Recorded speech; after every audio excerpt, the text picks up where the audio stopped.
Welcome, ladies and gentlemen, to the English broadcast of the Chinese LPL, our final day of Week 5. Now, I'm Max Atlas Anderson, joined by Jake Spawn Tiberian. We've got a huge day of games coming up for you already. I'm getting tongue-tied just thinking about it. But let's have a look at the schedule. First up, it is going to be Snake taking on Starhorn Royal Club, which is going to be an exciting one. Yeah, it certainly is. It's a good first matchup to get us into the game because both these teams have a lot on the line. And then coming through next is Masters 3 taking on Energy Pacemaker, two teams that have started to struggle lately. Yeah, not looking as good as they were potentially hyped up to be. Of course, Energy Pacemaker, a former LPL squad, but after that, the newly formed and raging Gamty are going to be taking on World Elite, who have seen a few more improvements over that roster. SDYZ finally getting a decent game on Tristana, who is now actually reworked.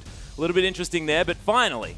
Yeah, Invictus Gaming take on King for our final match, and that should be a great one. Looking to see if Kakao can keep the dominance over that jungle area or whether it will be taken back. Yeah, or whether Rookie can continue his reign in that mid lane. Of course, the Rookie versus Cool matchup was incredible to watch last week, and we'll see whether it can be brought to the fore with Assassin here in the mid lane as well, who was showing some decent play there on the side of King. Yeah, certainly is, and they have a very, I guess, similar champion pool if you take a couple across. But game one, Snake versus Starhorn Royal Club.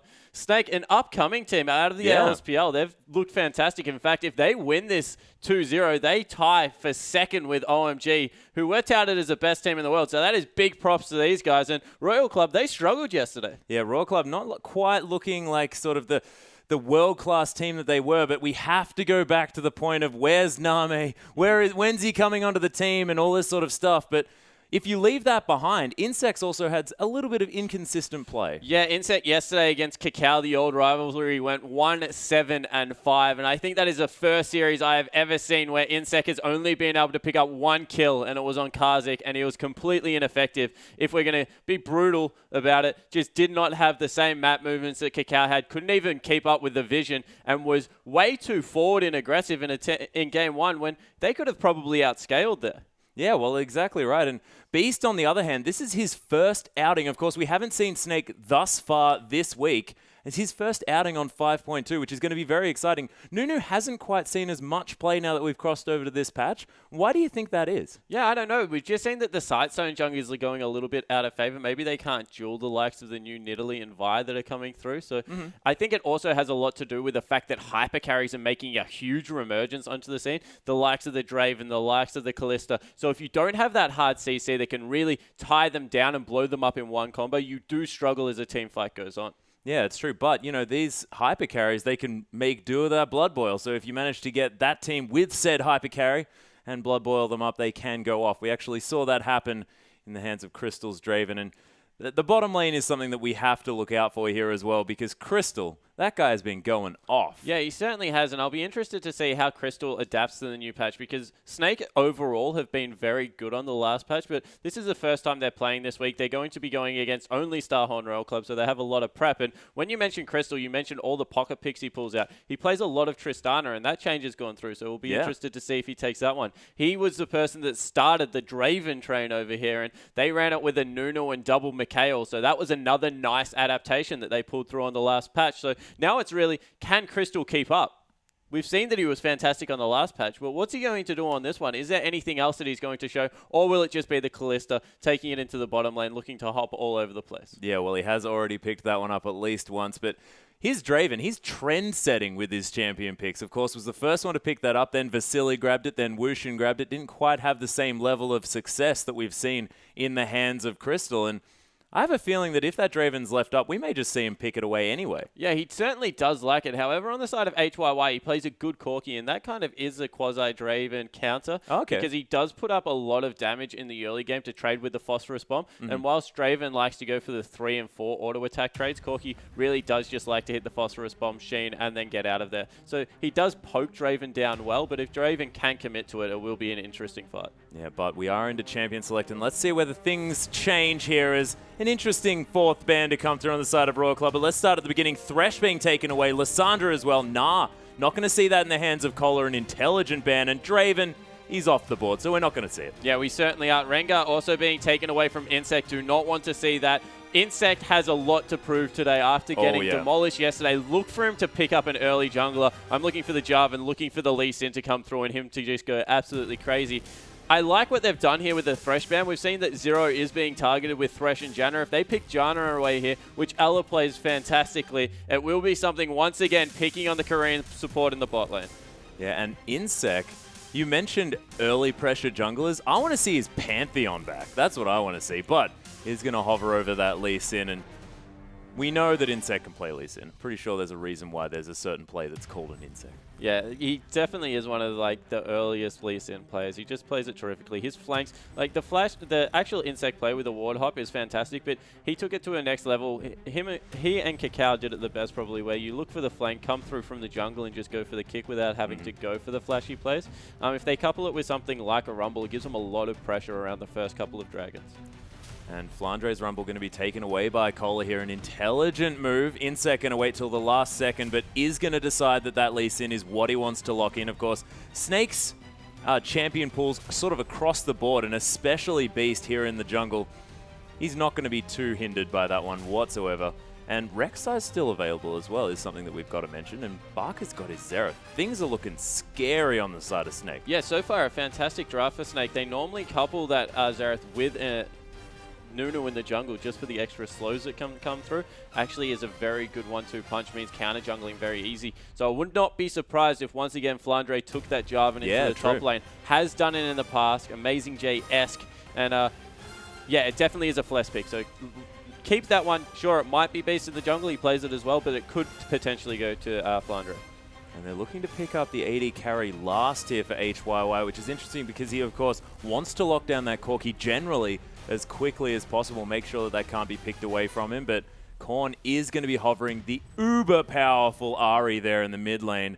And I would not be surprised to see that locked away. And we've already seen standout performances from the likes of Cool, from Rookie as well on that champion. And she's just so strong on 5.2. Yeah, and I like what they're putting together. This is a very high CC comp that can catch out an individual and blow them up. You couple Leona's passive with Insect as well as Korn, and that is a fantastic three-man gang squad. And then all of the team fight pressure just comes through from the top lane. So they definitely have a good kite back and rough engage composition, and see if they can execute it this time around. And in the bottom lane, if that is actually locked in, that is an extremely brave AD carry pickup. Would be surprised if it was a Lucian. Very interesting. It's going to be cycling through a few options. Crystal has actually picked up that Cogmore as well, so we may be thinking, oh no, he's just cycling through champions, doesn't really know what he wants, but they are going to get the Black Shield plus Callista combo, and there's no Vi to be seen on the side of Royal Club, and this could be Crystal's time to shine on the Callista. Yeah, there's some good CC, especially coming out of Zero, if he can get on top of Callista here. True. However, if they can't get him blown up in the first rotation, there's just not enough follow-up damage that can come through in repetitive stuns. I'm more excited about Flandre's Morgana in the top lane. Yeah. He played that beautifully in the matchup. Farms up like a beast and then comes down, and against a double AP comp, has a very smooth item pathing with that Abyssal Scepter, being able to get in amongst it and mix it up early. And HYY fighting fire with fire locks in a Graves. Yeah, and I really love this pickup here as well. We saw Imp and PYL pick that exact bottom lane duo against a Callista and go to town. Of course, the laning phase was a little bit difficult, but as far as those team fights were concerned, Graves just being sort of this caster AD carry, able to blow up that Callista almost instantly. Yeah, and that's the important part about it. If that Solar Flare hits flush, there is no way Crystal survives the combo. Collateral damage just hits from so far away. Then the quick draw into the buckshot just does tremendous amount of surprise damage out of the AD. So that looks to be the answer to these Callistas, not the long range and poke them out of lane and try and go even. Get in their face, bully them, pick up the Graves and try and destroy them in the team fights. Yeah, and punish them for that early pickup of the Hurricane, not giving you too much upfront damage. Of course, you stack those Rens, that starts to build up over time, but you have to be auto-attacking for quite a long time before that really becomes an issue. Yeah, and early in the game is, I guess, very reliant on getting the first Rend reset. If someone else can go in there and get a lot of damage done, you only have to put 4 auto attacks in. It allows you to get the all-important massive slow that goes across the team, and that allows you to keep jumping around and harassing people. If you don't get that first slow and the Rens don't come through, then your damage drops off significantly. Yeah, it's true. And I want to have a look at the mid lane here as well. Korn taking on Barker's Xerath here, but has that powered up Ahri. And I know we like to say that every single Ahri matchup is a skill matchup, but is Xerath's range going to help him out here? Yeah, Xerath's range definitely helps him out. I guess Ahri has the benefit of not having to walk at Xerath, has the dashes, so doesn't eat the stun as much. But yeah, it definitely is one of those matchups, can go either way. Yeah, well, let's see how it goes as we hop onto the Rift.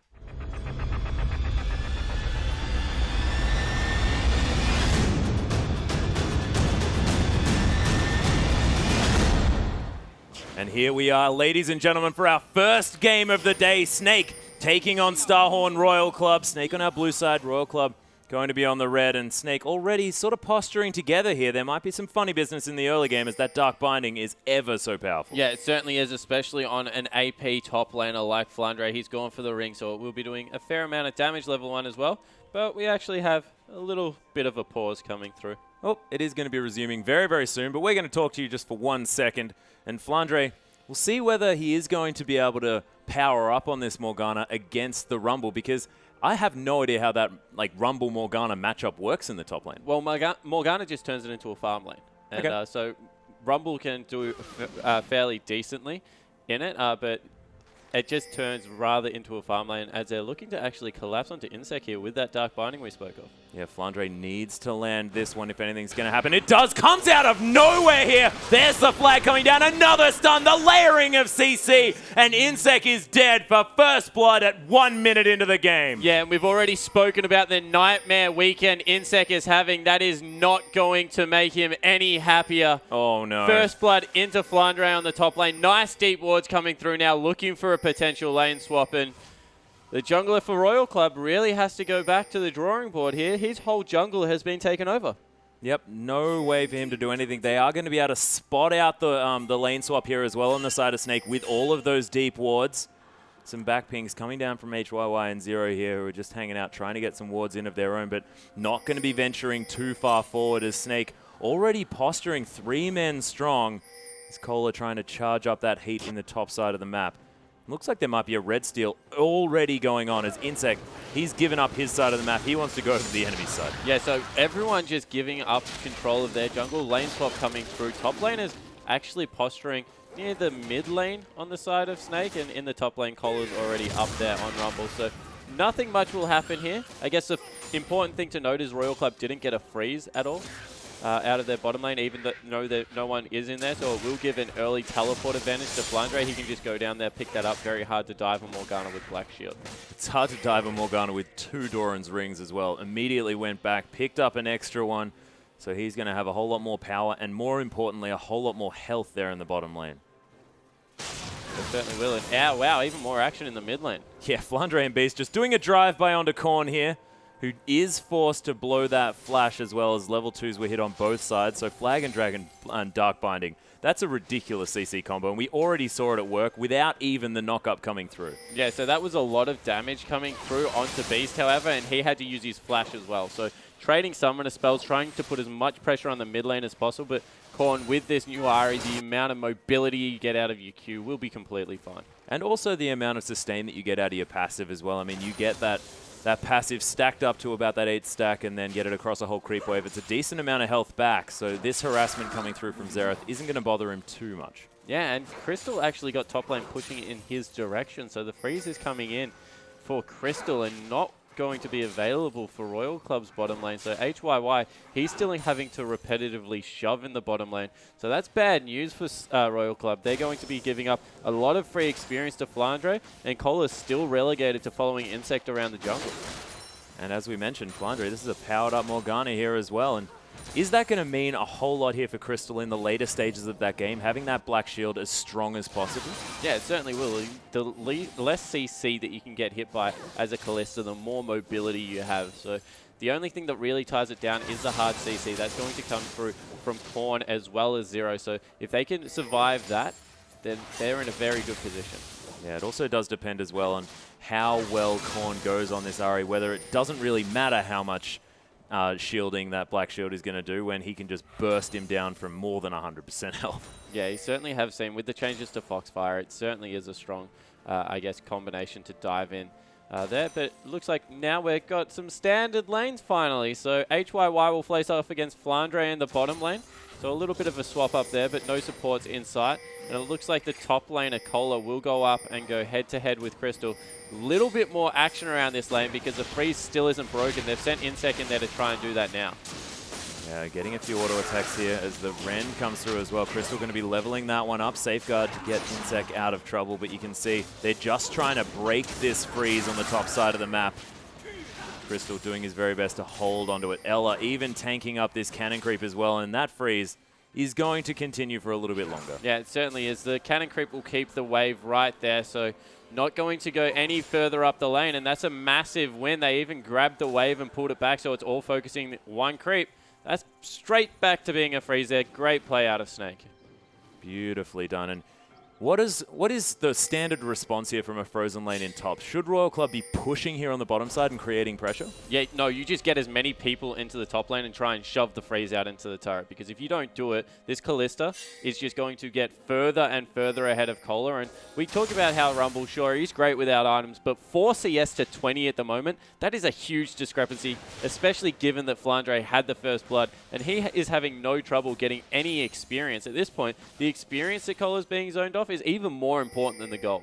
Oh yeah, and we want to do things like compare the 80 carry farm, which is about 3 different here, but it is very, very important that we have a look at what this lane swap and this freeze is doing for Cola, as you mentioned. And although HYY, everything's still going fine here. He's farming up like a boss. His wave is pushing towards his turret as well, but Flandre, he can just puddle the backline, and this wave's just going to be pushing straight into that turret. Yeah, he can walk up, puddle, collect all the gold. He's still CSing relatively nicely. He's only about 20 behind the lane, in all honesty, which is completely fine. And now they're going for a gank on top lane. Cola being picked on. Yeah, forced to use that flash here as well. He has that teleport if he wants to get somewhere on this map, get back to lane potentially, but he is zoned off so much experience. It's beautiful pressure play coming through from Snake, and still Cola on 5 farm. Flandre can use that black shield, and no shield of Daybreak to come through from Zero this time. Yeah, so Zero really have to question him staying here against some Morgana.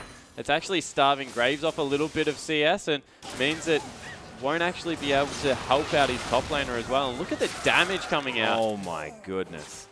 Crystal doing a fair bit of work already with this Rend. He's fantastic at being able to save it until the very last minute and getting that damage off when he has no opportunities to get more auto attacks, sort of min-maxing on this Kalista, as he does on his Draven as well. And you have to think these sort of high mechanically demanding champions are right in Crystal's wheelhouse. Yeah, they certainly are. This will be the first turret of the game going down as well. And the scary thing is this normally means a reprieve, but I don't know what the answer will be to Kalista here. She's picked up 66 CS, can go back to shop with 2,000 gold, potentially pick up that the bow and have a lot of attack speed to continue to do this over and over again.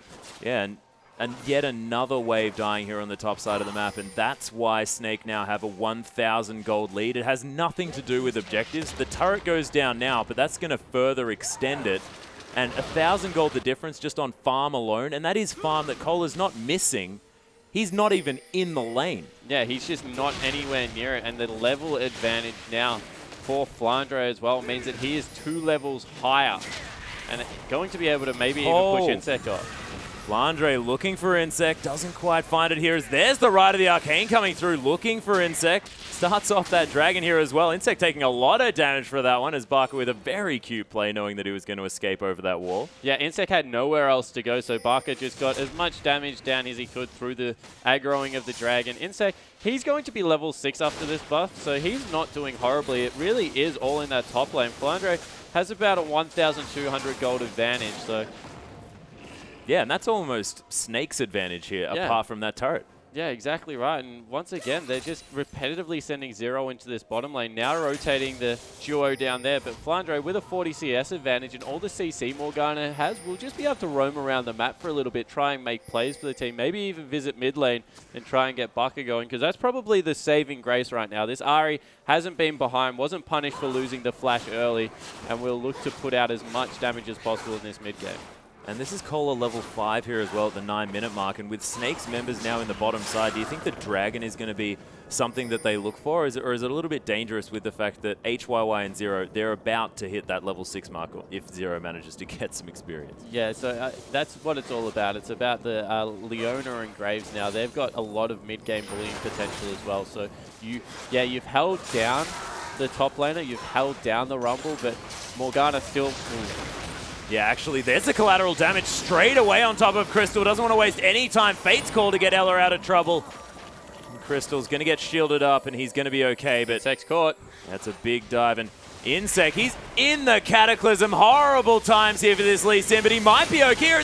They're turning it around. Korn picks up Beast, and the overdive, the beautiful bait, the double kill now for Korn. Cole is here with ultimate as well. Barker no mana. Barker's in trouble. He is going to be walking all the way along that equalizer, and he's taking so much damage. Charm lands. Cola picks up the kill, and Royal Club, they turn it all around. This could be a Dragon. Yeah, that was all from the bottom lane. We spoke about how strong the Leona Graves were, able to get in there, force the bottom lane back, and then pick up a great skirmish in the jungle. That will be the first Dragon coming across, unless a Miracle Steal comes through. It doesn't. Game back in Royal Club's favor.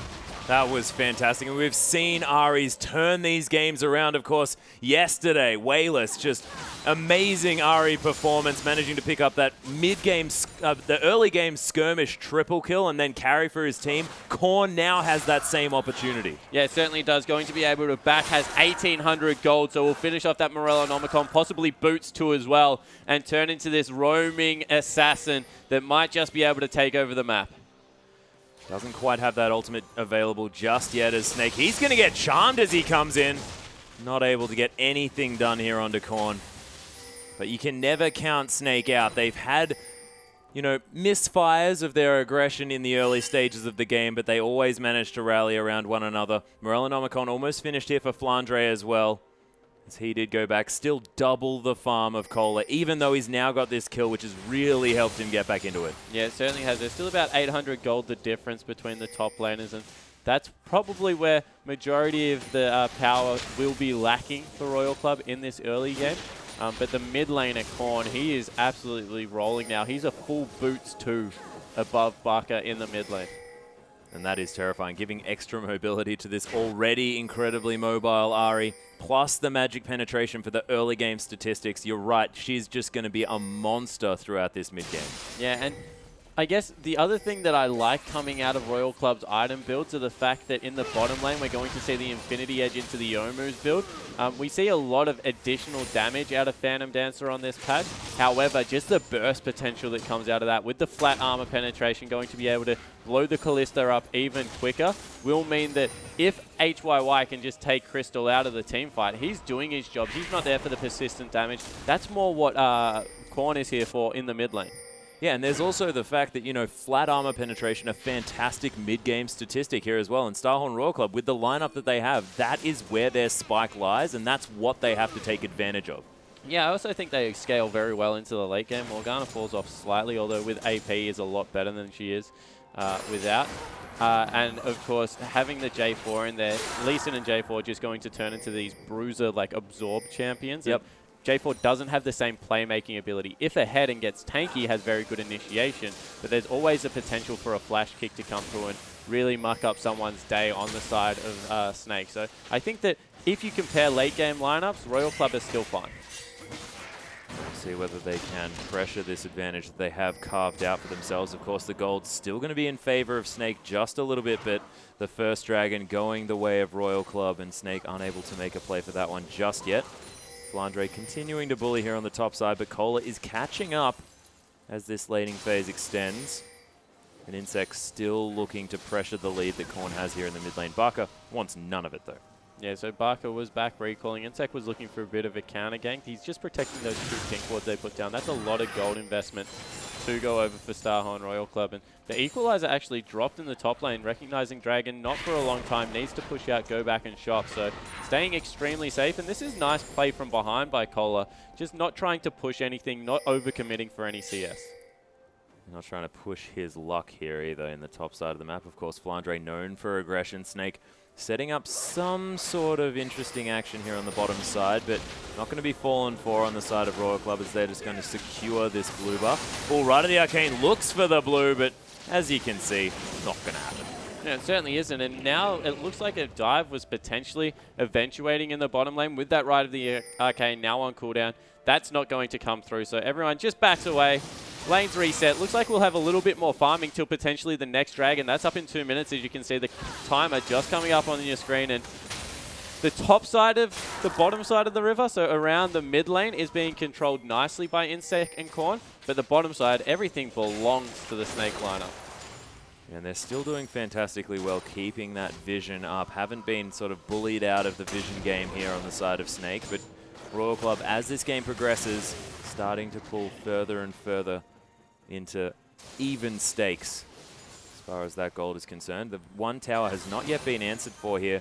That's a bit of standing gold available for Royal Club if they want to start pushing these lanes. And now it's been equalized, you would say that the mid-game team fights will go in Royal Club's favor. With the little bit of gold advantage that was in Snake's favor, they might have been able to skip away, especially with the top laner discrepancy. But now that he's been able to pick up those double penetration items, get himself in a position where the equalizer will be back up with teleport for the next dragon fight, you would say that maybe Snake doesn't fight this one, they just back away. Oh, Zero, he's going to find the Zenith Blade here onto Crystal. There's the Solar Flare, gets the stun. The collateral damage to come over the top of FLICKR. He's teleporting in. Cola answers it as the Sentinel's going to spot out these Royal Club members. Crystal forced to go back, but he's not going to die, and that's the main thing. Yeah, 40 seconds as well, and that was 2 very crucial ultimates burnt. They need to get control now of this river area and really get in a position to fight the next dragon. They've actually sent Cola back to top lane to try and shove that one out. He can't give up any more resources, and that might actually put it in Snake's favor. Yeah, and actually Crystal picking up that BF sword here as well. And this is sort of one of those Callista power spikes that we speak about. That Hurricane completed, and now with some flat damage behind it as well, easily able to A, clear out waves almost instantly, and B, just has a whole lot more power in these team fights with each auto attack. Yeah, and Royal Club, after taking the dragon, have given up complete control over the area as it's respawned. Snake will be able to rip through this one with the Callista damage of neutrals. And if they start it up right now, there's not much Royal Club can do to answer. They're going to try and look for a potential steal here with the equalizer that's available on the side of Cola, but you can see Crystal's just tearing this one apart. 800 health, and it just dies like that. Yeah, so with a Rumble, with a Graves and a Leona, giving up an early dragon like that, no contest, is bad news. Even worse is the fact that they're looking to give up mid lane turret as well. Have to burn the equalizer to keep it alive, and maybe that won't even be enough.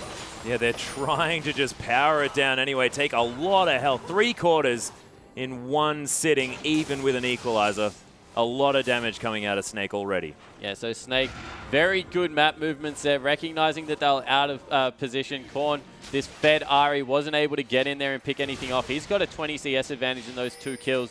He needs to get busier around this map and start trying to brawl the members of Snake. Yeah, exactly right. And 201 still, nothing really changes. He takes half of his health from a couple of spells. HYY's here though, that quick draw giving him some attack speed, able to push down this outer turret in the mid lane, evening up yet again the gold for Royal Club. You have to think that this outer turret in the mid lane going to be a focus, and man, Crystal so safe on this bottom side. Yeah, it certainly is. Look at the vision control that they hold over that area. There is no, I guess, ability for them to catch him out at this point, and they're grouping once again mid lane, trying to push down the last outer. And once they do that, the map really opens up and they can look for these picks that they're so good at getting, with Buck as Xerath following through with that ultimate. Yep, Crystal happily bouncing around these fights. Of course, Callista just hilariously fun to play, irrespective of what you're doing. I mean, you can be farming creeps and it's just awesome. Yeah, so I'm sure Crystal having a lot of fun at this point in the game. 185 CS, so he certainly has been doing his job of farming creeps. He's at that 10 CS a minute mark, actually a little bit ahead as well, and they're putting a lot of focus onto him here. Oh, HYY actually takes a lot of poke here from Crystal, who throws an arrow at him. Doesn't manage to get the Rend for the extra slow, but it is going to put a lot of pressure onto Royal Club. Scrying Orb going to be used, spotting Insect out as he safeguards over to HYY. But Snake, they look to be trying to find a pick, and that's a 40% cooldown reduction FLICKR here. He's going to have Dark Bindings up all the time. Yeah, it certainly is, and will be able to get in there with his ultimate. That's probably the one criticism of Morgana as a champion, the fact that she's kind of useless with that Q on cooldown. So getting that 40% cooldown reduction will mean that she has better areas. And now that Royal Club recognize the fact that Beast was on the top side of the map, clearing out 3 pink wards. So that's 300 gold erased away. They did use them to grab that dragon, but good vision control to be able to sweep them off the map. Yeah, but Snake now transitioning their vision towards the top side of the map here, trying to take control of Royal Club's red. Is Barker going to throw some poke through, but look at that wave cliff. Another ultimate used to clear out a wave. That was HYY's collateral damage to just clear out the minion wave. They're trying to hold onto this last turret for dear life. Now it looks like they've actually given up after using the ultimate. 4 members backing. And of course, collateral damage doesn't have the hugest of cooldowns, but you're right, it is a very interesting maneuver as far as just another ultimate going to be used to clear out the minion wave. Beautifully placed, I might add. This time it won't mean anything. Matter. Yeah, they're just going to take that one up. That takes away a lot of the fight potential. If they get a pick now with 2 ultimates down, they could just outright lose the team fight because of the fact that they use that. So look for Royal Club to really try and stall this one out, maybe recognizing in their own right that they've got a very good spike at level 16. So let's just try and wait this one out, get our team to the point where at level 16 we can win one powerful team fight and take the game over. Down 2 turrets, only down about 1.8 thousand gold. That's not a bad position for this team to be in, given the fact that they gave up first blood before creeps even spawned. Yeah. They ceded a lot of control over the top side of the map. So that will be not happy with where they are, but I guess content to give up a little bit of a lead, although Insect looking for a pick.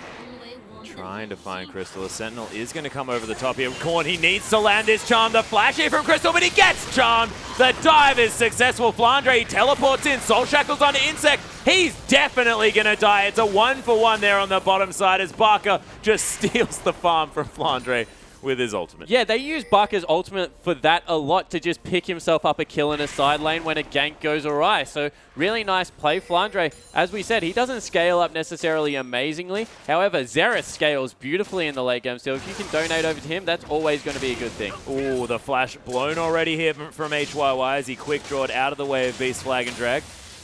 Nicely played here from Snake. They're getting the cooldowns that they want, and because this is 5.2, Baron taking a little bit of a hit, not quite as strong. You can see all of the pressure on the top side of the map that Snake are putting down as far as vision is concerned. Is the Baron going to be coming through a lot earlier this game? Yeah, no, I think that it is absolutely suicide to do Baron against a Rumble Graves composition. That would probably be not a very smart move out of Snake unless they win a team fight and able to take that one decisively. Just because of the amount of damage Baron does, and you pin yourself into that, and there's a great approach path for the red side team, just being able to walk either on the top side or the bottom side around and get really nice area of effect damage through.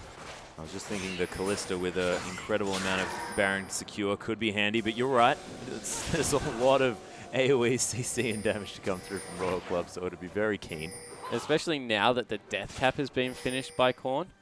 He's in a position with boots to that Morellonomicon and death cap to probably solo out a member if he can land that charm, which makes going anywhere near an objective even scarier, because all of a sudden if it becomes a 4v5 and you're against all the AoE damage, it's so hard to fight. Crystal getting a lot of damage down into this inner turret. They know that Korn's still making their way up. The Solar Flare lands. Ella gets stunned up. The Equalizer's there as well. Not doing quite that much as the Monsoon for the disengage here from Snake. Korn's got the flank. Oh, he's coming in. Look at the AoE from this Ari, but she gets destroyed. Manages to pick up 1 kill onto Ella, but Crystal just turning it around. Yeah, the rest of the team not going in at the same time. That was a great pincer movement coming in from Korn, but he caught out 2 members, nearly got through all of their health bars, but no response. 3 members turn around and blow him up.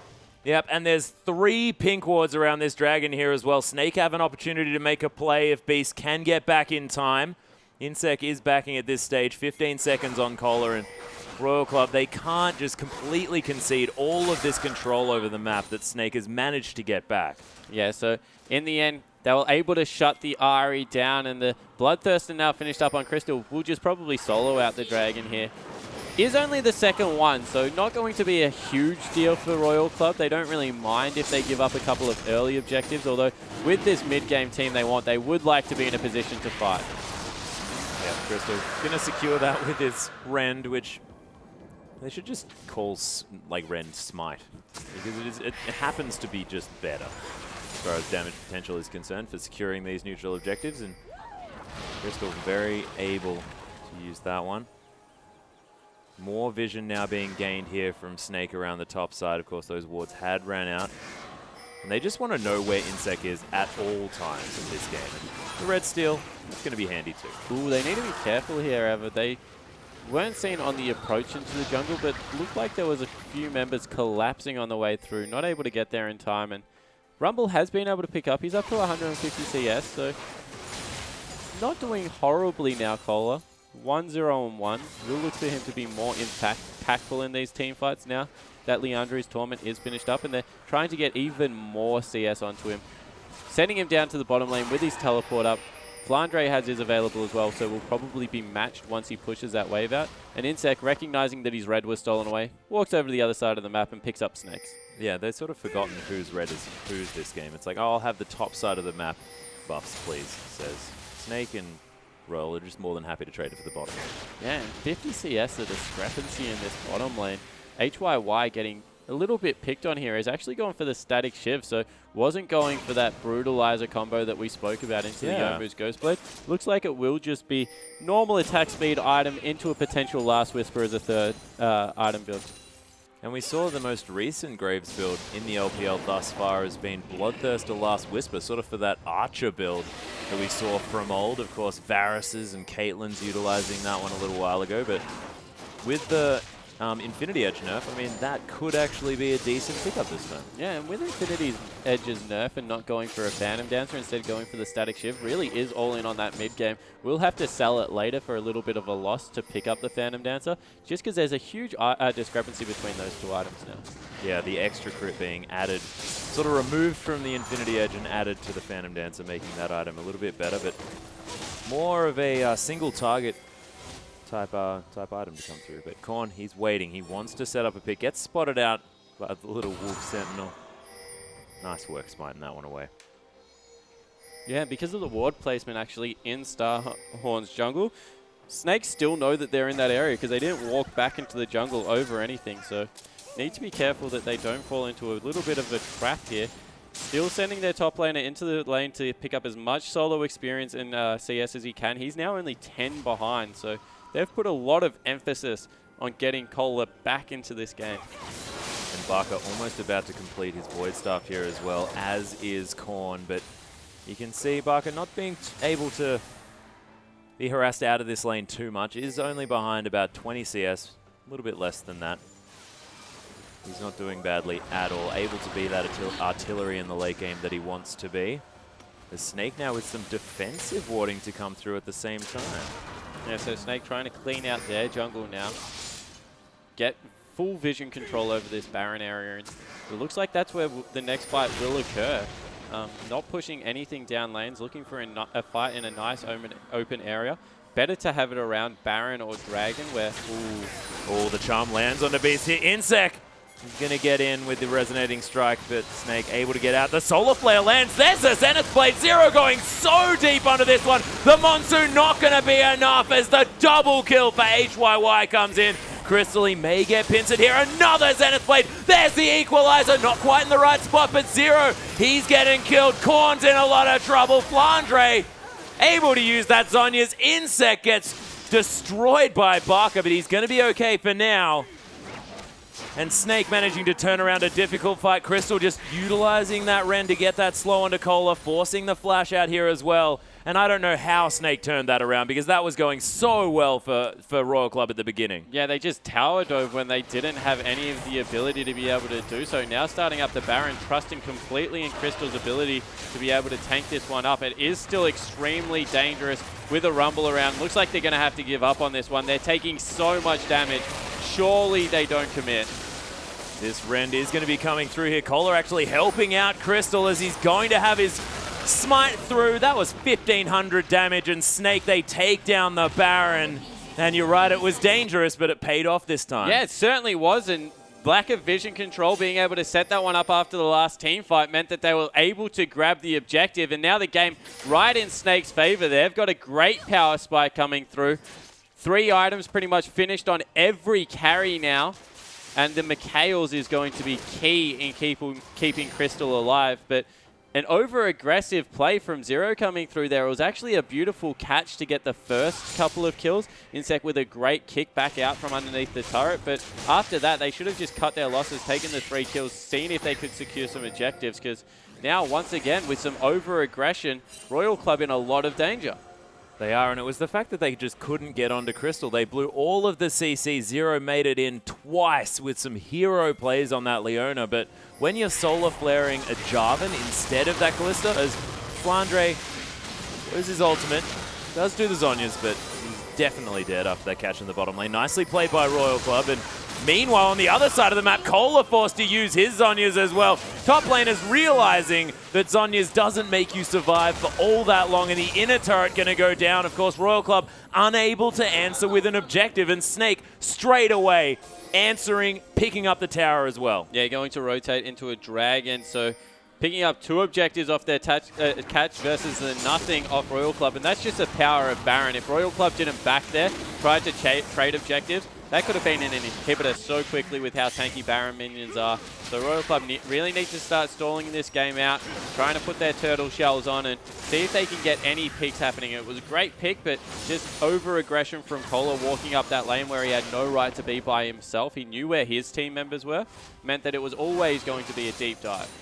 Yeah, this bottom lane going to be cleared out by Barker here as well. Going to head back to base. Does have that Void Staff, so 3-item spike hit by this mid laner for Snake. At the same time, Royal Club, Korn's going to have that as well. So both of these mid laners are powered up. The assassination potential going to be coming through more, you could say, on the side of Korn, and going to be going for these flanky plays, these maneuvers to really try and get his charms in the right spot. And I think it almost has to land onto Crystal here, because if he can just dance around these fights and get the damage down that he needs, as Korn actually does not want to go toe-to-toe with Crystal now that he has that QSS in his back pocket. That's scary. When the AD carry can't be soloed out by the mid laner if they're an Ahri, that's some scary news. Yeah, I also knew that Ala was in the area, so not electing to go into that one. Looks like they're just giving some farm over to HYY. Overall, Korn is still the only member of his team to hold an advantage in gold at this point in the game. So he's played this one nicely. It's just that Cola, a rumble at 30 minutes in the game, only having 2 kill participations is extremely low. Hasn't worked out at all on this champion. Might be something they look at for next game, win or loss, because just not going in their favor. They didn't secure any early dragons apart from that first, I guess, teleport coming through, and has just been beaten around the map. You can see again, Baron has worn off here. Equalizer going to be used. It's being used more to clear creeps than any other use this game, I believe, from Cola. Not even going to get the last 2. Snake going to continue the siege. The inhibitor turret probably not going to be taken here, because there is enough wave clear on the side of Royal Club. Base gate going to be invaded by a puddle, since they're going to have to vacate that area. But Snake utilizing that Baron well, picking up a lot of towers. Yeah, they certainly did, and the base gates are great fun on Lee Sin, because it means that you don't have to use a ward jump to get behind the enemy team anymore. You can just walk out, look to ward hop over one of the walls, and then kick someone back through their enemy lineup. So Insec looking to utilize that, but just really smart ward placement coming out of Snake here. They've lit up both sides of the jungle, and that ward inside the base gate just meant that they knew exactly where Insec was. So going to be difficult for Royal Club to be able to get a pick in this game. They're only 5,000 gold behind, and at 33 minutes, it's a very good lead and a decent lead coming out of Snake, but it's definitely not game over here. They just need to be able to use their ultimates proactively. They're being very reactive throughout the whole map. Yeah, and Crystal now finishing off that Mercurial Scimitar as well, so this Kalista scaling up to a terrifying level. But you're right, I mean, if Royal Club managed to kill Crystal early on in these fights, and Korn can be dashing around as well, picking up kills on the likes of Barker, who we can close distance on, things can go fantastically for Royal Club if they get the team fight that they want. Yeah, so now let's see if they can execute. They really need to lay their CC well on the AD carry. Lock her down. There are 2 cleansers, so it's a tough ask. And meanwhile, someone's going to have to also deal with Flandre. Look for him to be kicked out of the team as soon as a Black Shield goes down onto Crystal. So this is do or die time for Starhorn, because if this game goes any further, they're going to be looking at the 5 Dragon buff that just isn't a fantastic thing to have to deal with, as well as all the neutral objective control that now comes out of Kalista at 35 minutes in the game. Oh, That's definitely right on the table. It's terrifying. And as well, I mean, Flandre going to be walking into the team. Oh my gosh, is that another collateral damage? Yeah, so another ultimate used to not even secure a turret, it looks like. Just such reactive play coming out of Royal Club. They do not look confident in their ability to win a team fight whatsoever. No, and unable to sort of capitalize on victories this game either has been the point. Solarflare going to be flashed out of the way of here from Barker. They're trying to go all in. The Monsoon, they do take him down. Crystal's going to destroy Insec in the backline, and now he's dancing around, getting the Ren stacks. There's the Fate's call for the knock-up here, and Crystal just continuing to go through. The reset's coming down. He does die, but the quadra kill on his way out. Not bad. Yeah, quadra kill actually stolen away the Penta by his support player coming through there. Oh, Ella. You wouldn't have thought if anyone would pick up a kill in that fight, it would be Ella, but that's a one-team fight, and you have to think, that was a 5 for 3, and an ultimate was burnt before the fight even started to clear out a minion wave. What could have things been if the collateral damage was available? So let's see how it starts up. A really nice solar flare comes through onto Crystal. Insec actually commits to Bucker because of the positioning against the wall. I like the decision, and there's just so much AoE damage coming through, but none of it is on Crystal. He's just completely unharassed on the backline, hopping around, able to get so much damage in. Eats a lot of front-end burst out of the Ahri in the end, but that's a quadra kill. Yep, and that is going to be a gigantic Kalista now. Went back, only managed to pick up a BF sword for his trouble, but this is going to be a 6 damage item Kalista, which is terrifying. Beast, going to have to get out of the jungle here as Royal Club trying to wrest control back. Red buff does respawn. Beast, he's not too scared at all of anyone on Royal Club. Yeah, Beast is massive at this point in the game. Picked up a Sightstone for himself and all those tank items, so he's looking fairly in control. And once again, they go straight back to this Baron. Yeah, not too much risk of a steal as Crystal. He's not going to get stunned up. He wants to be able to take down that Baron, but he's been forced out of the pit here. Royal Club, they kill Beast, but Kalista picks up the Baron. Ella now in trouble. Doesn't get hit by that Orb of Deception, but Barker and Beast, they're already dead. Kohler, he's going to follow as the double kill comes through from Crystal, and this is the Kalista show once again as he dodges out of the way of that charm. Dancing forward, there's the arrow. Korn's in trouble. Bounces out of the way of that Orb of Deception as well. That's a theoretical triple kill here for Crystal already. Yeah, we see exactly what happens when they start up the Baron. Actually a fantastic equalizer coming through, splitting the team, but that meant that once they got the first kill, Insec and Kohler were tanking the Baron damage. Crystal able to secure that one with the rend, and now the Baroned up minions going to make short work of this turret. Oh yeah, speaking of Baroned up minions, I mean, Crystal's there as well, and he's smacking this thing for a whole lot of damage. Is going to be able to potentially pick up that Infinity Edge very soon as well. May not necessarily synergize with his build all that greatly because he doesn't have a lot of crit, but he just wants more damage. Yeah, he certainly does. Looking to pick up the whole collection of this BF sword items coming through. Okay, cool. Looking forward to seeing that Essence Reaver. You know, that item is that bad. I don't even know if it builds out of a BF sword. I just never looked at the pathing that comes through. But it's to punish people for not looking correctly when they're trying to create a Bloodthirster, I think that's what it's called. Because it's built out of exactly the same items. But Crystal now 100 CS in the advantage. 7 kills up on HYY. Having an absolute insane game. Augmented so well by the supportive play coming out of his top lane. And you have to say, even maybe the mid lane in this game, Bucker not really being that carry we're used to seeing, more augmenting the damage that's coming across and looking for catches, as now Royal Club's starting to get desperate. When you're looking for a catch on a very tanky J4, you know that things aren't going great.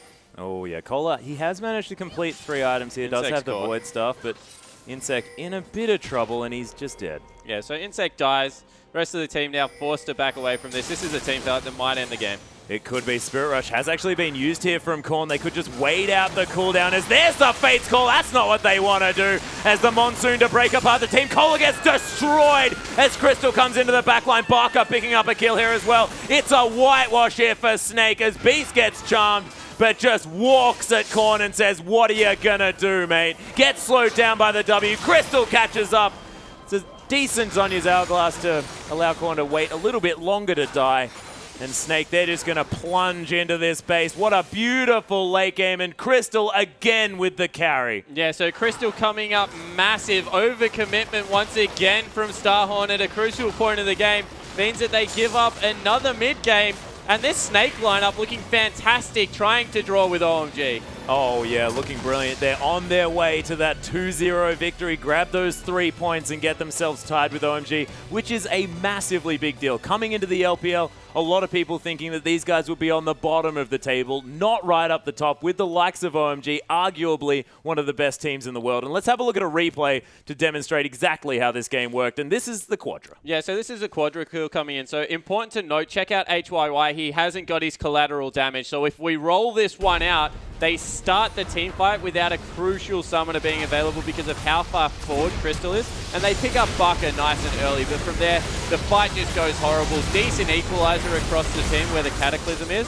But this Kalista, if you do not focus it down, just does so much damage. Oh my 3 rend resets in the space of seconds. Gets blown up in the end by Ari because in the mid lane, Korn was probably the shining light. But oh yeah. Over-aggression out of Zero, over-aggression out of Insect, especially around that turret dive, just meant that Kalista went insane. Yeah, and that early game was so beautifully played from Snake as well. But let's get into game 2 as quickly as possible, ladies and gentlemen, because we'll see whether Snake can tie it with OMG with another victory over Royal Club.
Welcome back, ladies and gentlemen, to the English broadcast of the Chinese LPL. I'm Atlas, and this is Spawn, and we had just an explosive game one between Snake and Royal Club. And Royal Club, despite an early advantage picked up in that mid lane, unable to really push it through for a victory. Yeah, they got bullied around on the top side of the map pretty extremely, and unfortunately Colo fell a fair way behind on his rumble, and it looked like they had that one turnaround fight in the jungle where they were able to pick up a double kill on Korn, who had Ari in their game, and you saw some warning signs there for Snake, but they pulled it back together, rallied, sieged down turrets and objectives extremely well, were able to pick up a couple of Barons and most of the Dragons there, and they really rolled over the top of Royal Club once again, and Royal Club in the last two games have looked like if they get pressured, they kind of crumble. Yeah, they're kind of falling apart, and it looks like their morale not really there. They were sort of playing that game to not lose, as opposed to making plays when they had advantages, when they hit spikes in their comp, when their team was strong. They weren't able to capitalize on situations that were working for them. But we'll see whether they can turn it around here. Of course, this team definitely able to do so if they manage to get on top. But Kalista needs to be mentioned, and I'll see whether she gets put on the ban list. But so far, it's an identical copy as far as these bans are concerned. Yeah, so certainly looks like that's going to be the way. Kalista is taken double away. AD bans. So a lot of respect to Crystal now, and maybe the new Tristana comes through. One can only hope. We can hope and dream for new Tristana. Haven't seen her yet at all in any competitive play, and I'm just not sure whether she's even strong or weak or anything. I've played her once, I got confused, and man, I'm looking forward to seeing the likes of Crystal bring out this sort of high-performing champion of old. See whether she's transformed into something that they still want to play. Snake taking a little while on their final ban here. It is going to be Rengar taken away from Insec. And Cola now has an opportunity to pick his first champion. The Rumble is available. He could take that again, but he got punished for it in the last game. Yeah, certainly did, and it looks like Flandre's answer to that was to pick up the Morgana, then swap the lanes and just be able to drop the puddle. But ooh, I like the Cassidy pickup. It's a much more aggressive top laner if that is where it goes. Also has the ability to go mid. Korn plays that one as well. And Insec had a better showing. He kind of is our key matchup at the moment. So if we check in with how he went, a lot more assists, still not many kills in there. Early pressure not fantastic, and did give up a lot of his jungle pressure. So after that first blood, it did seem to rattle him a little bit. So yeah, I would be interested to see if once again he goes back to the Lee Sin, or if he tries something just out of this world. He went Kha'Zix yesterday, maybe a Pantheon, a Fiddlestick, something along those lines, just to shake it up and try and get himself back in a groove. Yeah, I'd be very happy to see him on that Pantheon as well, with a lot of early control. Barker now looking at this Azir that he's played quite a lot. But, you know, with that Cassidy lock-in, very flexible pick, as you mentioned, that could be heading into the top lane, and he could face off against a Xerath in the hands of Korn. That could easily happen. Yeah, it certainly could, as well as the fact that Ari still is open, can farm out the lane fine, and then roams around particularly well. Another pick away from Zero here. Ella taking the Janna again. Definitely a strong support, and Ella plays it well, so you can't just say it's only a pick away. Definitely is a priority pick that Snake like to have in their lineup, but Zero seems to be the person on this lineup from Starhorn that does get bullied a little bit.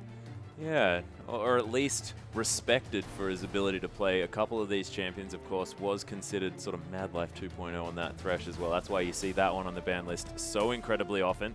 HYY going back to a staple pickup here, not looking to hit up that Graves, going for the Corki yet again. That is his comfort champion. That's an insta-lock Annie as well. Yeah, so it might be Annie in the bottom lane. Also seen it in mid and top, so you can never be sure exactly. Could be a jungle Annie, who knows? Can never be sure exactly where Annie's going to go. I think that HYY's best champion is definitely Corki. Yep. He just farms a lot better on it, able to control the wave a little bit better. That's a lot of burst potential that comes out of Annie as well as Corki. Also means that they can open up for an AD mid laner if they would like to. Something like that Ezreal that can come through from Korn. Yep. Have the double Trinity power spikes. And the Nunu actually being looked at by Beast here. We mentioned that with the change of patches, it was falling out of favor a little bit. Azir is actually a terrific Blood Boil target, which is very unique in the mid lane. And you throw in a Kog'Maw as well. That's two very hyper-scaling carries. Yeah, and we're talking about Crystal here. Has shown a lot on this Tristana last week. A little bit before that as well. Has played a lot of that champion. Kalista there as well. Draven needs to get a mention, of course. Pentakilling on that champion, but earlier on, Crystal was known as a Kog'Maw player. Yeah, and he's picked it up a couple of times as well, and he definitely does well with it. It's an awesome hyper carry. They need to keep it safe. There are things like Vi still up, things like Jarvan that can really jump on top of Kog'Maw and make his life a little bit unpleasant. Throw in an Aurelia and a Kassadin, and that's a dive-heavy backlane already, and it will actually be a Hecarim jungle coming through from Insec. I know because he's taken Ghost, and that will be fun. I'm incredibly excited to see it. This is sort of the Insec flavor, isn't it, as well? Like, they lose the first game, Insec just goes, I just want to play something fun and rampage around the jungle, pick an Hecarim. Can you pick a better champion to do that on? I don't think so. No, so Hecarim definitely brings some unique things to his kit that not a lot of other champions do. Of course, scales off that move speed, so nice to be able to dash in there with your E and smack people in the face with your hooves. Yeah. And going to be against an immobile carry like Kog'Maw means that if he can get through onto the enemy lineup, he can wreak havoc in the backline. And they've got a very good dive-heavy comp here. It will be on HYY to kind of stay by himself and just survive these team fights, but it's going to be all about repetitive dives coming in from all these the top mid and jungle. Yeah, and a lot of sort of defensive play to come through on the side of Snake here as well. They are very much relying on these carries in Barca and Crystal in order to get their damage down. Flandre, again, on this utility top laner in Morgana, was very happy to pick that one up in the last matchup. Going to be a little bit different now that he's against Cola, but is that going to be, again, more of this farm lane situation? Yeah, it certainly looks like it will be a farm lane situation. We'll talk about that in a second. Okay, so I think that they like to take Morgana into lane swaps. Mm-hmm. So it looks to be the fact that they're looking to pick on the Aurelia one more time, get into a lane swap, get Flandre a level 5, and then he can just walk up to the minion wave, drop the puddle on the back line and be able to get CS that way, and does very well without CS. That's why you see Morgana as a support position, because there's a lot of utility through the Black Shield, through the ultimate and the binding to really not need that farm. Of course, scales very well AP ratio-wise with it. So that seems to be the tactic that Flandre takes into it. I would be very hesitant to think that he would go head-to-head with an Aurelia in lane because of the passive that comes through, all that tenacity. Those Dark Bindings just won't be holding up the Aurelia for long enough for him to be able to farm out. And Aurelia, after getting that Sheen, does a lot of mixed damage to get through the Black Shield. Yeah, that's true. Equilibrium Strike can almost cut that thing in half. Yeah, it certainly will be. He'll be able to get through that. That would be max first in a one-on-one lane. And just the bully potential that can come out from an Aurelia if it starts snowballing is something they probably don't want to commit to. No, we'll see whether they can turn it around there. But I am excited to see this Kassadin in the mid lane against Azir. And let's see it right now. Let's hop onto the Rift.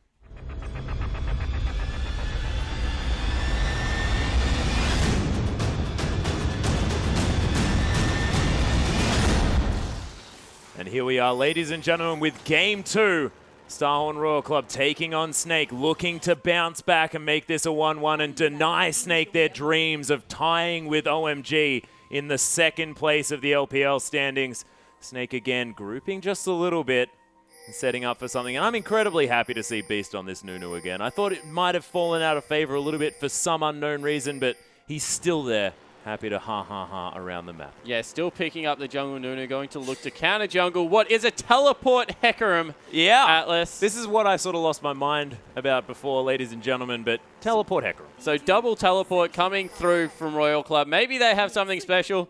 Maybe they're just on complete tilt. Who knows? But Insec has taken a very unorthodox summoner spell onto the jungle pony. Yeah, but this is going to mean those teleport home guard ganks are going to be so devastating. Because you get all of that extra AD scaling and you run pretty quick when you got a home guard. Yeah, exactly right. And we actually see a fair bit out of the top lane Hecarim that is starting to make a resurgence around the world. So Insec will be able to jungle extremely quickly. Hecarim's still a very quick jungler once you start getting that Q stacked up. Able to get through, but you can't stack it on your support though, unfortunately, as Insec just found out. But we'll see exactly what he can get done around here, and it will be standard lane, so they're electing to send a Morgana into an Aurelia, and I can't believe that. That's very brave coming out of Snake. Yeah, choosing his words carefully is Jake Spawn-Tiberi this game, as Flandre is definitely a confidence player, and he might just be saying, I don't even mind what he takes against me. I'm just happy to play out this lane. Yeah, exactly right. And maybe he's just going to look to get the W down, shove it out, and then just roam around the map. Of course, Korn will be a great target to try and gank. A lot of damage will come out of Baka on this Azir. So being able to couple those two champions together will be a good thing. Korn just going to be farming this lane so far. And is it going to be about level 3 where FLICKR really needs to be careful in this lane once all of those abilities come through from Aurelia? Yeah, Aurelia really gets going at around the level 3, level 4 mark. And then between level 7s and 8 is actually extremely strong. Once you put that ultimate in there, gives a lot of sustain if you fight in a minion wave. Able to also augment a lot of the burst, specifically if you pick up a Sheen with it. Because you can just proc your Sheen so many times in little skirmishes. So overall, just a really solid laner on even or better terms with most of the current meta laners.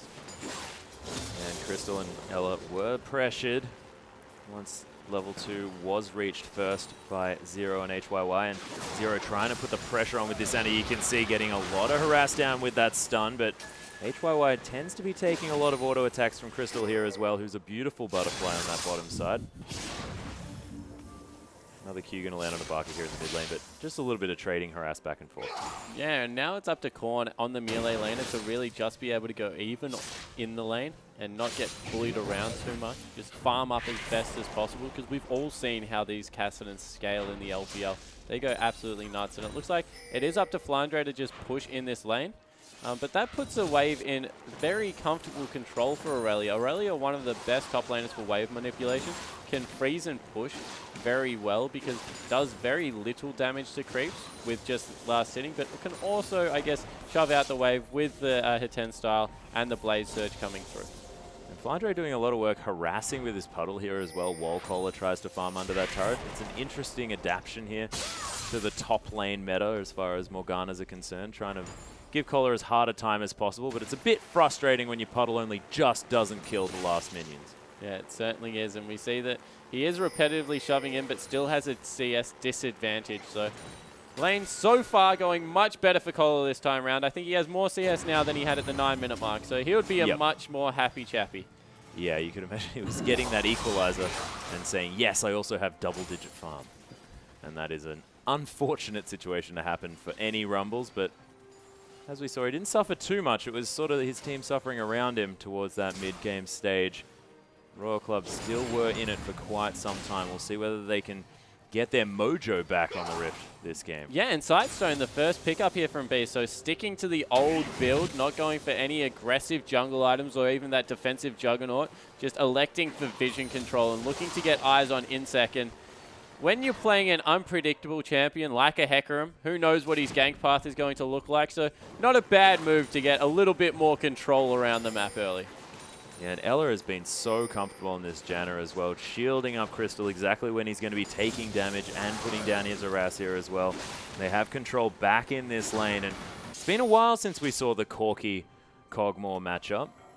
Seems to be going okay here for Snake on the bottom side. A couple of farm in the lead, but is going to be HYY able to farm up these creeps the backside. The matchup actually started going pretty firmly in Kog'Maw's favor towards the end when Trinity Force became a popular rush item, because he actually trades extremely well, burst for burst with champions, able to throw out that ultimate and just one auto attack for a lot of damage, and activating W with a Sheen also does surprising amount of burst. So we saw a little bit more popularity when Kog'Maw was used fairly frequently. Yeah. And of course, never can underestimate the poke damage that comes out of a Corki, however, in these lanes.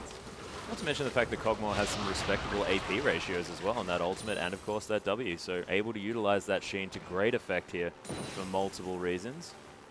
Now going to be attempting to zone Royal Club out of this lane. A lot of respect from Royal Club onto Crystal here, who seems to be just having his way with this lane. Yeah, I think the Royal Club has just recognized that in ganks, Insec is fairly useless until level 6. So they're just trying to go even in all their lanes, not push anything. They're actually winning top lane, which is a lane they should be winning. They're fairly even across the board in other lanes. So just try and get to the point where they're not bleeding objectives like they were last game, and then they can group up for these nice big Hecarim ultimates. See whether that Onslaught of Shadows can be used to great effect when it does come through. A little bit similar to the Rengar that Insec, of course, also loves. The same sort of gank path, the same want to get to level 6 as quickly as possible and affect the map at that stage. And so far, he's happy to try and get to that point, as it looks like the Warrior enchant going to be opted in for from Insect, so he's going to have a fair bit of damage when he does hit that level 6 mark. Yeah, he certainly will, and hasn't swapped over to the Chilling Spite yet, of course, stealing a lot of that that movement speed away, giving a nice little boost of AD in the build. Yeah, true. Top lane, Cola's actually gone for a Sheen first item, so an extremely aggressive Aurelia pickup, trying to get in the face of Flandre. Has got the CS advantage, but Flandre still repetitively, I guess, pushing that wave in. Yeah, just doing his best to make sure that he has the creeps at his side as well, and that is something that Morgana's often going to have because he can clear these waves so quickly. Of course, Transcendent Blade's going to be needed from Cola if he wants to answer that level of pushing power. And Crystal, not even level 6 yet, able to put so much harass down onto HYY, and in a lane that's Corky Annie. I mean, there's a lot of burst potential there. And getting to level 6 early, very, very important. Yeah, and they're pinging out the fact that the mid laner, Korn, has actually gone into the top side of the map. They saw him there, they've backed Flandre away, and this is actually Beast picking up a first uncontested dragon in response. Really nice play coming out once again from Snake for early objective control. Just a ward over the back of the pit, and that's all it's going to take. This dragon will go down. Yep, Beast using that smite, consuming it up, and Crystal and Ella didn't even need to leave their lane, nor did Barker. A complete solo on that dragon as Beast hit that level 6 mark, and it's not going to be any timer hit here as Flandre takes so much burst damage from that Sheen. In tower range, he gets caught by the Dark Binding though. Flandre is going to be safe for now. Doesn't have his flash, doesn't have his teleport. He's going to have to be careful here, and decided to go for that Fiendish Codex as well, so still going to be attempting to pick up that Morella Nomicon early on. Yeah, certainly his double Durans will keep him nice and safe in lane. They're actually rotating up the support player. Ella up into the top lane with Flandre trying to keep him safer. That will mean that they cede a little bit of the pressure that they gained in the bottom lane. There's a 10 CS advantage for Crystal here. And he has been spotted out, so pinging the top lane back. Now see if they're actually... Royal Club are matching it. They're sending Annie into the top lane as well. This is very interesting play. And you were talking about the fact that Royal Club are playing incredibly reactionary. I think that is almost proven right here with Zero answering that one, because you have to think that the Flash Tibbers, now just available, they could have just destroyed Cogmore, taken a tower, and moved on from there. Yeah, exactly right. It looks like they're trying to get a Tibbers in another area of the map, however. Zero looking for Barker. And actually, Barker going to be taken here from Zero straight away. W's and E's out of it. Flashes straight away as well as the Rift Walk comes over the wall. Intelligent flash as Beast going to take away that red buff as well. Tibbers scouting mission just a little bit, but blows the big cooldown and doesn't find Barker, but does get that flash. And Barker, again, picking up Exhaust in the mid lane. Yeah, so Barker going for the Exhaust against what is pretty much a double assassin if you count Aurelia as an assassin. She does triple if you count, you know, Annie as well as Hecker. Maybe it's a Quadra assassin. Who knows? As once again, a repeat visit to the top lane. No flash for Con. He's in trouble. Oh, Dark Binding finds him here as well. There's the Soul Shackles. Cola in a lot of trouble. There's the last proc. Oh, not actually going to find it just yet, but it does in the end. Absolute Zero going to do so much work. Look at the full channel. Tear that horse apart. And Snake, 2 for nothing in that situation. Yeah, Insect flying in there, put out a lot of damage, but then after the first rotation was used, not really much he could do and had to take the full channel. If we have another look, Cola just gets caught out, overextending in the lane. Insect comes in and Cola survives for a surprising amount of time, but a full channel Nunu ultimate at level 7 is going to do work. Oh, yeah. That was despicable damage. Half the health of Insect, who's now going to be teleporting in. The Onslaught of Shadows could be available, but he bounces into the wall over and over again. He's tanking up this turret. Oh my goodness. Barker wishes he had some more mana so that he could finish off that silly horse. That was an interesting play coming through there. So the horse galloping around, didn't have an ultimate to get through the damn Emperor's Divide. Oh, gets knocked into turret range. So now map control completely on the side of Snake. They've got a 2,000 gold advantage, 20 CS advantage in bot and mid, and the game's slowly slipping away here from Royal Club, you feel. Yeah, Royal Club were looking to sing that My Horse is Amazing song, but it just didn't quite work out at that stage as Cola going to try and clear up this top lane. And ceded a little bit of an advantage, but still has 10 CS in the lead. Doesn't quite have his Trinity Force available just yet, but it is going to be done very soon. Another 600 gold or so necessary to finish off that item. And Home Guard mobility boots from Insect, unable to pay off just yet. The Tibbers actually lands on a Crystal here. It's a nice Monsoon for that disengage, and big cooldown now used in this bottom side. Tibbers wants to be taken for that sweet 50 bear gold, but doesn't come in. Yeah, and 4 members were actually rotating down from Snake here, so not really much they can do. Insect now looking to match. There's 3 at the turret. Now they're bringing down Cassidy. No, looks like they're just giving this one up. So second turret of the game will fall for Snake. They've got complete control over the bottom half of the map. And Crystal going to be answering with his Trinity Force Power Spike a little bit before HYY's. You have to think that he probably has the money sitting in his back pocket to pick that one up. 1,600 gold, so yeah, easily going to be able to grab that item. I believe 1,800 now sitting in his pocket, so yeah, he's got it. Yeah, he certainly has. We'll just be able to back off now. That's great timing for the next Dragon as well. Snake, complete control over it. Even Flandre in the top lane looking to get busy. Pop the ultimate, bullying Kohler out. And this is terrifying when a matchup that we thought was definitely going to be in favor of Royal Club is now going in the way of Flandre, thanks to Beast and his fantastic ganking power there on that top side. It's 2-0 Morgana doing work up here. Yeah, it certainly is. And any matchup where, even if it goes against you, if you pick up an early double kill, probably going to swing back in your favor. So interestingly, Flandre enjoying the 2 kills that were nearly gifted to him, the second one on a silver platter. Yep. And we see Royal Club now trying to group up. They've lost nearly all of their outer turrets. The top one, you would have to think, is not far away with the pushing power of Morgana. And unless they can get a really good team fight in the next couple of minutes, they might just be slowly starved out of the game again. And 25 seconds on that Dragon here as well. Soul Shackle's probably going to match that timer very closely here from Flandre, whose teleport just came up again. Sun Turret going to be used in this mid lane. We didn't even mention when Barker managed to push that wave in enough times to be able to take that turret, and that's what's going to happen here against Korn on this Cassidy, who can't really answer back too much in the earlier levels of this game. And Blue Steel coming in as well, and Snake just starting to run away with it. Yeah, they've got complete control over every area of the map. Even this Dragon area where there's 3 members on the top side of the map, they're still trying to contest Vision against Insect, who is maybe getting caught out. No, he'll just be able to clippity-cloppity his way back into his own jungle. But that Dragon's now up with teleports available and 0 on the top side of the map. Once again, just might be given over to the Snake lineup. Yeah, and you can see Insect was so squishy on this Hecarim as well. You have to think that if he onslaughts into these fights, he's just gonna melt, which we saw. So second Dragon of the game given over to Snake.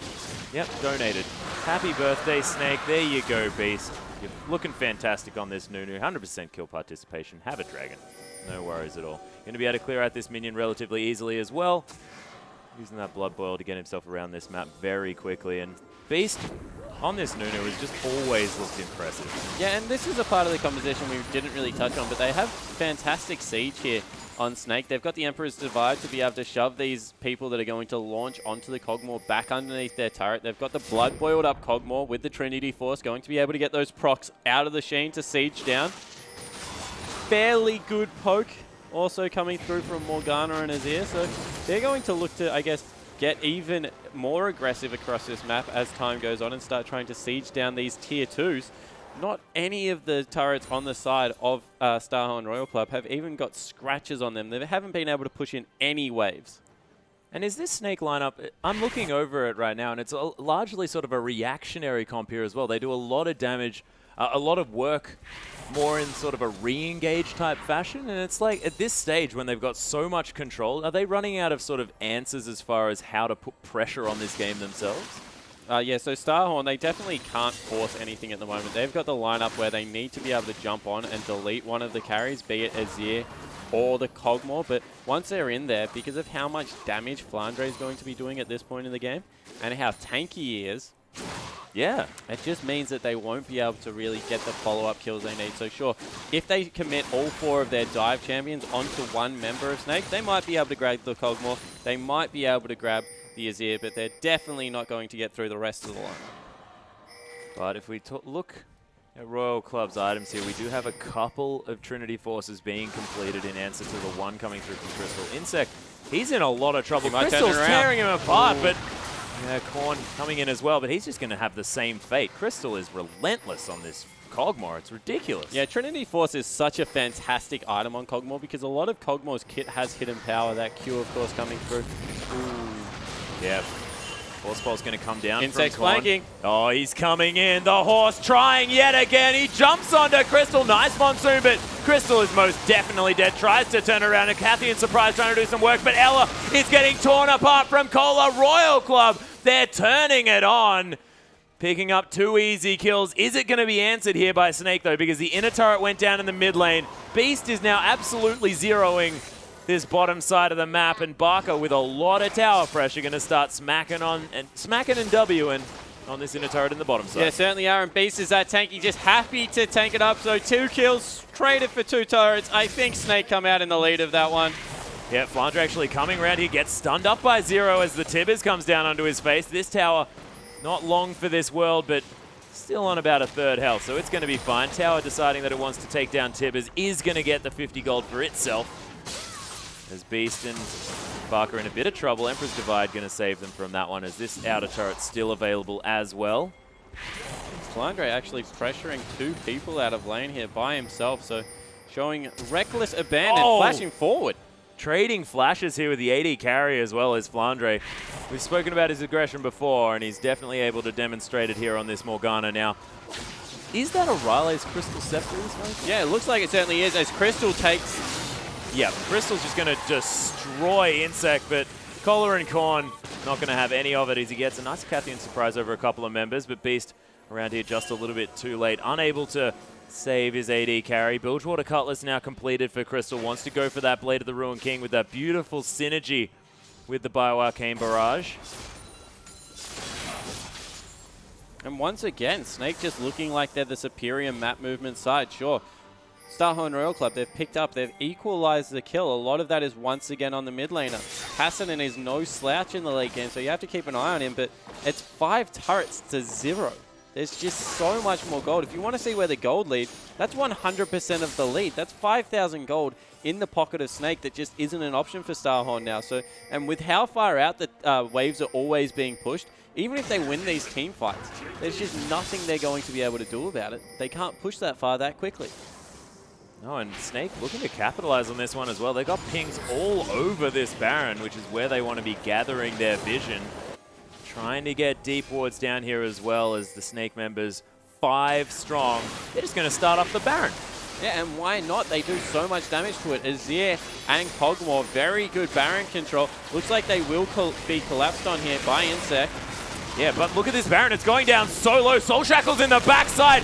It does get taken easily here by Nunu, and Insect's going to fall down straight away. Korn gets hit by a Dark Binding. Look at the Emperor's Divide tearing him apart. Crystal picks up the kill, and Snake grab a Baron. 2 kills already, and they'll be able to follow these super creeps into the base, you have to think. Yeah, and we've already complimented them how good their siege composition is with the Kog'Maw and the Azir. So being able to have these Baroned up creeps now means that they'll be able to tear through with the Trinity Force. They'll take the first inhibitor of the game at only 21 minutes, and Snake are on a roll. They are 10,000 gold now, the lead, as the inhibitor falls down. Map entirely owned by Snake at this stage of the game, and we were talking about Royal Club maybe not having the confidence in that last game. That's been epitomized right here. Yeah, it certainly has. They look like a team confused. Once again, just bleeding objectives across the board. This game has the danger of being a complete shutout. With the exception of 3 kills, nothing has gone in Royal Club's favor. And look at Snake moving around this map so beautifully as well. Baron into a couple of kills, inhibitor. As soon as they finish that, the dragon comes up. They take their 3rd unanswered dragon of the game. And that's the movement speed. That's when they want it as well. This is the time where they want to be putting pressure everywhere, and they have the opportunity to now with a little bit extra movement. Yeah, they certainly do. And Insect looking to even start split pushing now, and that's when you know that a jungler is in a bad position, when he's starting to soak up the valuable experience and gold around the map.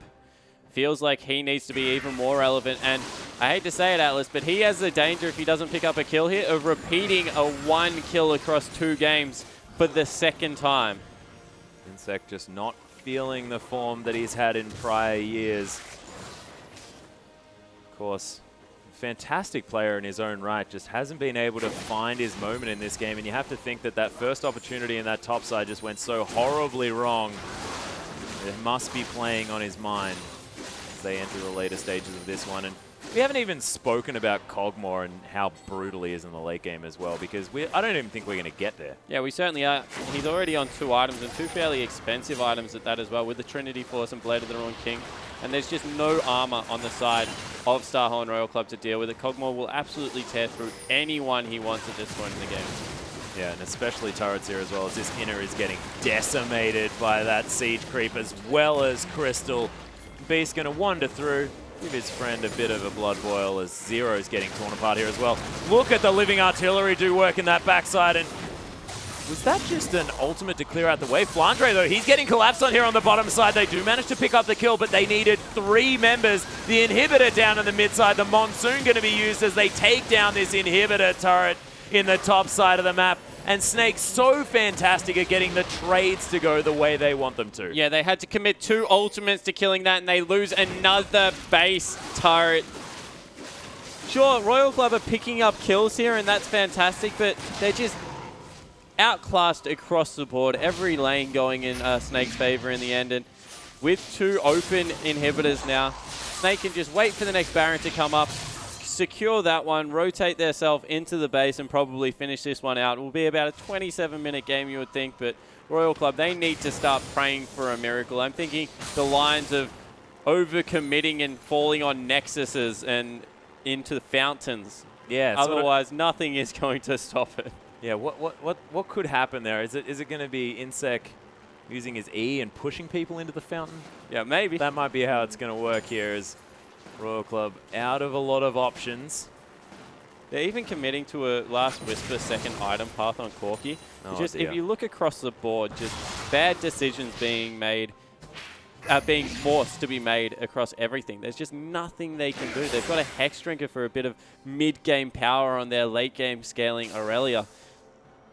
Maybe only Korn is a person that could truly stand up to Bucker at this point in the game, but even in the mid lane, there's a 2,000 gold discrepancy. It's just such a commanding lead for Snake. Yeah, and when you've got sort of 2 extra kills in that lane as well, is 40 CS and all of the global gold. When it's 8 turrets to 2, 1 Baron to none, 3 Dragons to 0, Snake are just all over this game, and they're heading straight to that top side. The teleport going to be used on the bottom side of the map as they're looking to pick up Flandre yet again. Black Shield's there. He uses his ultimate, but Cola, he's going to just jump out of it. Insect taking a lot of damage. And Flandre, he's going to use that flash. He wants to actually try and escape from this one. Dark Binding does land. He gets back to the tower as Snake decimate the base of Royal Club. Yeah, they're still going for it on the bottom side. Cola, unfortunately, won't be able to pick it up. They lose a second inhibitor, and maybe this is just Insect trying to get a little bit of mojo back. He's recognized that the game is over. Why not go for some kills? Unfortunately, though, even that's not working. No, can't catch a break, can he, on this horse? A little bit unfortunate. Chris are going to take away the Gromp and then head back into this top side, because why not? There's Farm there, and he's an AD carry. He's going to be followed just a little bit. You have to give Insec a bit of respect on this horse, because he's pretty damn quick. If he's nothing else, he's definitely quick. Oh, and oh so glamorous, prancing around the fields of Summoner's Rift. He looks beautiful. Oh, he does. He does. Hecarim is one of the most visually stunning characters, if nothing else, so I can understand the pickup there from a purely aesthetical point. When the analyst is talking about the champion pick being an aesthetically good choice, you know something's gone wrong for your team, ladies and gentlemen. Is Crystal going to take away the Raptors as well, Snake? You were right when you were saying that they might be just waiting for this next Baron before finishing this game off. They did manage to pick up another inhibitor in that time, and maybe they're going to get impatient and take down this middle lane inhibitor as well. But every member of Royal Club is alive, and Nexus turrets do relevant damage, and Snake may not necessarily want to dive there without the help of some powered up minions. 30 seconds is the timer now for both of these neutral objectives as they come up. And with Snake's ownership of the map, they'll happily take that one down. And This inhibitor, you have to think, is probably just going to die straight up to this Kog'Maw, who does a lot of damage. Yeah, Kog'Maw at this point in the game does so much damage. Picks himself up a crit cloak as well with that. Oh. Whoa. That's just flat out auto attack. Zero had his stun, but he couldn't get in range. Crystal's going to get blown up, though, as Ella tries to monsoon them out. Look at that Empress Divide tearing through the dive comp of Cornin in second. Cola now getting ripped apart. It's Bucker's turn to show his power as Flandre picks up Cola. This inhibitor going to fall down. Super Creep streaming into the base as well, and only the bottom lane available for Royal Club. It was a valiant effort to go on top of Crystal, but if you only get him and Barker's still there, he still has so much damage. These Nexus turrets are going to get torn apart as Barker, no, he just actually wants to pick up the kills. Even going to ignore the fact that he can win the game. As now the members of Snake turn their attention to the Nexus, and what a clinic put on by Snake this game against Royal Club. Ella not even going to fall down there in a beautiful display, and now our second place team tied with OMG is Snake. Yeah, that was a pretty brutal clinic put on by Snake of how to control a map objective. No turrets, no dragons, no Baron taken by Starhorn Royal Club in that second game. A complete shutout. Yeah. And you can see the frustration starting to grow. It's just there's something missing. It's not clicking. And across the board, just outperformance in every lane. We keep saying that when Name comes back, that something might change. But when you're losing top, you're losing jungle in such emphatic fashion game after game. Maybe that won't even be enough. They need to really go back to the drawing board. Yeah, and Starhorn Royal Club, they're probably also going to be relying on the fact that the confidence boost given to their whole team when Name comes back is going to be really important, because they're then going to feel like this team that can push forward. Of course, right now, they feel like they're playing with only one leg, you have to think. Yeah, certainly are, but on the other side of the rift, Snake must be feeling fantastic. Out of the LSPL, really no expectation on these guys. We knew they were a great team with Flandre in the top lane, but Crystal, Bucker, and Beast really stepping up. Got to mention Ella as well. And now to contend with the likes of OMG and EDG, these guys are here to play. Oh, yeah, but let's go to our next matchup very soon, ladies and gentlemen. M3 are going to take on Energy Pacemaker right after this break.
And welcome back, everyone, to the English coverage of the Chinese LPL. We're in week 5 of day 3 with our second match of the evening. I am Julian Page-Car. Joining me will be Jake Spawn Tiberi and Energy Pacemaker versus M3 Spawn. Yeah, an interesting game coming up. Two of the lower level teams, I guess, table standing wise at least. But there were big things coming out for both these teams. We'd heard about the synergy coming through from Energy Pacemaker, and we expected them to explode.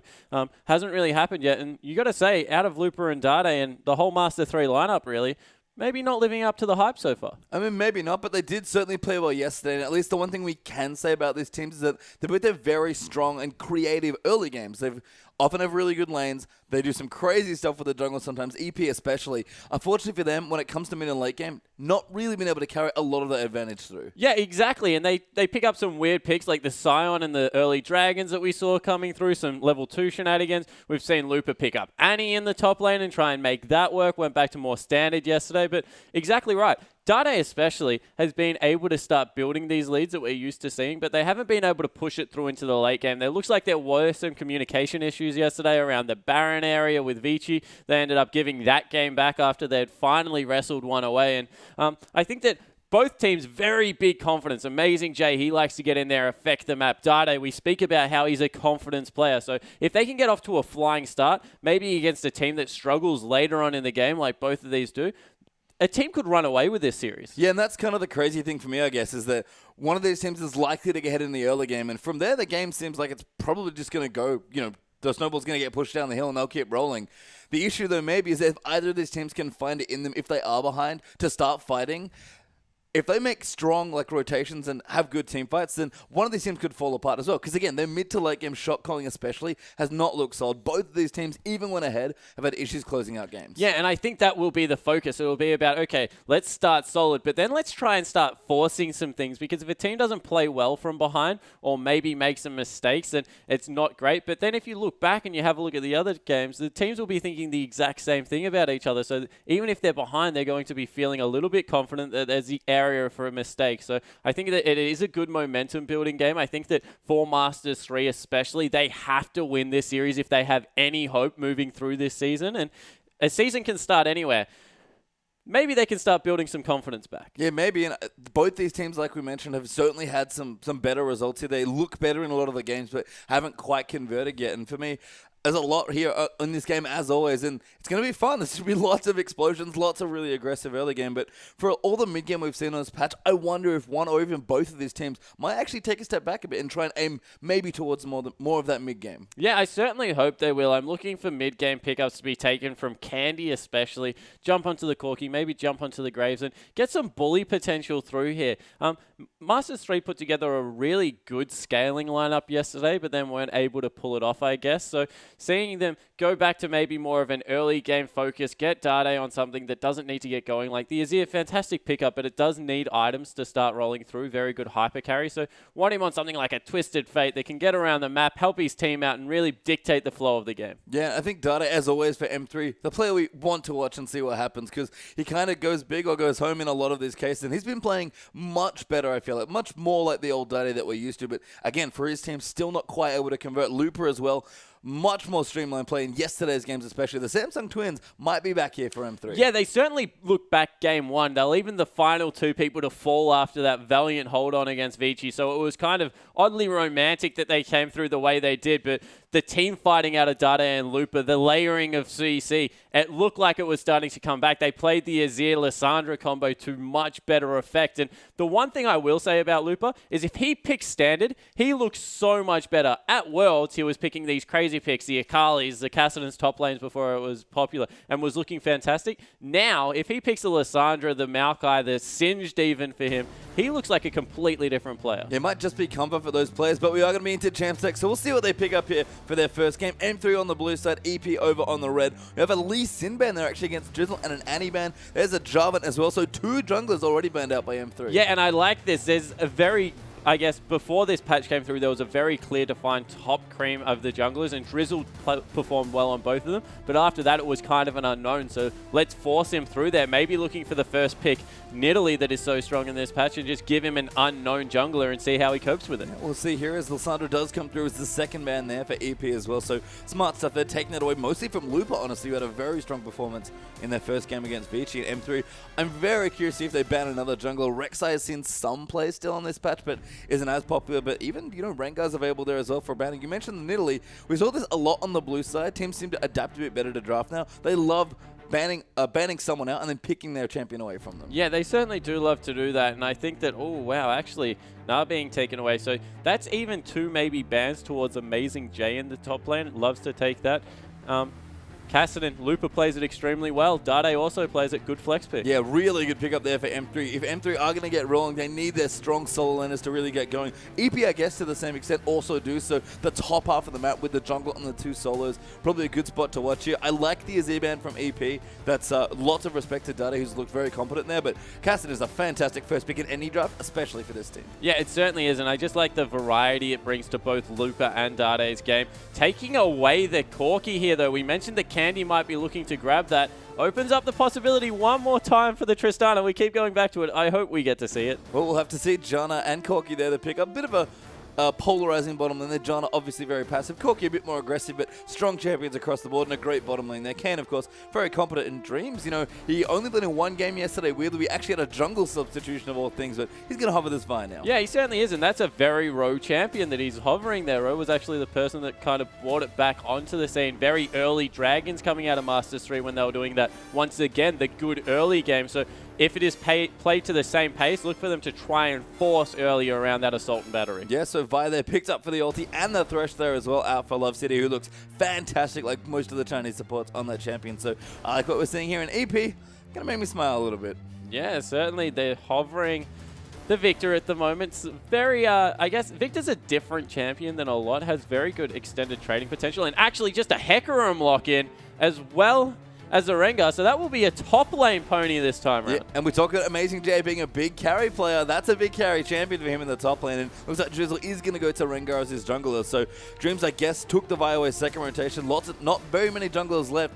A good pick up there, but that is a very excited to see how the pony works out. It has worked, kind of hit or miss so far. Yeah, it certainly has, and I just would encourage the audience to cast their eyes over to the summoner spells in the top lane at the moment. Let's not talk about them yet, but keep them in the back of our mind. We've seen some crazy things go through. I think that Sivir is a dangerous pick here. Rengar and Hecarim can gap close onto an AD carry extremely quickly. Throw in a very immobile mid laner as well. And there is a chance that if they fall behind here, Masters 3 can get snowballed over the top of. Yeah, really safe pick here from Dade because he can't counter-pick his mid lane, but not that much carry potential on the Xerath. It's a fine pick. It's very strong, but looks like EP are going to answer already. I think they're hovering. No, not quite there yet with the LeBlanc, but Raphael's going to get to counter-pick this as Xerath. Yeah, he certainly is, and there's a few things that you can take into Xerath. Things with gap closest typically do a lot better than champions that have to walk towards him just because of the upfront burst damage, but there's some good pick potential on Masters 3 lineup if we focus on what they do good. They get Dreams in there very quickly with Candy's ultimate, able to set up some long-range snipers. Lupa will also be able to dive in and delete someone off the map, but you look over to Energy Pacemaker's lineup and their dive potential coming out, and Shu just to keep Kane safe on the back line. They have a lot of magic damage especially that will be able to delete people. Yeah, and that's one of the nice things about EP's comp. It's very early game focused. M3, a little bit harder carries, I guess, especially for Lupa on the Kassadin, but a little bit more time there. It needs to get going. Vi, kind of mid-game focus, needs that level 6. Xerath, kind of goes through and starts affecting team fights and objectives and sieges especially. And I guess Sivir is reasonably good in the early to mid-game, but Energy Pacemaker are all in on the hard engage. Yeah, they certainly are, and Amazing J has kept his summoner spell, so that is a teleport ignite, so look for Dreams to get up there early and try and bully around the horse, because when we saw Hecarim come onto the scene, the first person I really saw play it, I guess, on the newer map was Keen over in North America, who used to take it into the mid lane, and he used to take it to melee assassins and just go the home guard boots, push out the lane, and then roam around as much as possible. So we've seen it a lot in China over the years, especially in the top lane. They were the first region to really popularize the carry Hecarim top, and So if anyone can play, it's probably going to be Amazing J. Yeah, I mean, again, we talk about Amazing J as this very fun, definitely player to watch there on the top side for EP. Things could start happening. He loves his aggressive, gimmicky summoner spells as well. So this is a very fitting first game for Energy Pacemaker. Yeah, it certainly is, and I like the fact that they're trusting in exactly what their team's about.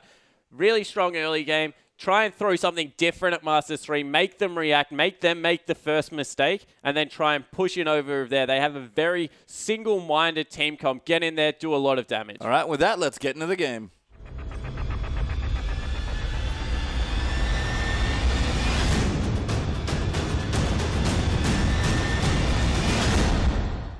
And we're on to the Rift here for Game 1 between M3 and EP. M3 over on the blue side for this first game.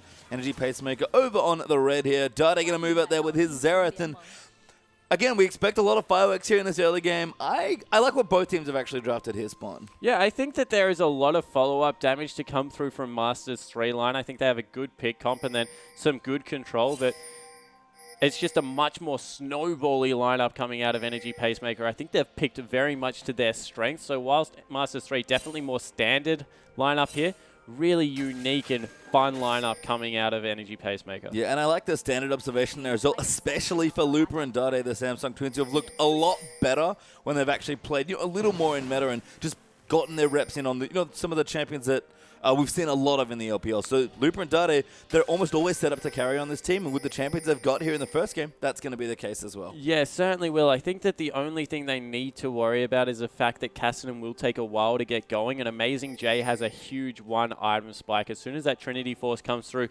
from Amazing J, he's going to pump out so much mid-game damage. So as long as they can skirt the fact that Cassidy might be a little bit weaker early game after the first major item pickup, then that will be fine. And it looks like the response out of Energy Pacemaker is to actually swap the lanes. Yeah, that's quite interesting. I mean, Corki versus Sivan, not super hot for Corki. Doesn't really get a lot of work done there. Just kind of has to sit under his turret and farm. And Caston is not a bad champion to 2v1, so I do like the swap there from EP. Yeah, and the confusing thing is taking no defensive summoner spells into a lane swap means that if you teleport down to the bottom lane, you are in very, very big danger of being, I guess, just deleted off there. Looked like Masters 3 wanted to do something cute and take the red buff away for their AD player, but weren't able to manage to do that because they need to get down there and soak up the first couple of waves of experience. Yeah, I think notice that the swap has started there, so Dreams and Looper will team up there for double jungle. Drizzle and Amazing J going to do the same, and it seems like Candy probably going to have to start pushing that wave if he hasn't done it already.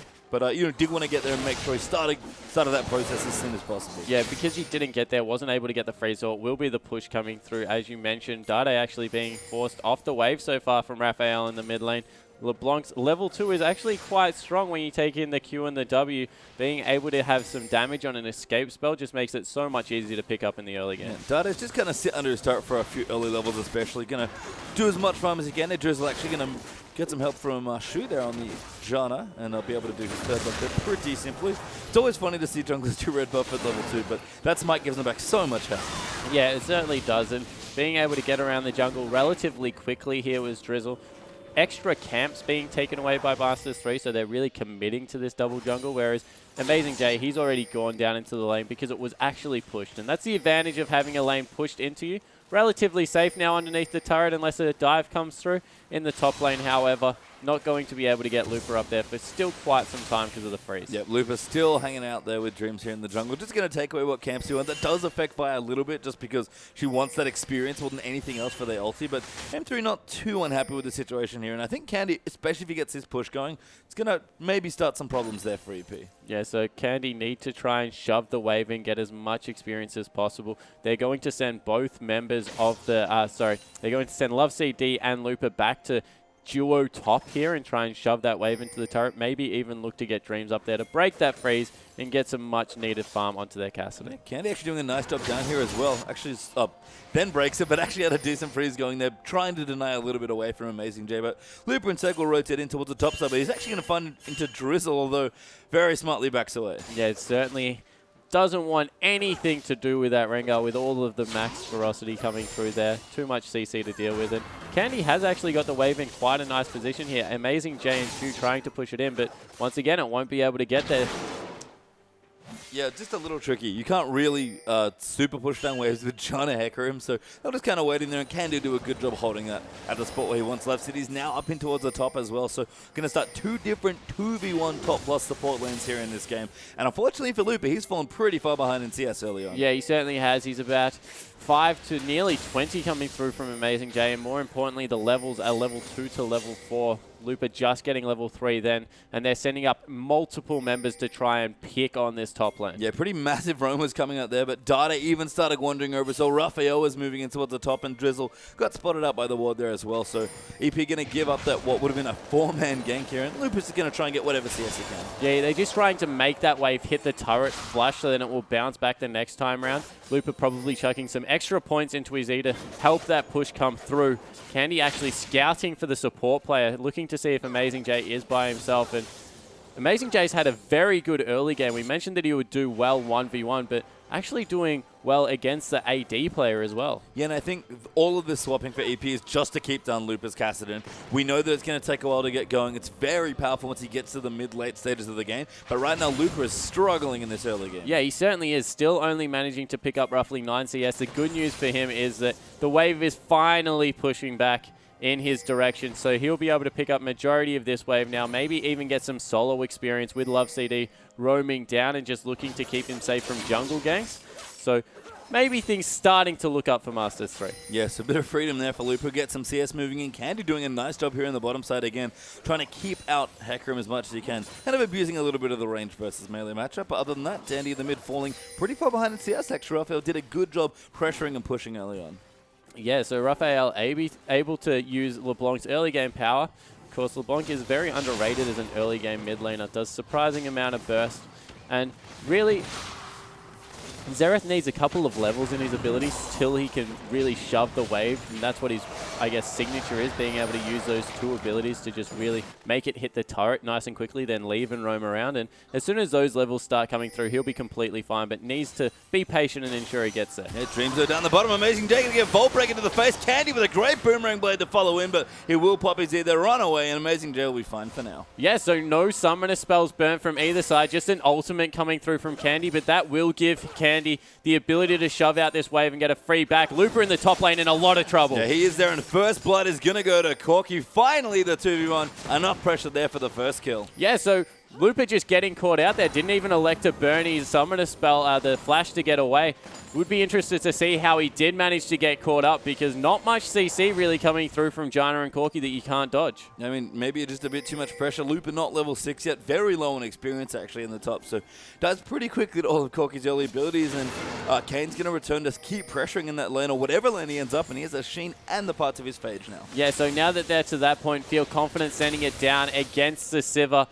Circumvented a lot of Sivir's early laning power of being able to shove out and spell shield a lot of the abilities coming through from Corky, actually grouping up for that dragon because they recognize the teleport was used in the top lane. Yep, smart rotation there from Energy Pacemaker. Again, off to a good start here in the early stages. Lupa will be very happy that he finally gets some farm. He's going to start shoving the wave in, but EP going to basically get a very impossible to contest dragon.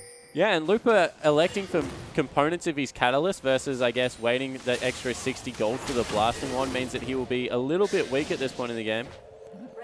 Raphael, they're going in, just attempting to harass, but Dragon is going to go there to Energy Pacemaker. Drizzle with the smite, able to pick that one up. So first Dragon an advantage there to EP, and they got the first blood. Things looking good. Almost 1,000 gold ahead, actually. Yeah, that's a really nice early game advantage. And this Hecarim, now that he's gone back and been able to pick up that cow, will be able to stand toe-to-toe with Lupa, who has no early game ability power coming through. So across the board, actually big positives for Energy Pacemaker. We mentioned that they're a snowbally squad. If they can get going around the 11-minute mark, things are looking fantastic. Dreams is not quite level 6 yet, but Amazing J did pop the ulti. Dreams going to go in over the top. Lupa going to look for the kill, but Amazing J gets the first one. Dreams does find the return kill, but a good trade there, 2v1 by Hecarim. Yeah, certainly, and once again, Lupa went for the bait, didn't use his flash to try and dodge out of any of the damage, and really didn't take the ignite into calculation. So Hecarim able to trade 1-for-1, and more importantly, the kill didn't go over to Lupa in response, so that's even better for him.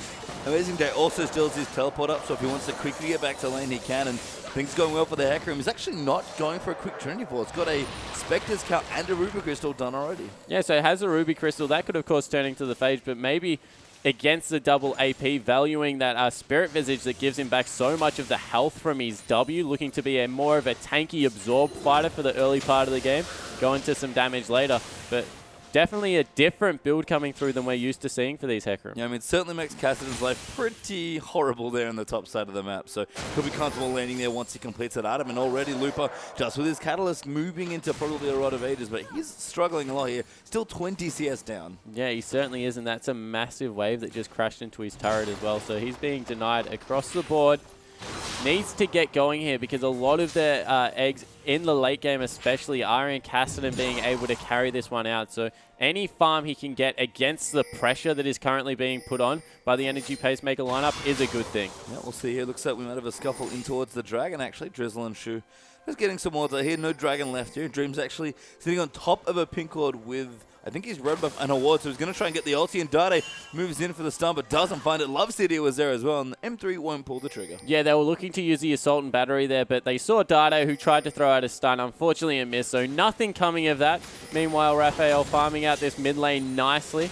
Dade has caught back up in CS, but anytime that a LeBlanc's at this point, ooh, ult popped. Yeah, Drizzle going to move in there. Looks like he's going to try and find the jungler. Dreams will rotate away, though. And Drizzle just going to use the ulti for pressure, get some good wards down. Yeah, two very deep wards. If that second one had been a little bit lower in that brush, they're probably the two most important wards at this point in the game because it will keep eyes on Vi. And Vi gets into lanes, especially when that flashes back up, so deep. It's very hard to get out of range of a fully charged Vault Breaker and Assault and Battery, so being able to spot which side of the jungle she's on just gives you a little bit more forewarning. And you can see Candy doing decently here against Kane in the bottom lane, building up a short CS lead right now. It's about 5 here, and with that BF sword, despite the strong sheen there from Corki, still not having very much fun in the bottom lane. Yeah, still not able to really take it to the counter lane matchup, and with a kill, you would expect him to maybe do a little bit better here, but credit to the bottom lane out of Masters 3.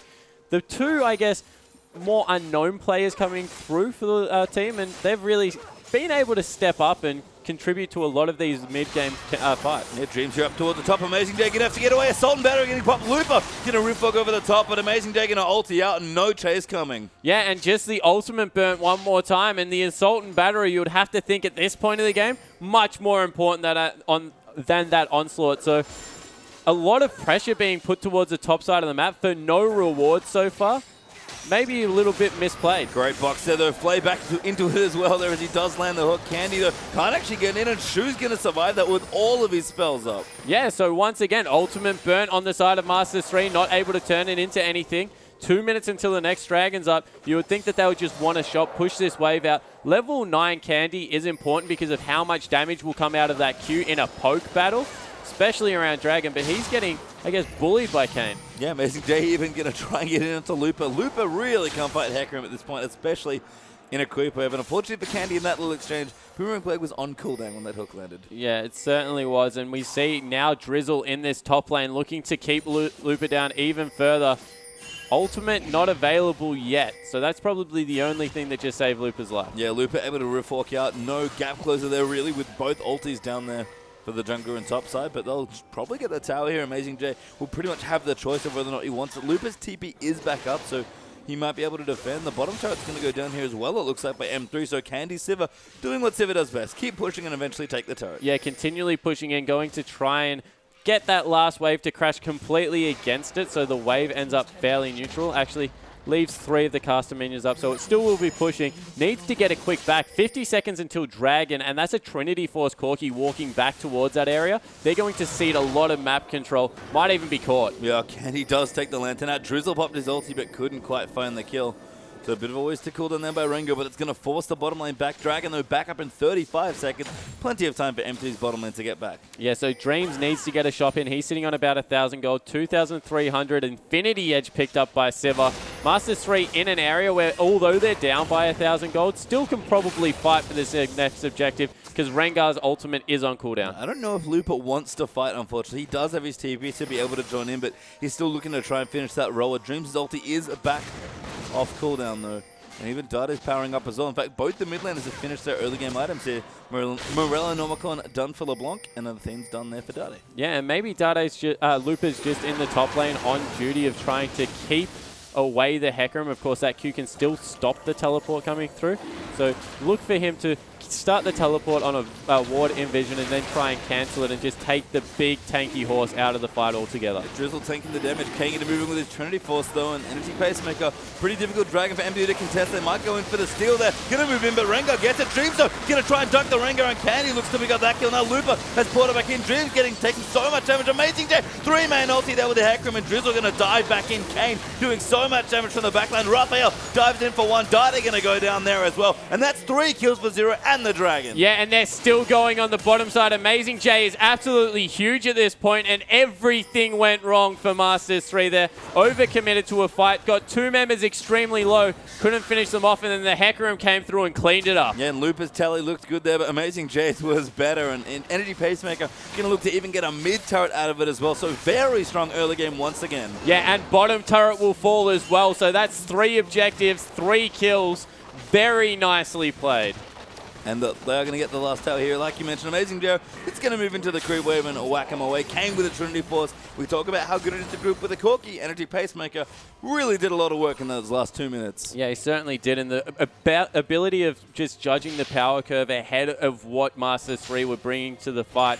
Dade got a lot of good poke through, but once Dreams had committed onto Rengar and wasn't able to finish off that kill, it just meant that the team fight was never going to go in their favor.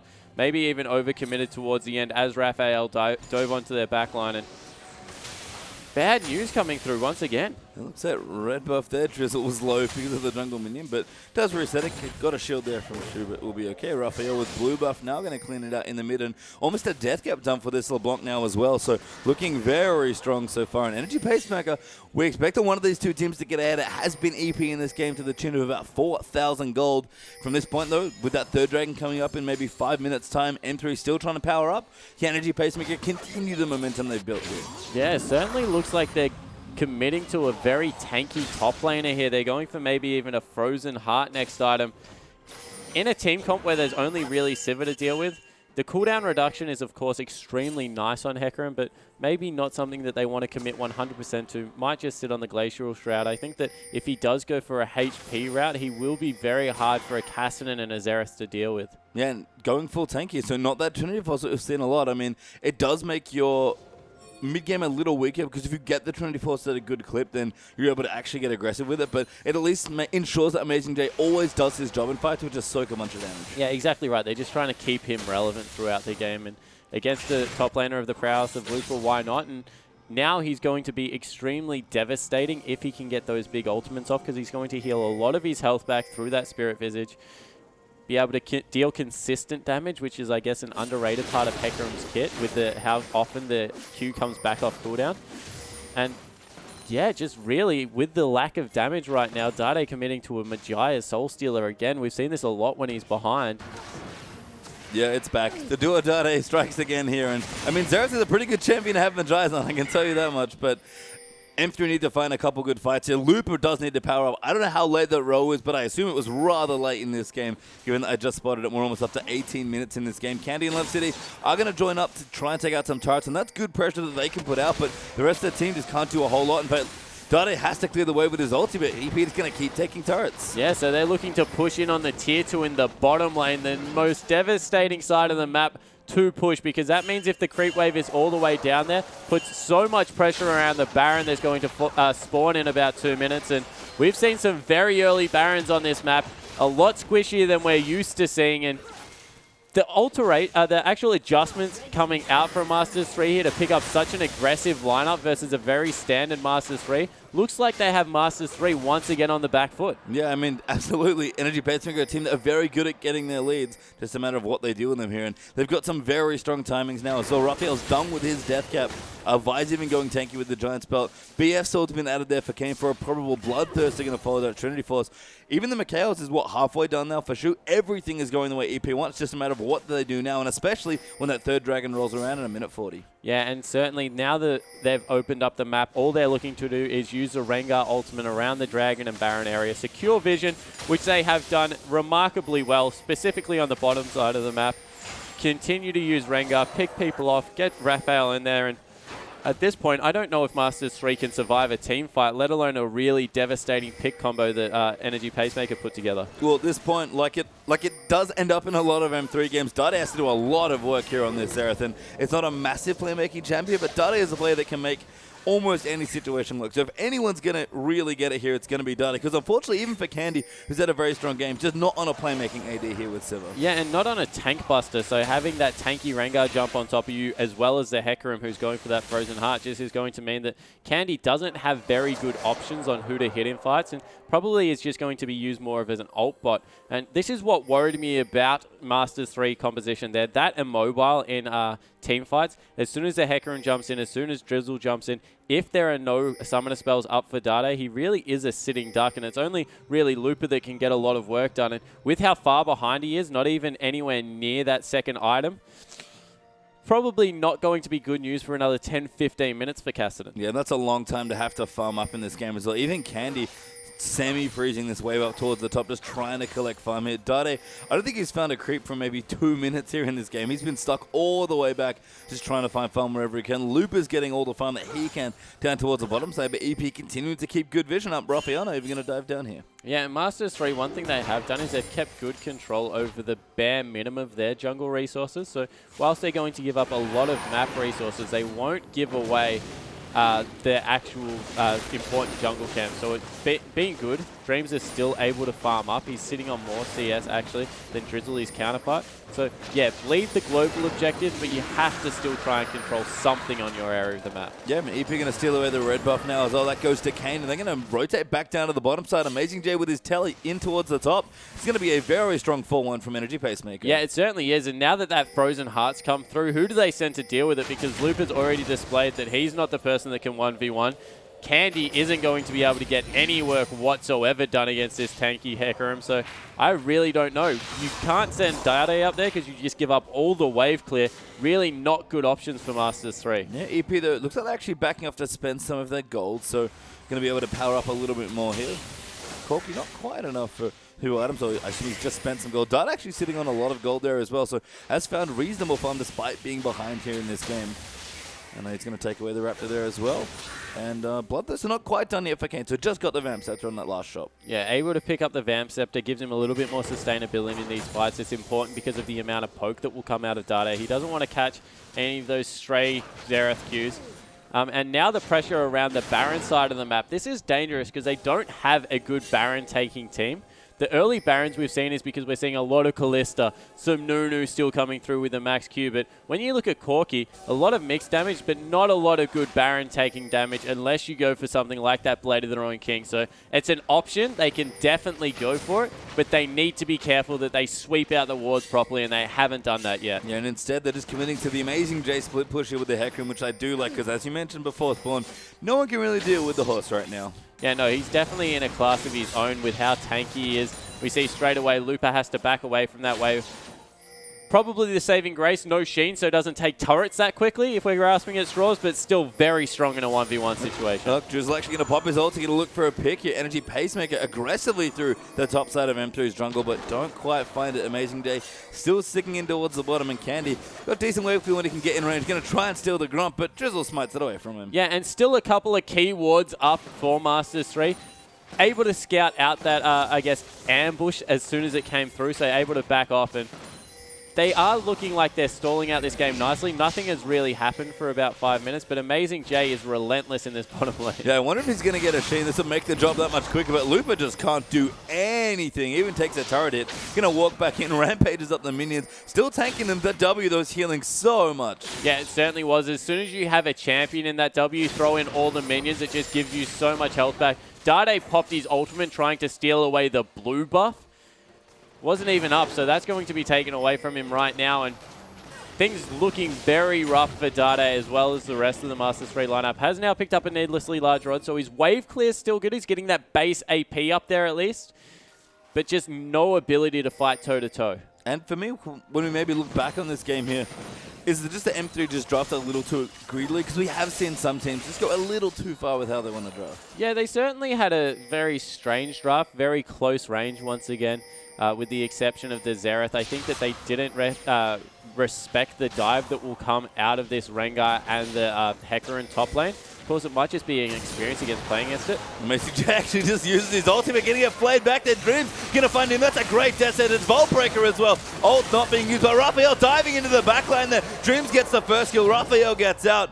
And M3 finally finds something. Yeah, so they get one kill. A fantastic flash play coming out of Love CD. He's been pretty spectacular on the Thresh. And the bottom lane out of Masters 3 really is their saving grace in this game. CSing very well as Candy. Good playmaking coming out of Love CD. They lose a turret, but they get something back at least. Yeah, I mean, they'll answer here. They'll take it. EP still only about 5,000 gold ahead, so haven't grown much of their lead despite how much control they've had. But Kane going to get going here as well. Going to take away the Gromp there. Dragon back in 2 minutes. That'll be the 4th straight for Energy Pacemaker if they pick it up. And unfortunately for Candy, I feel like if we're talking about drafting at least, the fact that he seems to favor more short-range carries does hurt M3 a little bit here. Yeah, I definitely agree. I actually think that's a problem with the Sivir pick in general, is what do you do when you get to this point in the game? Sure, you clear waves very well, but you're not a tank buster. You don't scale better than your counterpart. So from behind, you really are just relied on for that ultimate, and it becomes a tough situation, just contributes different things than we're used to seeing in ADs. Whereas at least if you're on something like a Grave, something like maybe even a Crystal's Draven, you participate as you scale up a lot better. Yeah, and if we're going to talk about, that being maybe an issue for M3, big points to Amazing J for the build that he went in this game. Full tank, knowing that Sivir can't get through. Even Rengar had, delaying some of his tank getting, because he doesn't have as much farm. He was making more plays, he just wasn't getting vision up. And Amazing J is just all of the problem for M3. Yeah, it certainly is, and there's not really much they can do to deal with him at this point. So if he is the option to hit, there's no way that Dade's shredding through him. There's no way that Lupa is shredding through him. As we have a little bit of action now around this red buff, looking to steal it away once again. Ping's going out from Masters 3 onto that side of their jungle, but yeah, Amazing J, very smart build, calculated in what he wanted to do. It was an aggressive pickup, but played it as a very solo tank in this lineup. Yeah, and it's worked nicely here. I'm curious to see what Drizzle does. I imagine he's still going tanky, but right now, Amazing J owns all of the power here in this particular game. And for me, Spawn, game slowed down quite a bit here. Energy Pacemaker have done what they need to do. They've taken almost all of the tier 2 turrets. I think this one in the mid, the only one left, and they're going to group for it now before the Dragon. Of course, they want to wait for the next Dragon as well. So everything going well here for EP. They've basically taken as much as they can expect to take, given the situation they ended up in. My question for them now is, after they take this 4th Dragon, what happens? How quickly can they close the game? Yeah, so I think they actually wait for the next Dragon and hope that Masters 3 come out of their base. I think that on the new patch, especially with how quickly Baron falls, with the fact that they have a Corki with a Trinity Force Bloodthirster, if they can get a good fight outside of the base, they still don't want to dive yet. Maybe with another defensive item from Amazing J coming through before they want to commit to that. They can just hope for picks. They've got the LeBlanc, they've got the Rengar, and really group up around objectives. I think this was always the plan. They've sieged out everything they can. They've got a nice gold lead. Now just wait for bait around Baron, wait for the next Dragon, pick up those 2 important buffs, and then take the game from there. Yeah, so we'll see how they approach that. But a very clean, methodical game here for Energy Pacemaker so far. Had the more aggressive early game that we're used to, played that very well to give themselves a lead. And once they got there, slowed down a little bit, make sure they took, the necessary steps, and they've gotten themselves to a big lead here. I mean, the gold lead itself is still about the same here, but the Dragon control and the general map control has been stellar. Yeah, it certainly has, and this is the thing. If you're not a fantastic late game team and you have a lead, just slow the game down. Take it back to basic. There's no need to force, because they've won this game out of just being clean and methodical. Nearly IG-esque from the other day. Just starve people off camps, make sure that there's not resources going out to the Masters 3 lineup, and just stay in their face, keep the pressure up. And now that they're baiting around this Baron area, it's going to get to a point after 3 minutes. Even if they don't sweep out the wards, they know that Masters 3 can't get in an area to refresh them. So they'll just be able to take it uncontested. Yeah, and Amazing J still sticking in the bottom lane here, being so annoying on the Hecarim here. Actually does have a phage now, so going to finally build in towards a Trinity Force. And a bit of health doesn't hurt there either. Yeah, it certainly doesn't. And Trinity Force just synergizes well with every single part of Hecarim's kit, of being able to pop that E, all the added movement speed that comes through, as well as the Sheen proc. He does pretty ridiculous damage with just that one item. Throw a Warmogs on top of that, and he's probably as scary as he could potentially be on any champion. Yeah, and for all the mid-game power here for EP, there are no slapses in the later stages of the game, especially if they keep their lead. But Amazing J going to go in very aggressive. Drizzle actually moving in there. So Amazing J goes in, gets the two-man ulti. Dade in trouble. Raphael going to get that next kill play there back onto Dreams. Now Love City going to get chased down there as well. Dreams are going to go down next, and Kane picks up that kill. What a teleport, 2-0. Yeah, and how quick was that Hecarim running into the whole team? Another 3-man ultimate off the back of that. And once again, all they did was wait for Masters 3 to overextend for an objective, pick off 2 members, turn it into a Baron, and that's pretty clean play. Yeah, the homegrown Mercreds doing very good work there for Amazing J. Baron melts here under the pressure of Energy Pacemaker.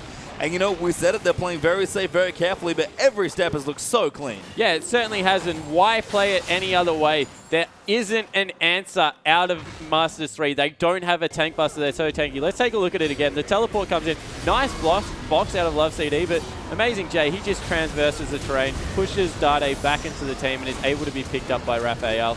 Off the back of this, they have no response for Amazing J. He is the point man the whole way through and took 0 damage. Yeah, that was M3 with 2 defensive pink cords in the blue side of their jungle as well. So Amazing J with the home guards there, just teleporting in, not a care in the world. That's the sort of Amazing J play we love to see. Yeah, it certainly is. And being able to pull the trigger on that teleport as soon as he wants to, he has very, very decisive plays off the back of that. One of the better teleport users, particularly around helping his team, uses it well in the laning phase. So this has been a pretty spot-on Amazing J game. If this is how we would like to play every game, you could probably look at this. Did well in the lane swap, was able to really get the farm up that he needed, and now he's just become an absolute beast in these team fights. I think the lane swap's probably my favorite thing of this, actually, because if Amazing J had gotten the 1v1 then that he wanted here, I think he would have done even better in this game. And that's not to say that he didn't do well in the lane swap, but that's a scary thing to think about. Yeah, exactly right. He was against a Sivir, so he was against a ranged champion and was still able to build and cement the lead.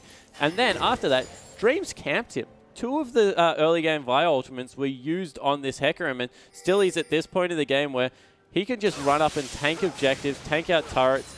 Dragon's going to respawn in about 3 minutes, and 2 minutes, and that one's probably once again just going to go over to Energy Pacemaker. I mean, good news at least for M3 is that they do still have strong wave clear. EP are going to struggle maybe to break the base here. Amazing J just tanking all the minions, doesn't care at all. And Baron buff is on EP, so if they can split people up especially, shouldn't have too much trouble breaking the rest of the base. Can also dive as well. Amazing J, very tanky. And just actually going to pop in for the ulti.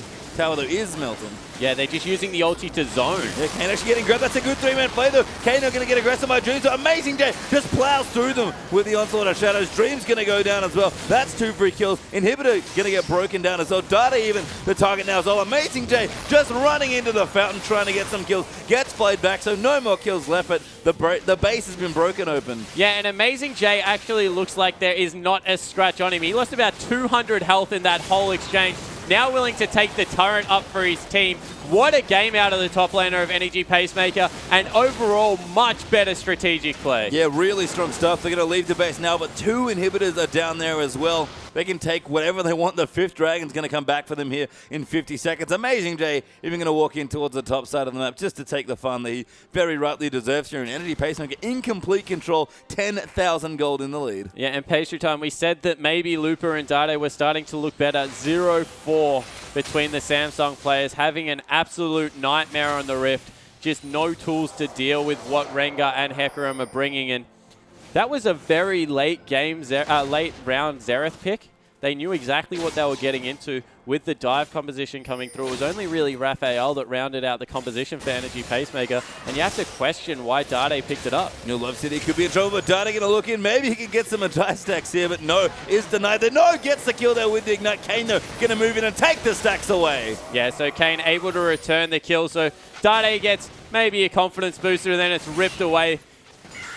3-0 on 5. Kane's had a fantastic game as well. You look down the list of Energy Pacemaker players, no one's really had a poor performance here, and they're going to pick up that all-important 5th Dragon, and that probably spells lights out. Yeah, this game has looked very difficult for M3 pretty much for the last 20 minutes or so, and that 5th Dragon likely spells the end here. Baron even may be back in a few minutes if they want it, but 2 bits of the base broken already. They don't need much more than this. Yeah, they certainly don't. Look for them to head up into the top lane. They can just shove that wave back in their favor, be able to pick that one up. And Looper still just trying to scratch together a semblance of an item build.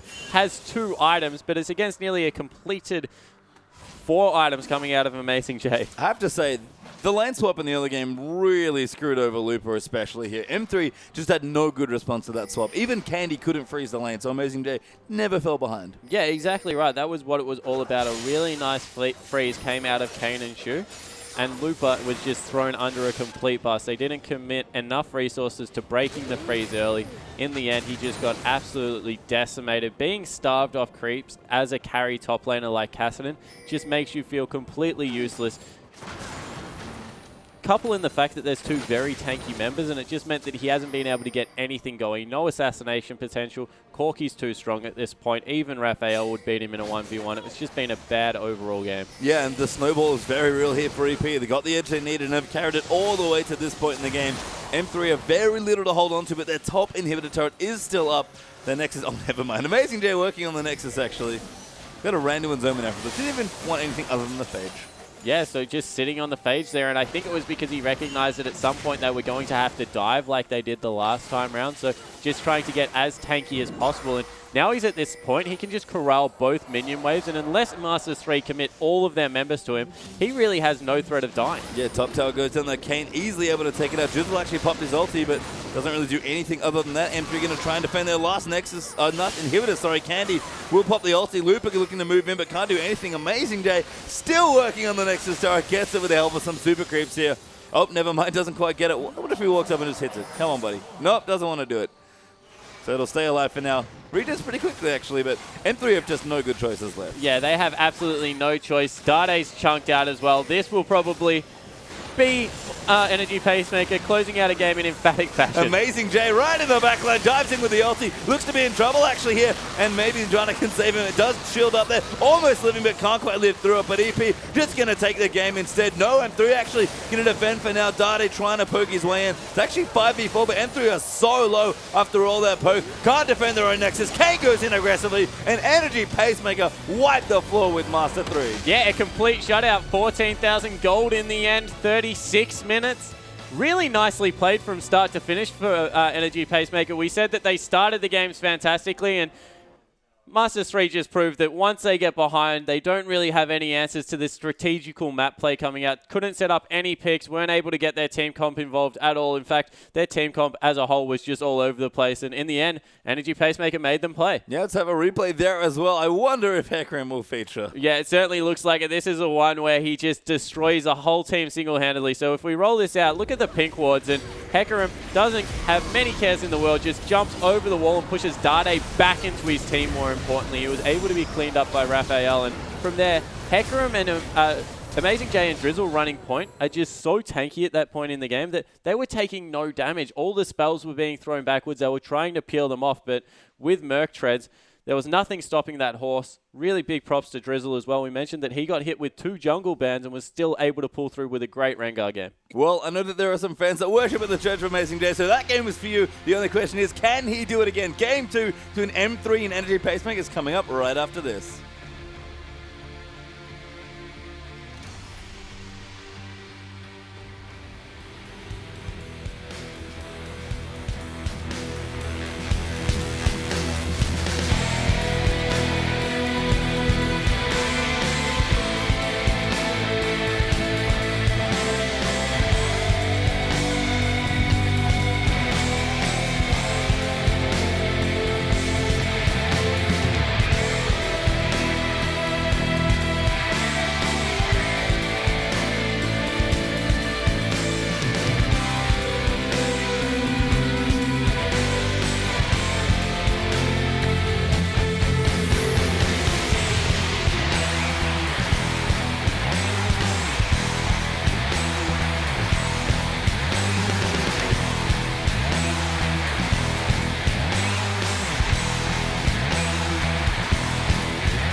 Hello and welcome back to the English coverage of the Chinese LPL. We're here for match 3 of week 5, day 3 here. We're almost into game 2 here between Energy Pacemaker and a Master 3. I'm Julian Page-Time Card. Joining me is Jake Spawn Tiberi.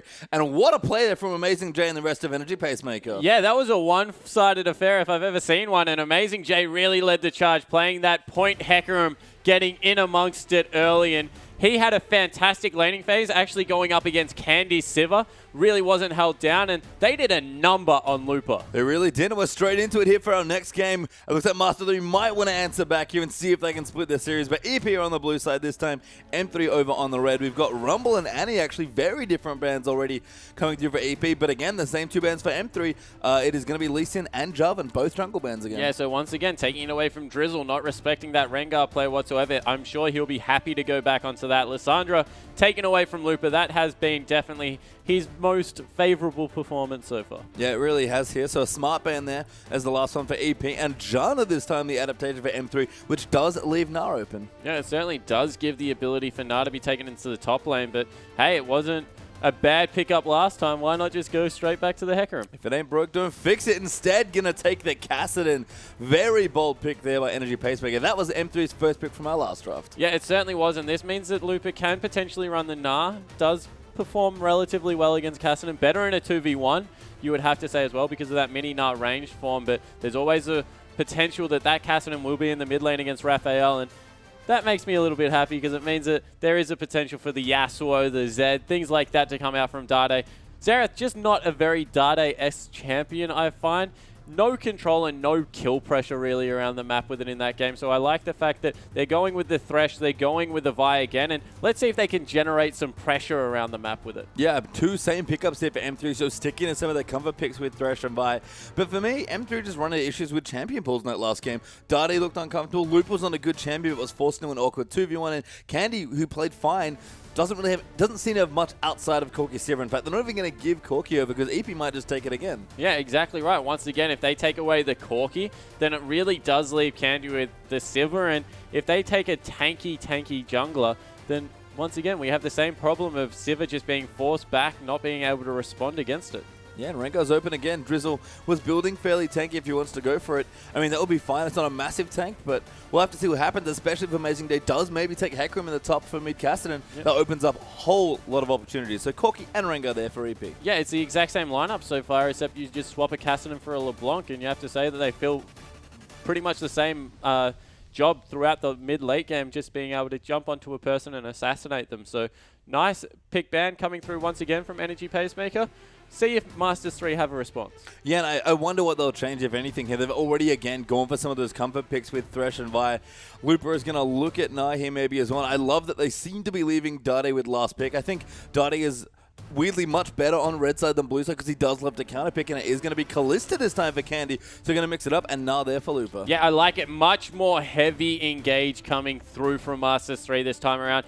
This time, they're going to be the ones looking to get on top of the carries and really mix it up. We've seen that if you try and use too many spells and, I guess, key cooldowns on other champions that aren't Kalista, she can just run over the top of an end of a team fight. Really values those resets that come through from Rend, and if that is the case, just adds a lot of surprising burst damage, as well as CC through the slow. Yeah, I mean, Kalista's a great champion. We saw Uzi's Quadra yesterday was disgusting. So a lot of these LPL AD carries do love this champion. A lot of players are showing preference, but that's Hecarim Nami there for EP. One of the biggest issues when you play Kalista is she also, much like Siva and a bit like Corki, can't bust tanks. Yeah, exactly right. Doesn't really go for that crit build and has to maybe go 2 or 3 items before she can get the last Whisper, and doesn't just output the same amount of damage with the Runan's Hurricane build. So does put her in a weird situation. However, what it does do is if they lane swap here, Kalista will have a field day against Hecarim in lane. And Kalista does like lane swapping a fair amount. She's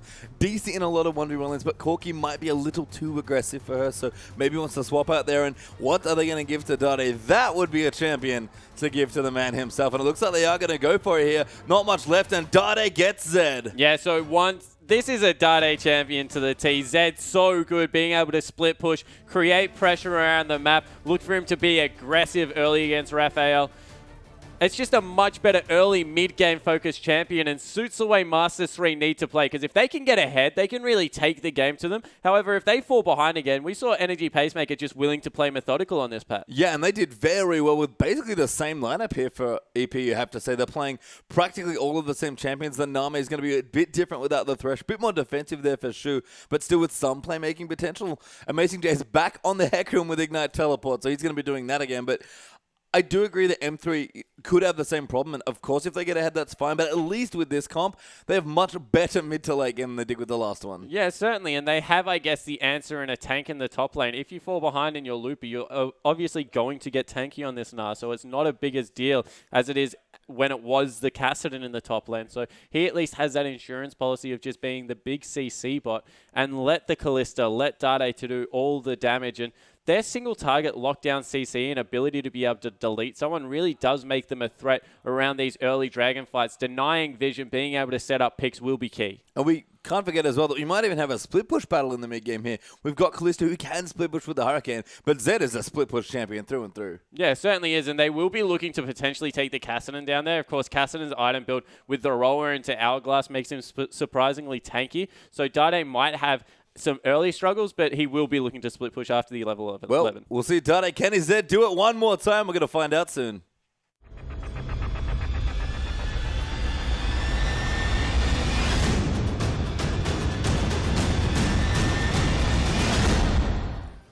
And we're on to the rift for Game 2 between Energy Pacemaker and Master 3. Dade on Zed.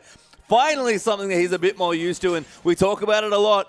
M3 look best when they're comfortable, especially the Samsung twins, Dade and Lupa. Lupa just finding his tanks there with the Nah. But if anyone's going big in this game, it is Dade. Yeah, and he's certainly recognized the fact that he needs to be a playmaker. Can't sit back on the likes of Xerath and be happy to farm, because even though he did completely fine, just nothing happened around the map for his lineup. So get on a playmaking champion, look for some picks, look for some flashy style points, and maybe get some confidence into this Masters 3 lineup. Yeah, Dade definitely a big emotional feel sort of player. When he's feeling confident, he plays like, and you can tell, and it's the same when he's behind. He's buying those Magi's. He's kind of sitting back, not really being the Dade that we know he can be when he's at his peak. But Energy Pacemaker coming off one hell of a last game there as well. Looking very strong. If they can replicate that sort of game again, M3 are going to struggle. Yeah, exactly right. They just played that from start to finish better than their opposition. So if they can get in a similar position where they're confident they can get the lanes they want and they have matched the lane swap here, then they have a good opportunity to get Amazing J into the same position he was last time. Just a massive tank, impossible to deal with this Hecarim, and try and metaphorically run over the top. Yeah, we'll see. He did a lot of running through, literal running through the team in the last one. Amazing J, though. We're going to have a look at EP's summoners, by the way, because of course Amazing J is back with teleporting that, so very aggressive. I love this choice by Raphael as well, going for that exhaust against Zed. Yeah, trying to make sure. Ooh. Yeah, Kane actually maybe going to get caught out here. The play does come in there as well. Candy's going to do so much damage here with the level 1 Ren. Candy's in a whole host of trouble, gets rendered to death, and Thresh picks up first blood. Yeah, that is a fantastic kill. Candy being able to pick that one up. More importantly, going to have an experience advantage now in the lane. If they can shove back, get a quick buy. Daggers are a fantastic first item for Kalista to be able to pick up, so it doesn't even really hurt the fact that he didn't pick up the money himself. Yeah, I mean, so cheesy there from M3, who's bottom lane, but it pays off there in the 2v2. Poor little Name stuck now, and Dade getting very aggressive level 1. Yeah, so Dade looking to trade with that Shuriken. If you can get into Kassadin's face and not have to throw it through any creeps, it just does so much damage, and that's exactly what came through there. He's looking to, I guess, try and bully out. Kassadin does surprisingly well against AD champions because can max that E, but Dade still with the Shadow will do a lot of damage. Yeah, and he's level 2 now as well. And this is the Dade we're used to, playing a little more forward in his lane, trading aggressively early on with his opponents, and most importantly for him, looking comfy. Yeah, exactly right. Looking to get in the face and really try and force some things. Once again, zoning off creeps where possible, and lane's going much better right now for Masters 3 than probably they did the whole of last game. Yeah, they're all going well now. Even Lupa down the bottom was harassing Amazing J a bit on the Hecarim. Has transformed into Mega Nah now as well. And this will be a pretty, probably farm-heavy lane, but Lupa does have some play there as well. Yeah, he certainly does. Without the defensive summoner spell coming through, that Hyper will get a lot of work done.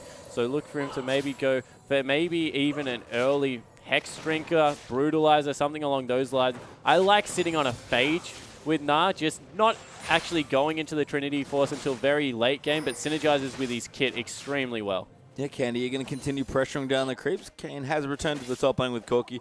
Only 4 CS behind's actually not too bad, but the experience, like you mentioned, is going to make things a bit tricky. Yeah, and that means just the earlier level 6, and it's the little things that really make these duo lanes explode. If you get to level 6 earlier, all of a sudden you're dealing with 2 ultimates instead of just the one in a normal 1v1 lane, and a lot more kill potential coming out of a Thresh. So if you throw a Thresh in there, doesn't actually have to land a lantern to get the good box through, and really will force the pressure towards the later levels of this lane. Yeah, so some really nice zoning. Actually, Kane forced a Valkyrie out. That's a lot of mana there. So M3 winning a lot of these early 2v trades, and Dade, Comfy Day, sitting equal on CS, actually has 2 longswords already. Yeah, so had gone back to buy, topped up his potions as well.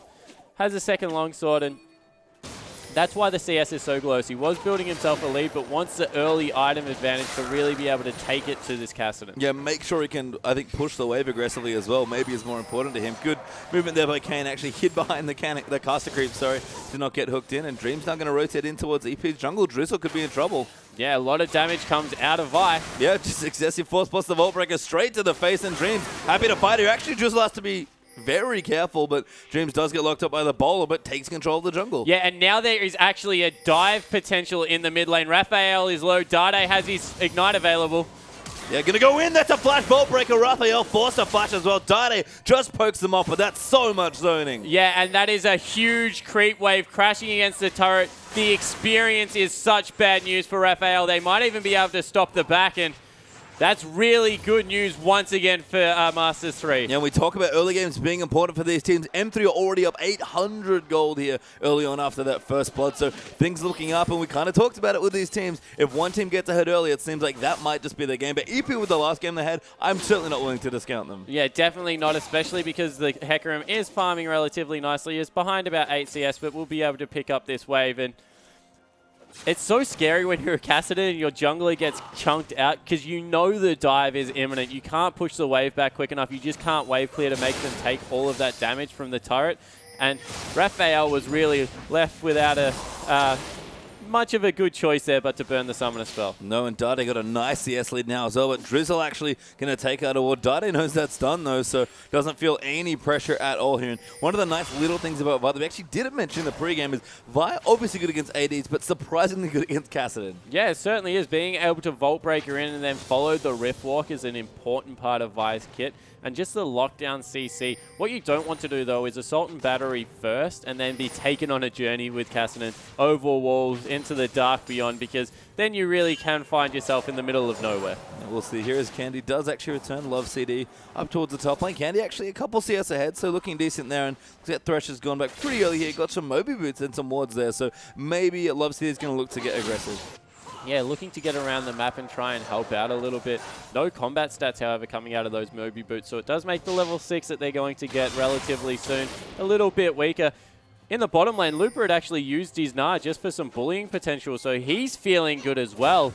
He's about 10 CS up, has forced the early back out of Amazing J, and still sitting nicely. Amazing J going for those Ninja Tab. I love those pickups. That is one of the most underrated first item back against a ranged top laner, because they just do so much auto attack harass. Being able to withstand that is fantastic. Yeah, so really strong stuff from Amazing J, but Looper will go back here and get his Fate. I love the aggressive pickup. Just what you're looking for, Spawn. Yeah, Phage is just so good because it means that you can get towards that hyper so much easier.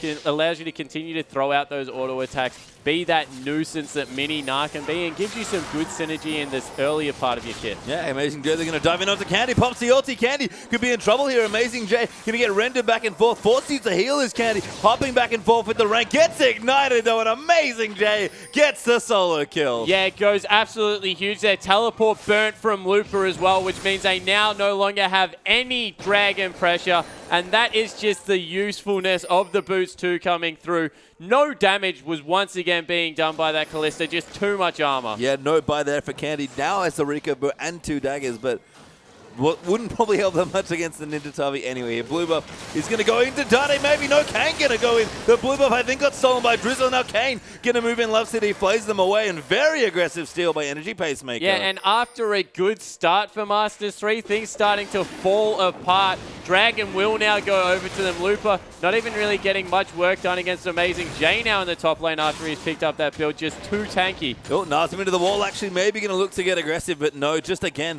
some harass that Looper knows he's not going to be able to make it to the team fight in Dragon. And Energy Pacemaker, yet again, that is, I think, 6 straight Dragons in a row in these 2 games. Yeah, it certainly is. And Looper, he just uses that to try and get some harass down, force him out of lane. He's looking to pressure the turrets as objectives right now. Candy needs to dodge the Hecarim for a couple of minutes now, because we saw how badly that last fight went. He hasn't picked up any extra AD, and because of the fact that he is going this Runarns build, it will be probably Runarns into BT into the Last Whisper, meaning that he's going to have a very late ability to fight this Hecarim. Yeah, Looper trading nicely here against Amazing Joe. They're about to transform back into Mega Gnar, so going to AoE down the waves here. Dream's actually coming through as well. Might be looking for a gank in the top lane. Yeah, maybe looking for a turret dive. No Ignite available, so relatively low kill pressure. They have pinged him out, though. The fact that they might be looking to invade onto that blue buff as it was stolen on their side. Maybe even just put some pressure on this turret. And really good presence of mind there by EP. Amazing J gets out very quickly. Does have his teleport if he needs it.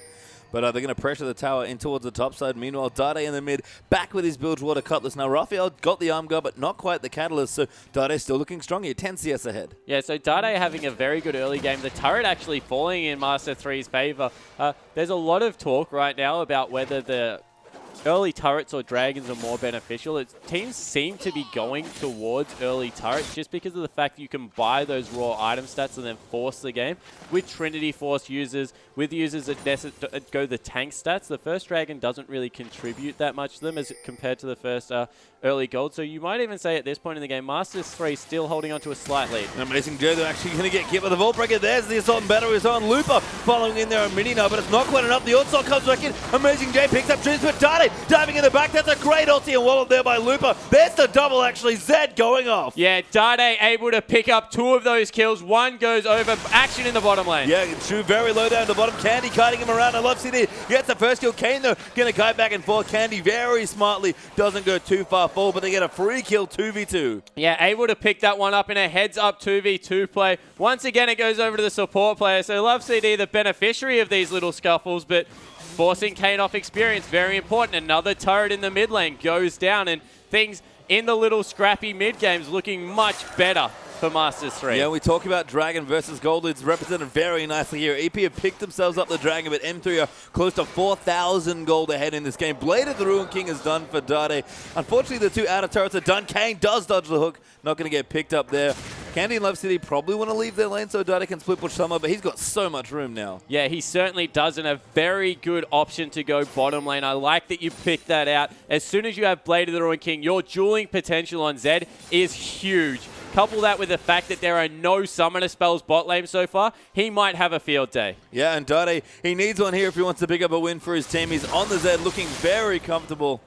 And just double buffs actually now as well. So it benefited a lot from those last few kills. And this is the funniest thing to me about Looper and Dade, the real highlights for this M3 team. Looper seems like he's playing best when he plays standard, and Dade seems like he's best when he's not. Yeah, exactly right. Dade has a very particular champion pool. It's something that legacy-wise, when he was playing a lot of Jace, Ryze, these tier champions, he was heavily criticized for, but stuck to his guns. Recently, he's looked like he has gone much more meta, as the ultimate actually coming out in the bottom lane from Kalista. There could be struggle street, but Kane does get hooked up. Candy going to move in now as well. The teleport here for Amazing J. That's an amazing double bubble. Amazing J coming in, gets the kill onto Candy, but Dade is down towards the bottom. He wants Kane. He's going to pop the ulti. Kane's going to go down. Dade going to kite his way back. The onslaught was saved though. Dade goes back to, no, he died. That's very unfortunate. Love City going to go down now as well. And that's a win, a triple for the horse. Yeah, 3 for 1 and a triple kill for Amazing J. 5-1 and 0 now. He's going to get back to that tanky Frozen Heart build. And once again, just not understanding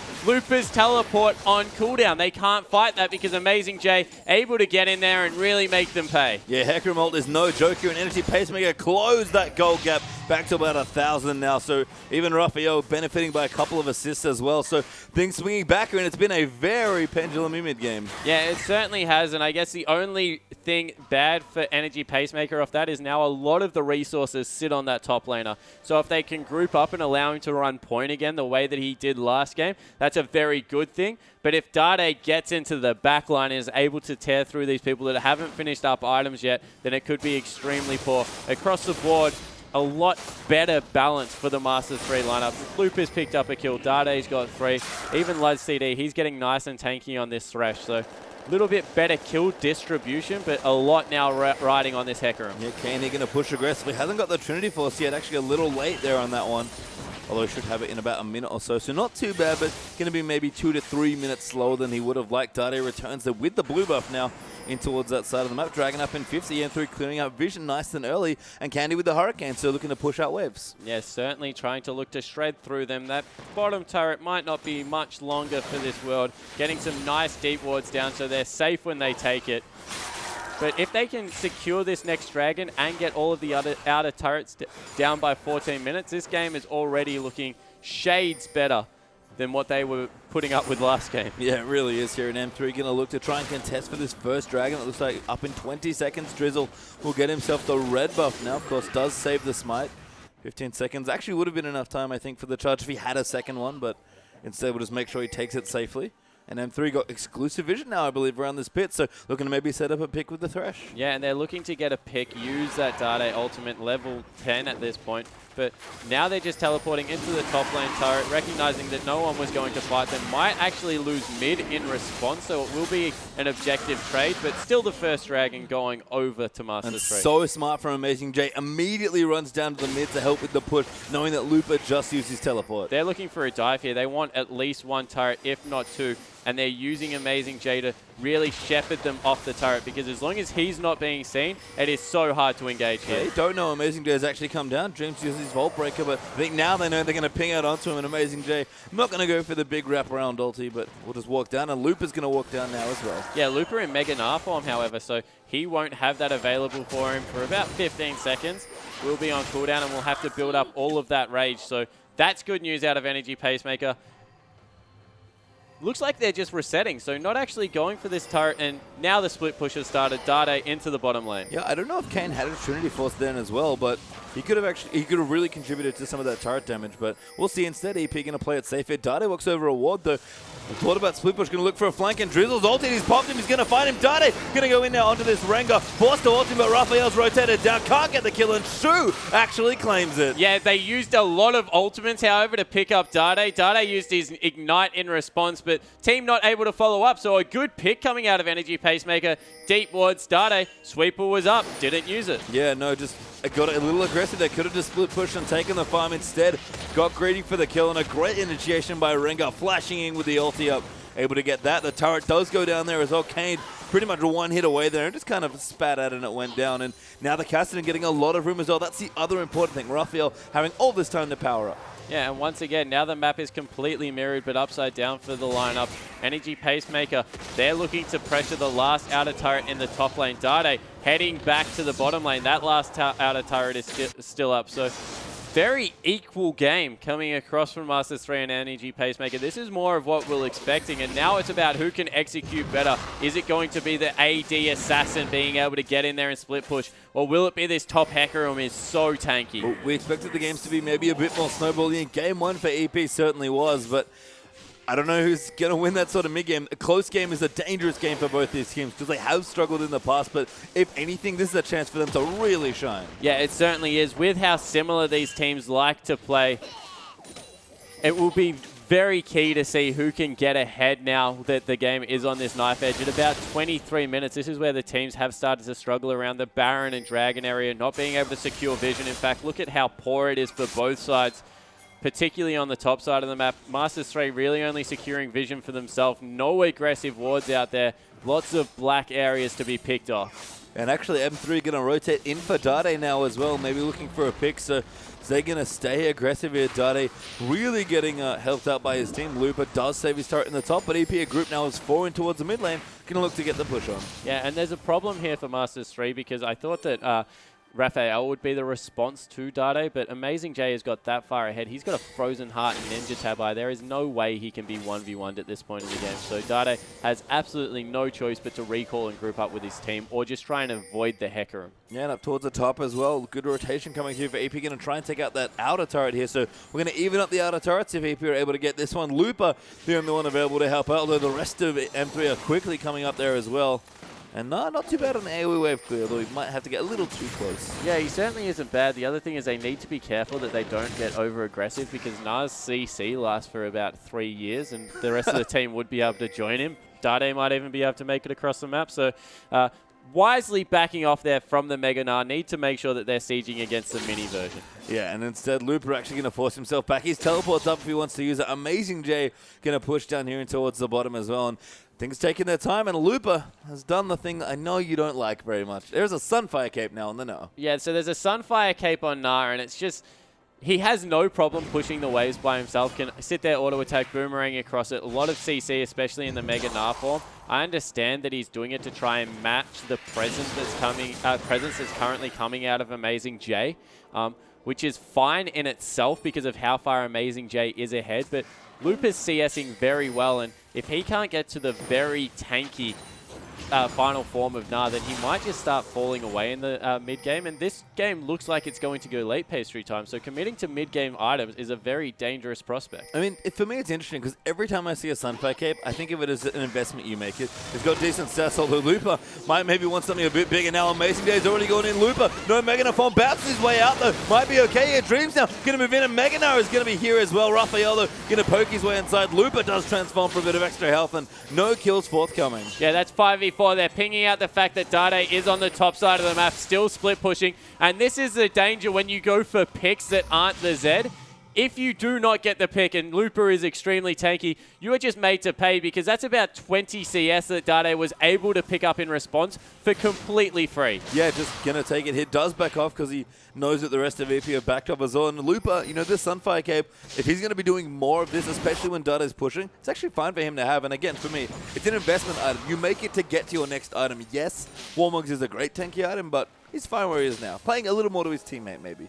Yeah, exactly right. So, as I said, I understand that he just needed the earlier power spike because of the fact that Amazing J got this far ahead. It's just something that you have to understand what it does when you purchase it for you. It's not a great team fighting item, and it very is non-interactive. As soon as people start getting their first MR item, the damage falls away very noticeably. So we'll see here as M2 going to move in for the next dragon. Actually, Amazing J caught in the top lane, does have his teleport, but M2 going to look to shred this dragon down. Dade even running interference down towards the bottom lane, but EP very good timing in wards, able to spot up that the dragon has been started. Amazing J is back off. He's got his home guard boots as well, so he's going to try and make a teleport in. Drizzle actually steals the dragon, but he's going to get killed there by Kalista after the ulti moves in. But Amazing J gets two there on the back line, take it through the bottom. Dade's down here as well. James is in trouble actually. Raphael moving in, but Looper gets very aggressive there, flashing in as the mini now, trying to do as much damage as he can. Amazing J going to get flayed back and rendered to shreds there by Kalista. Now left city doesn't even need the hook as Kalista gets the next kill. Now it's 3-1 M3. Yeah, 3-1 M3.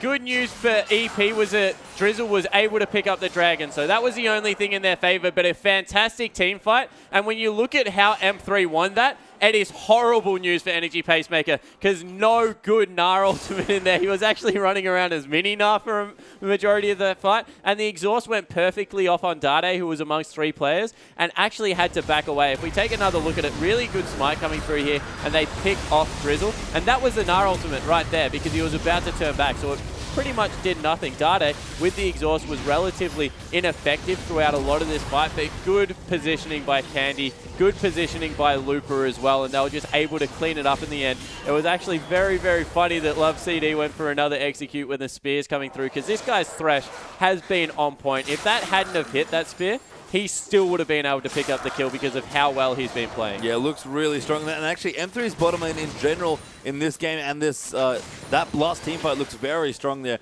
Candy crucially had both his items done as well, so able to just wreck through people. And that's what we're seeing with Kalista. She kind of she goes through like Katarina-esque Ren sets through fights. Yeah, she certainly does. If the team's able to get one person low, she can get the slow out, and then that allows her to build the second set of Ren sets and really start getting the resets through. The CC is key, but the damage just becomes brutal as the game goes on. And I don't like what's happening here.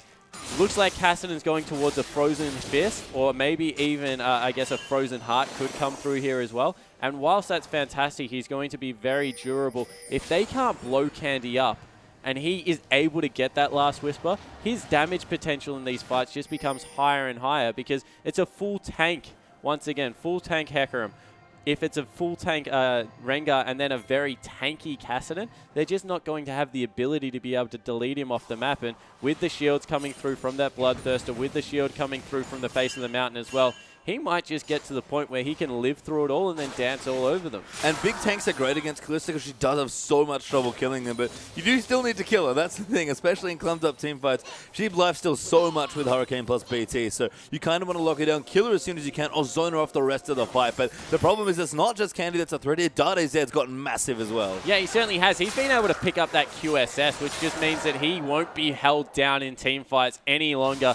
And Dade, this is what separates Dade from other Zeds for me. There's a lot of Zeds that are good split-pushing Zeds, really understand how to move him around the map. Dade is a great team-fighting Zed. He will jump in on carries and use his shadows very well to get around the fight and gets out a lot of AoE damage. So at the point he is in right now, probably the strongest Zed's going to get because the Zhonyas aren't coming through. The QSS isn't finished up yet. He's going to be doing brutal damage for the next 5 minutes. Yeah, and still split pushing away as well, making plenty of space for his team here as he return Candy. Looking for a last Whisper next, you think, there with the pickaxe. So moving in, and looks like up the top, Looper as well got a giant spelled in with the Spectre's Castle. Plenty of cost-efficient tanky items. Yeah, it looks like he'll go for maybe a Warmogs or Randuin's next. I like the fact that he's just sitting on the Spectre's Cowl because if Raphael is aiming for a knife, ooh. Yeah, Candy going to get dumped on Drizzle, though. Can't escape the Lantern. The wave does come out, but it actually misses on the Candy, and that's it for EP's initiation. They're two really good bouncers coming out of Looper in the last two catches that have come through. Fantastic Lantern to save Candy, but the bounce coming through from Looper just ensures that he is in no danger of being collapsed on as well. And this makes sure that Dade, once again, soaking all of this experience and gold. I just checked in. He's about 2,500 ahead of his counterpart in Raphael. And the further this game goes down the Z track, the scarier it becomes. Yeah, we even saw Dade waiting in the brush, using his sweeper, checking if any wards are there. He's kind of entering Dade mode right now, and M3 going to rotate as 4 now, take out this turret. Don't even need Candy, who's actually not that good at taking out turrets, but they'll get the tier 2 for themselves, 4-3 now in turrets. Yeah, so able to move around. I guess the only danger they're in on this map is the fact that if everyone starts picking up armor and Thornmail, there is a potential that they don't have enough AP damage. Love City actually going to hook onto Amazing J, but no follow-up. Dream's actually going to pop the ulti. That's a big commitment. Box going to move in there as well. Dade's diving into the backline. Amazing J, full main ulti. Dade goes down, but with Kane getting the kill. But they did kill the initiation. Now Raphael going to dive again. Looper just whiffs the ulti, though. Yeah, that was probably not the best ultimate, not what Looper was looking to do, and now they're in trouble. Yeah, good double bubble there. Raphael finds Dreams there. Looper, though, going to go back in. He's so tanky, and Kane is low. Candy looking to get more reset. Shreds through everyone. And there's almost a wipe coming through. Drizzle gets a house thrown at him. Kalista finds the triple kill. Candy going massive. Yeah, they re-engaged and weren't able to get on the priority target, which was Candy. I thought with the damage threat of Dade gone that would go much further in Energy Pacemaker's favor, but prop to Looper. He whiffed the ultimate that then used his massive Narv body to put out so much damage in CC. When you're on top of 4 people, that Sunfire Cape gives a heavy investment. Yeah, we've talked about him as well already. Love City peeled beautifully for his support as well. Candy, though, could be in a bit of trouble. Going to find the Lantern out there. Looper will turn into Mega Number. He's just running away at this point, and I think actually, no, Candy didn't. But it is cute to think about Fate Skull plus Lantern. There's lots of reposition tools for that duo. Yeah, it certainly is. Yeah, you can move around wherever you wanted to, pretty much. Being able to throw someone out. But the Hecarim not having the impact it was last game, just not able to get in there and run point, not enough follow-up damage coming through. I really have to question the Kassadin build. Generally, if you have a higher damage threat at AD carry, sure, this would be fine. Ooh. Yeah, Loop already teleported, so M3 are going in on sort of Shadows landing amazing. Yeah, going in deep. Drizzle does find the first kill, and EP are all over this fight right now. Raphael, though, going to get out. Dade gets a double. He's going absolutely massive. Can he get any more? He's still moving in. Nah gets the next kill, and beautifully played there by Looper and Dade. There's the Nah, right into the wall for the double stun. There's the dribble for Dade, and let's make it 4. Does get the 4th. Quadra kill, Dade. Yeah, Dade coming up huge, and that's a much better ultimate out of Looper. I spoke about how there is not enough damage on the lineup. That was a perfect turnaround for Energy Pacemaker. They got 3 people in all of their AoE, and no one died. All of their health bar was low, but if that was a Zhonya's Hourglass, if that was a Death Cap, that team fight is completely different. And he called it. The team fighting there from Dade looked amazing. Yeah, so if we see this one again, good teleport from Lpl, but all 4 members stacked on top of each other. Look how low the health bars are, but they're just not dying quick enough, and Dade goes crazy on the back line. The Gnar ultimate comes out very late, surprisingly so because of the evolve, and that was just a much better overall team fight for Masters 3. It was actually Lpl that took away the pentakill at the very end. Yeah, stealing the penta away, but M3, I love the synergy. You could tell that they were leaving that last kill for Dade for the quadra as well. You need to keep this man happy, but when he looks good, he looks unbelievable. Yeah, and he's gone for a very snowball-y build. He's picked up the Youmuu's Ghostblade next, has those 3 items to do all the damage, and the QSS came up massive in that fight as well. Now they've got complete pressure over the Baron. Run away. Yeah, I would Valkyrie Kane. Dade popped his shadow in the Ghostblade. Kane knows what happened. Kane knows the next step, and he doesn't like it very much. Yeah, Lpl and Candy do so much damage to Baron at this point in the game with the Rend and the W that comes through from the Hyper. So that is a very real objective with how tanky now this Gnar has become.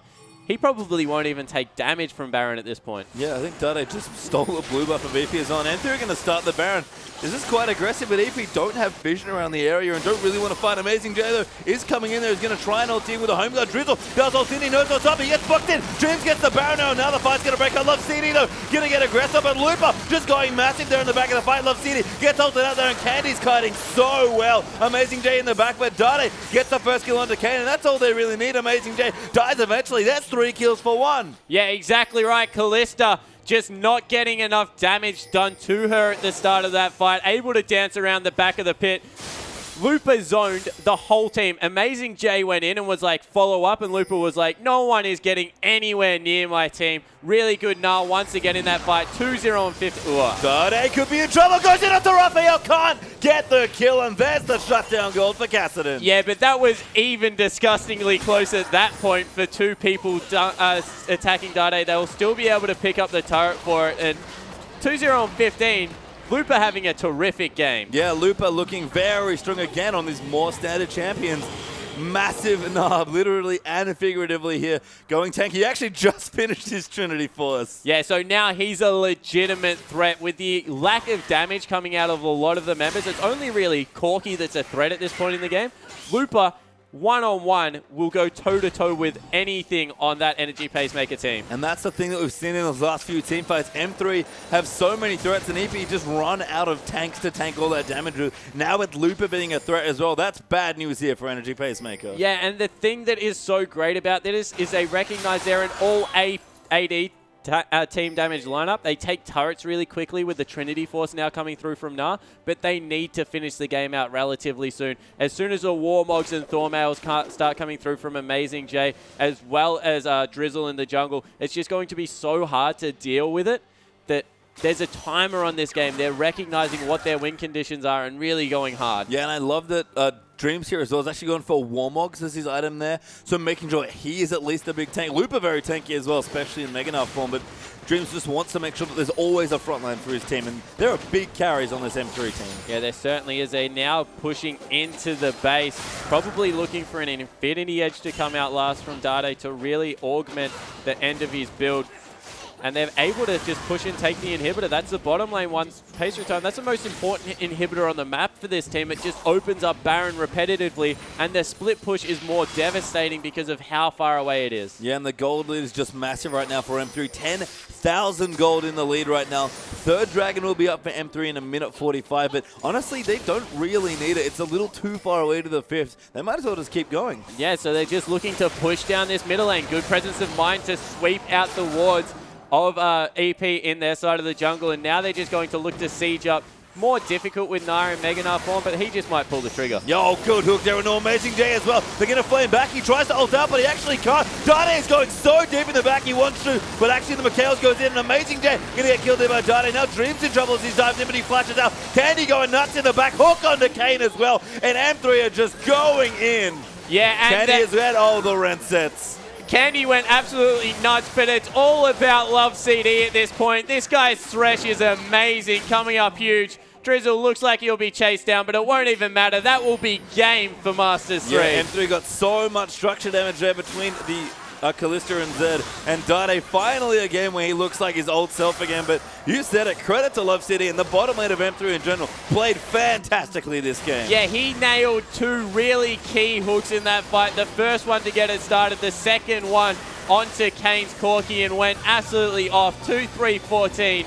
Love CD showing it can carry from the support position. Yeah, and it's been a while since we've seen it, but what a game overall by M3, especially from the bottom lane duo. And we said it, when Lupa looks comfy and Dade looks comfy, things look a lot easier there for M3, and that was not the easiest game to win. Yeah, and you look at the M3 lineup and you think, where do they go without playmakers? They need Dade on these playmaking champs. They need Lupa on it because they have very standard people around them, but Dade just looks amazing when he's getting in there and mixing it up. We have a replay to show exactly what this game was all about. So this is the Dragon fight. Lupa's about to teleport. No, this is the first one. Let's roll this out. This is where Amazing Jay thinks he can swing it because at this point he's 5-1-0. Drizzle steals the dragon but gets caught out. That was the Gnar there, so this isn't even an optimal fight.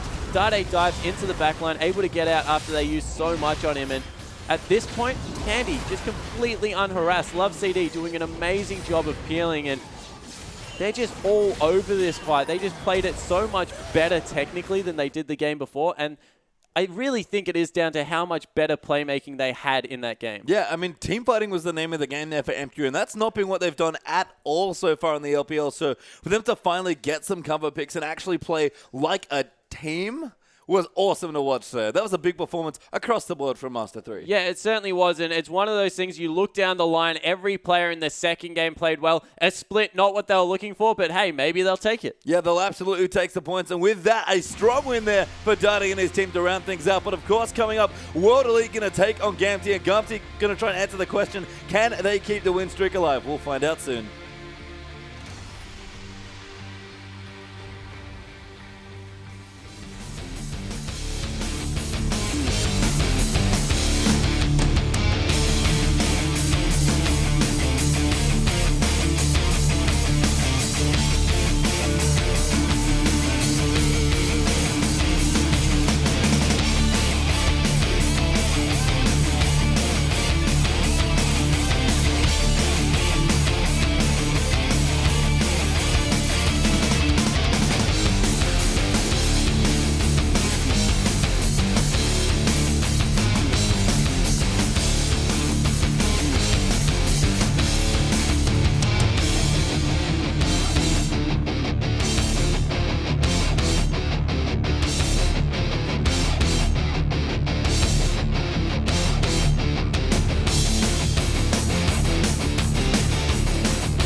Welcome back, ladies and gentlemen, to the English broadcast of the Chinese LPL.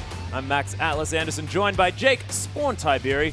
We have our third matchup of the night, forthcoming with Gamty taking on World Elite. And World Elite have been struggling a little bit, but Gamty, they are firing at the moment. Yeah, they're on a 3-game win streak, and yesterday they were able to win their first series, clutching that all-important 3 points. And if they can win today against World Elite, that will be a 4-0 weekend for them. Yeah, and Gamty able to close out the week with a brilliant scoreline, taking down King 2-0 yesterday in a series that we were expecting to be a lot closer than it actually was. Yeah, and a lot of it has to come back to how Gamty played the early game, got themselves ahead, and then rotated around the map as a unit. They really looked fantastic, not only in the team fights that we're used to seeing out of these LPL teams, but good objective control, fantastic vision, and really pushed every advantage they were able to grab on the map. Yeah, but if we look over the other side, World Elite, they do have sort of one thing that they can use to their advantage here. Spirit in the jungle versus Danger, who has an arguably shallow champion pool.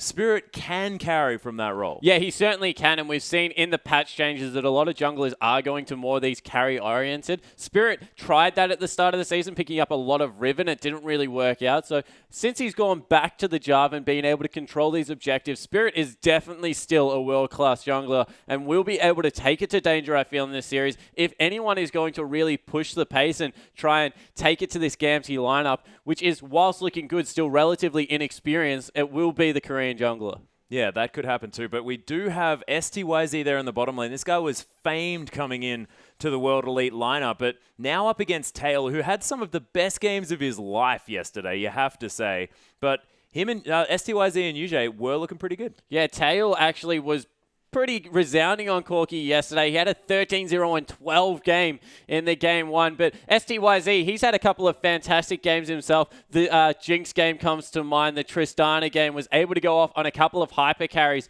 Look for him to get on something that scales well into the late game and really try and take it to Tail. Once again, Sync Dream leaves Tail alone a lot of the time in the bottom lane, actually picking up Leona repetitively at the moment and trying to roam around the map. So if they can exploit the fact that Sync Dream is going to leave, try and get on top of Tail and really push the pace of the bottom lane, you feel that that might be another area they can capitalize on. That could, but Gamty have benefited from Sync Dream leaving that bottom lane. Able to roam around often affects other lanes very early on in the game. Of course, historically, Annie level 2 at about 7 minutes into the game, just being a stun bot for his team, trying to lock people down, especially in that mid lane. And we'll see whether he does a similar style or whether, you know, that Leona might be taken away from him, because he's starting to really fall into a habit of being on these sort of heavy engaged supports and maybe just make him uncomfortable. Yeah, and that's what they do here, Gamty. They really take away the top tier of supports. They get rid of the Leona, get rid of the Janna, get rid of the Thresh, and then take the heavy engaged, take the disengage options away from the other support. I think a lot of pressure's on UJ to try and keep control of the bottom side of the map through vision, to scout out exactly what Sync Dream is doing, trying to pin him down into the lane, because if he can't get advantages for his team around the mid lane, like you said, and really team up with Danger in the jungle, it does leave room for, I guess, World Elite to nullify that one card that's really strong that Gamty are playing over and over again. Yeah, and they're really trying to use that one to their advantage. If we have a look on the top side of the map, though, Letme has been having some of his best performances just recently. There are a few games that come to mind, but man, he is so strong up there against a Luca who has sort of been evolving over time, but not really filling that role to the best of his ability. Yeah, Luca picking up a lot of some Rumble in there as well. The odd game of Maokai if they get banned away. On the other side, though, Letme's all about the Aurelia. Had a great cast in a game last weekend. Really is providing that rock and solid footing up in the top lane. And when you look at the fact that Luca been a little underwhelming so far versus Letme, who's really starting to come into his own when Xiaohu joined the roster, you see a little bit of a discrepancy there. And I think the top side of the map in general will need to be fairly heavily camped by Spirit if they're going to get an advantage. That being said, top side of the map already having one of its members removed as Aurelia gets banned away here first as we hop into Champ Select. It is going to be the Thresh ban again, and are Gamty going to do it once more where they ban away immediately those top two supports? Yeah, it certainly looks like they don't like dealing with them. It nullifies a lot of what Leona brings to the table. So if that's what they're really comfortable running, why not get rid of it? Also getting rid of the LeBlanc. Don't want Xiaohu on a very powerful, aggressive assassin. in saying that, this is the Ahri patch, and Ahri is also something that's still incredibly strong. Yeah, and that mid lane has a deep champion pool as well as far as relevant champions are concerned. Xerath comes to mind, Azir, Xiaohu showing great prowess on both of those champions, and we'll see whether the Ahri does sneak through this lineup. There are many, many options there, though, and Nah does ring a bell because Aluka, he does love to pick that one up, has pretty decent teamfight presence on that champion, to be honest. Nidalee's going to be taken away, so maybe a little bit of scouting as Spirit. Yeah, I'm not surprised that happened at all. Nidalee, a very good carry jungler at this point in the game, and getting Spirit on something like that, especially if he's willing to play it when it's not strong, you introduce a strong carry jungler into the meta and he will snap that one up. So taking that off the board, Lissandra being picked away, banned away here, that's towards both Letme and Xiaohu. Xiaohu had a very good mid Lissandra game, so little bit of that flex ban coming through, just an overall strong champion still. Yeah, and at the moment, GT sort of taking their time, thinking about their final ban, sort of twitching their finger over the Janna, you could imagine. We'll see whether they decide to remove anything else, because it's actually going to be Kassadin. Did not want to let that one through. Rek'Sai immediately locked in, and Spirit wants to hop on that one. Yeah, obviously really interested in playing that champion. Looks like they might actually hover the Janna in response. Rek'Sai, once he gets in, once she gets in, can be devastating, but if you set the re-engage, struggles to re-engage onto your carries, because as soon as that tunnel goes on cooldown, it is quite a long one, isn't able to get in there and infect people with knockups, and the Rumble being picked away here, leaving the Nara up. This is a challenge to Aluka being thrown down by the Gamti lineup. Letme extremely comfortable in the matchup. It goes in Na's favor at the moment and still willing to lock that one in. Yeah, interesting. The last-minute switch over from Janna is to Corki here, making sure Tail is on his most comfortable champion, you have to admit. And when you have an immortal game going 13 kills, it does make sense. Spirit hovering over a Rek'Sai, Hecarim here, sorry, with Ignite Smite as well, might I add. I don't know whether that is necessarily going to be locked in, as Ninja does also have Brand. So let's just not make a comment on that one. Rek'Sai being given that much priority, though, here on the 5.2 patch does interest me, because she's not quite as strong as she used to be. STYZ thinking about hopping on yet another hypercarry, as this timer is going to tick down. And Sion for potentially the top lane.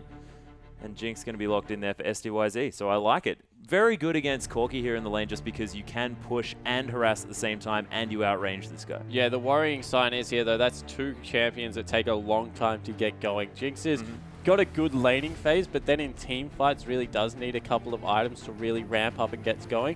Relies on her team before that point to get the resets on the get excited, to be able to mobilely move around the team fights, but provides a lot of AoE. In saying that, Sion, this guy, once he gets 2, 3, 4 items, starts becoming unkillable, but until then is really just a CC bot. Doesn't have that much damage coming through.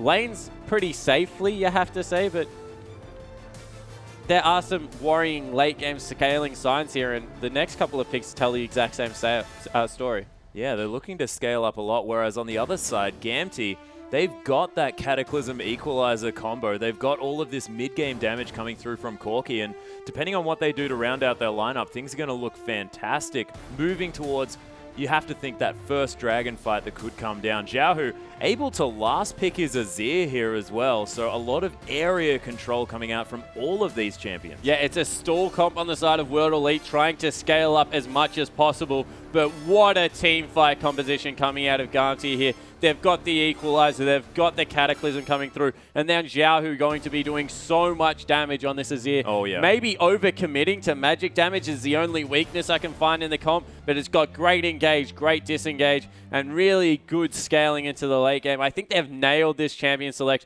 and I am worried of how long it will take for this Anivia, this Sion, to get going in the late game. Yeah, and STYZ on this Jinx as well also needs to scale up, as you mentioned, but they do have scaling abilities here in the, you've got the disengage wall to come through from Ninja if he needs to use it. The Dark Binding can be used as a disengage tool as well, but you're exactly right. It's a little bit worrying, and if this Anivia decides to go for a tier, that Rod of Age is one of these sort of things to really help her mana pool, which that Glacial Storm always going to be ripping through.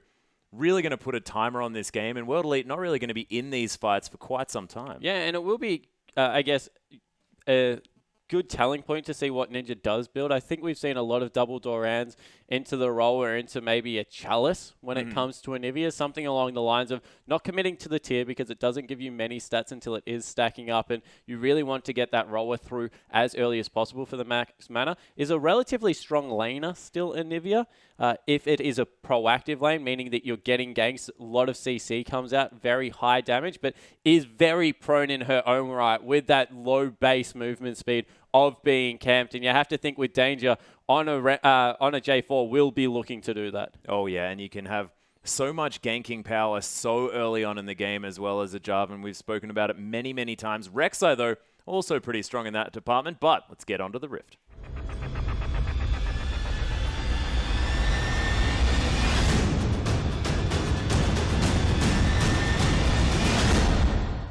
And here we are, ladies and gentlemen, with World Elite taking on Gamtee for Game 1. And World Elite looking to stop Gamtee's spree of victories in its tracks.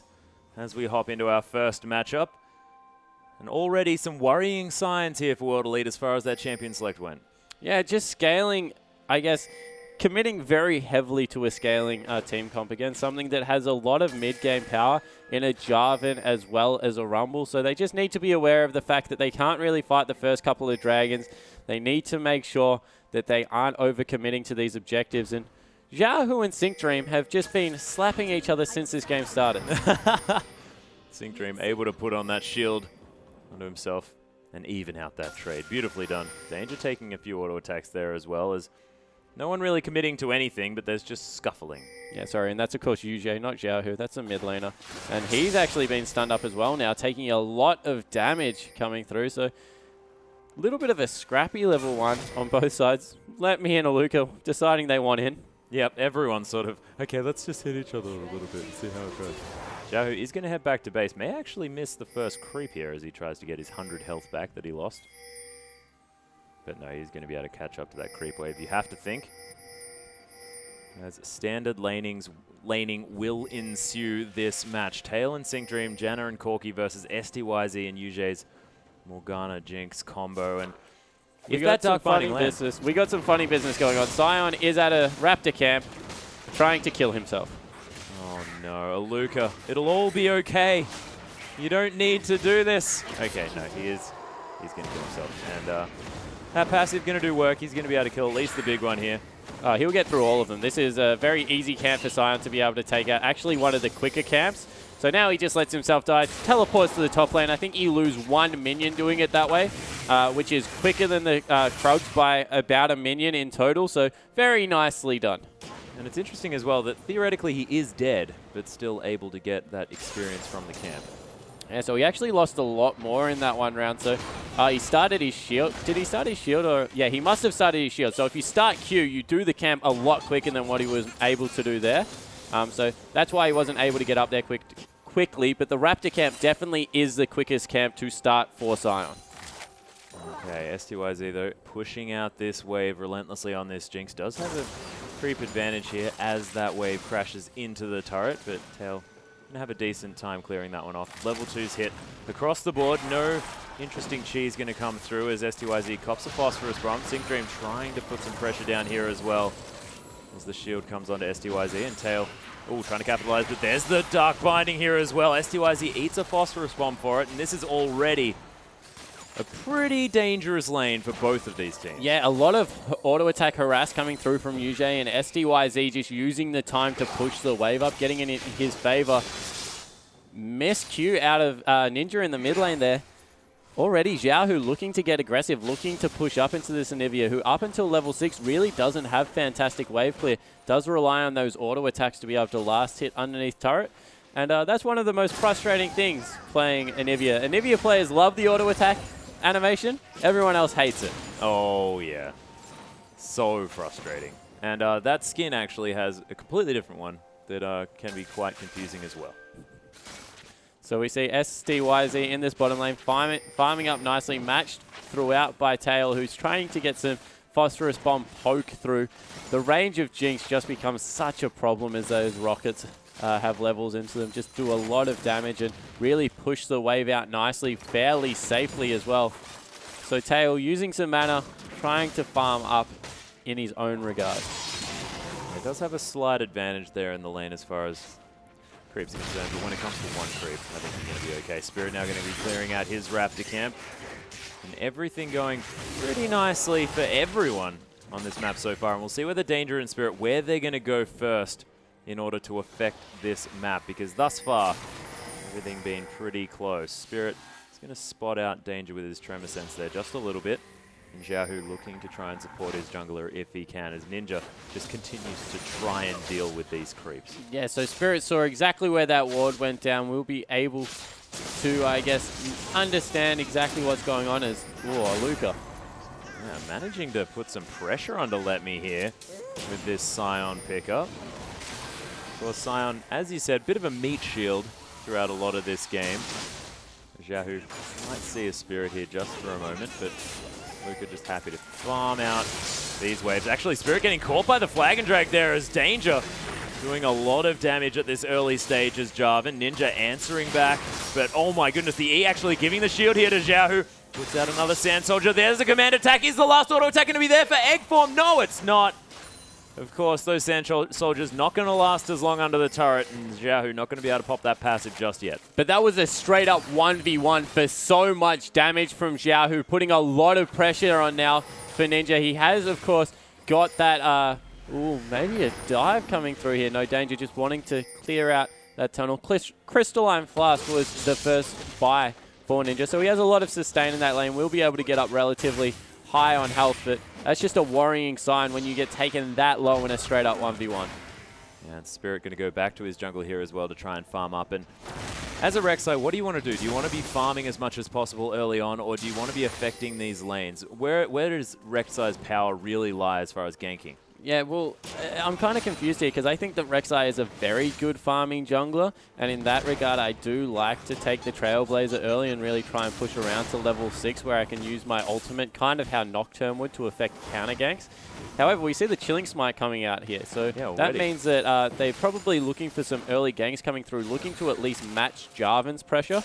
So it might be that they're just trying to scout exactly what Danger's doing and try and match what exactly so they can counter gank. But I think that, yeah, Trailblazer is a better pickup, and farming until level 6 is probably the way to go on Rek'Sai.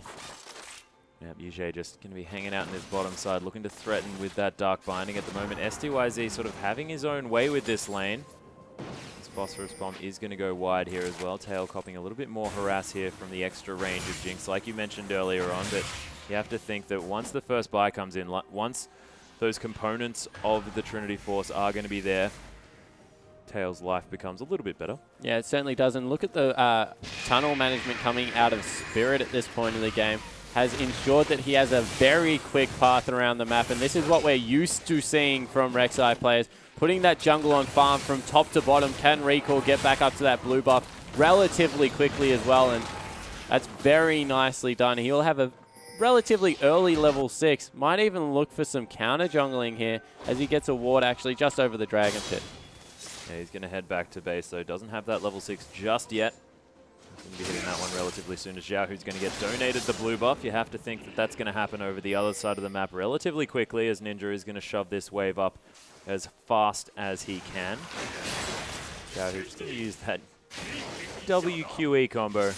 Nicely get his way over. WEQ, I think, is how it works.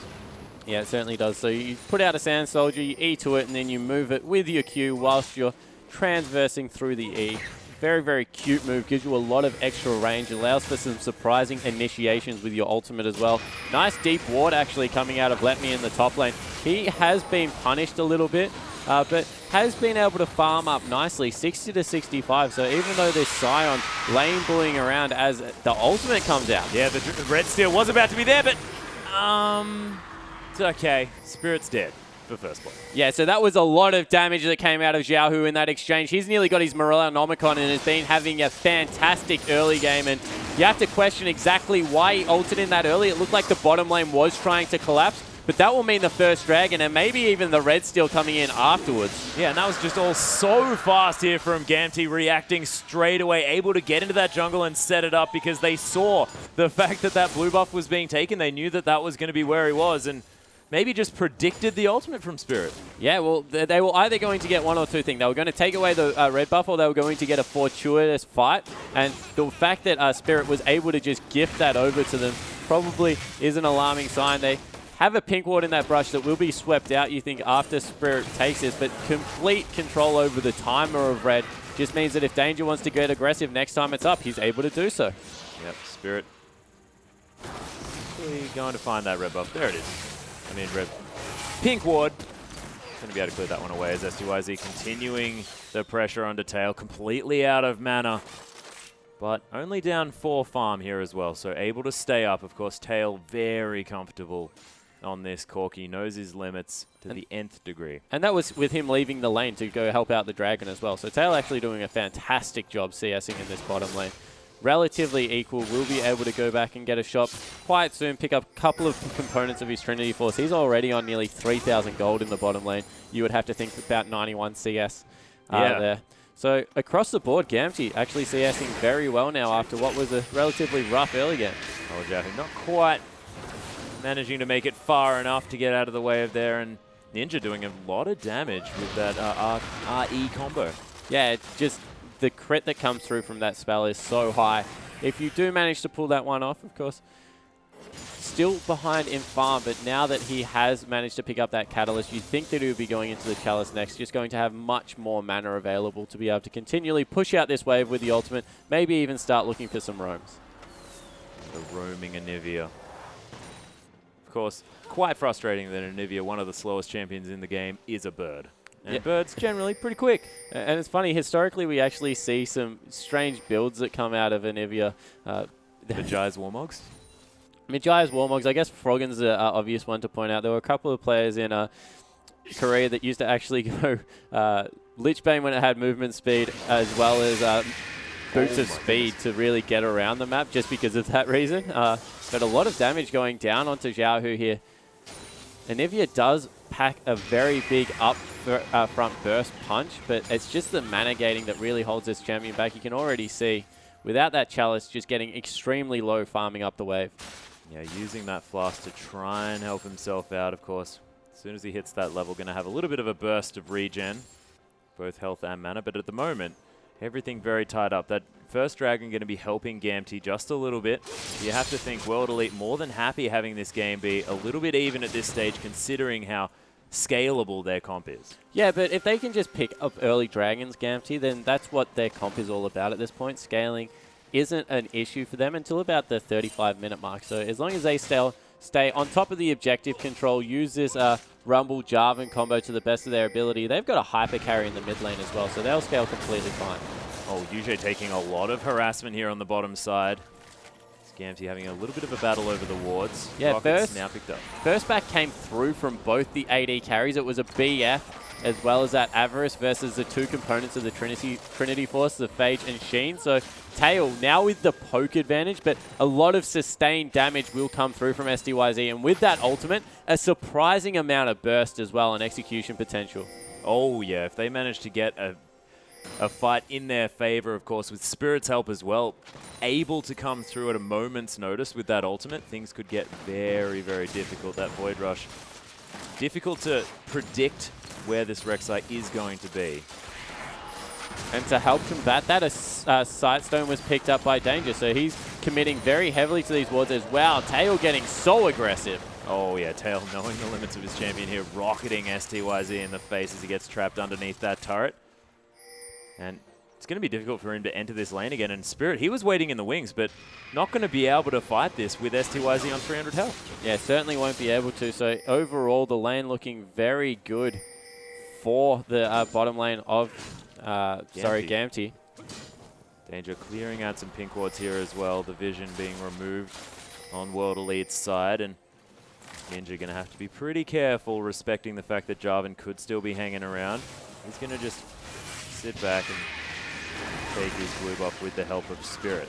Yeah, so blue buff up will be taken away from Ninja. He's nearly got his roller, so taking into teleports on all sides here as Aluka comes into the bottom side. There's the equalizer doing a bit of work here. Yujie and STYZ take a lot of damage from that one. Aluka trying to get back as Danger gets dark bound as he comes in, and That could have been the dive, but wasn't going to happen.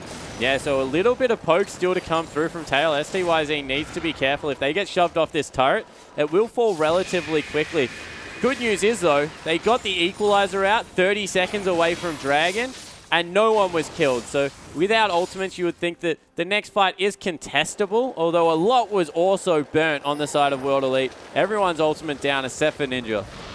Yeah, and the teleport's down as well from both of these top laners, both of them heading back towards that top side. It might be a 4 versus 4 situation here, as the pings are onto Spirit's red buff. He's worried about the whereabouts of danger at this stage because, of course, very dark in the jungle of Gamty for World Elite, but he's going to start that one up now. He's going to come over. Yeah, was just waiting for his bottom lane and his mid lane to be back in a better position to be able to defend if they did invade that one. Recognize that they had the timer. So very smart play coming out of Spirit. Maybe more reserved than we're used to seeing him. Not as aggressive in the early game, but has been farming up quite nicely. Is sitting on a fair amount of gold himself. Actually has 1,000 in his back pocket. Needs to be careful with his back timing because Dragon is up right now. So if they have any information about him backing, they might just be able to take it. The thing as well, Let Me does have that equalizer up in about 4 seconds. Going to be up very, very soon as Tail Syncdream going to be pushing this wave back out yet again. The pings are on towards this Dragon. It was World Elite that grabbed that one. Yeah, and isn't this frustrating? They actually didn't kill one of the small creeps over blue, which is so important for Anivia. So about a minute later, she had to go back and clear that one out. So that's just elongated the cooldown of that buff, and something that World Elite will be pretty frustrated with, you would have to think, at this point in the game. Yeah, blue buff denial. Not good coming from your own team. As Xiaohu able to clear out this mid wave as well. Now 1-0 and 0 on this Azir, of course. Managed to pick up Spirit over at that red buff. Does have a slight CS advantage here as well. And Azir, very sort of similar playstyle to This might be trouble. Oh, Spirit's waiting. They're defending that pink ward very heavily. They must know something's up. Danger looking to get a flank around potentially. No, just dropping a ward. Ooh, Pacemaker going to be dodged out of the way of here as Spirit comes around and just clears out the vision. Multiple wards going to be put down here, and that Sand Soldier going to go to town on that pink ward. Secures that one for himself and says thanks for the 30 gold. Swept out as well, so the vision battle is on between both of these sides. Second Dragon now for Gamty. Could be the first. Oh, the Scuttle Crab steal with the Pacemaker. Spirit. Smooth moves. Yeah, Battleship game won there by Spirit. Oh, yeah. Able to get that one through. That's very important because Gamty want to be taking these early objectives. We talked about how yesterday they looked much better moving around the map, much better in their objective control. So being able to deny that is important. Oh, Tail's actually gone aggressive. There's the flash. Nice Monsoon. And Tail just going to Valkyrie his way to safety. Super Mega Death Rocket not available just yet, as it was used just in that last engagement. Ninja forced to use that flash. Glacial Storm going to be down, not doing too much damage at this stage. Of course, Rod of Ages only just started stacking Zion recently. ultimate coming through. Oh my goodness, the Unstoppable Onslaught drive-by coming through the mid lane as Aluka just going to waddle his way towards the Dragon. And now Team World Elite in position to maybe challenge this Dragon, looking for a gank onto Syncdream. Oh, he's going to get knocked up here as well. UJ, easiest Dark Binding of his life, and Tail just going to have to watch his friend die. Yeah, really nice move from Spirit there, recognizing they would have to check the Dragon and then walking into their jungle for a nice tunnel underneath the support of Syncdream. They'll be able to pick this one up against the flow, because until this point, you'd have to think that the game was in maybe Gamty's control. They're able to pick up a turret in response, maybe even get some work done on the top lane. But really nice play from World Elite. Yeah, able to secure that Dragon as well, and that's really, really important. You were talking about their scaling comp, how the fact that they had to sort of deny, at least concede these Dragons in the early stages. Not going to have to, able to get those 6% stats, which is going to be very important towards the later stages of this game. Gamty now trying to pressure through. Let Me does get the top out of turret, so that's 2 towers in trade for a Dragon, and Gamty just stealing away some jungle camps as well. Potential third turret actually in the bot lane. Tail will get a little bit of time with this one. We'll have to back off, so it will stay on about half health, but that's a lot of work being done across the map. Oh, Spirit trying to come in and find Tail here, who's going to Valkyrie his way to safety. Spirit unable to really find anything from that Void Rush, but it doesn't have a very long cooldown. No, it certainly doesn't, and Tail had everything up there, so he was not really in that much danger of being I guess, taken advantage of, and we'll be able to clear out this bottom lane. Now picked up the Trinity Force and the Sword Boot, so this is really Corki's first time to get going. We'll be looking to get dangerous in these next couple of fights. Yeah. Oh, that was 2 crits. Nice poke to come down from STYZ as he lands the zap here as well. Spirit looking to come down, does just tunnel his way out of there. So STYZ, the Iron Jesus, able to get a couple of crits in there. And that's really put Tail on the back foot in this lane now. You can't really walk up when you lose that much health. Spirit needs to be careful. Danger is just on the other side of the wall.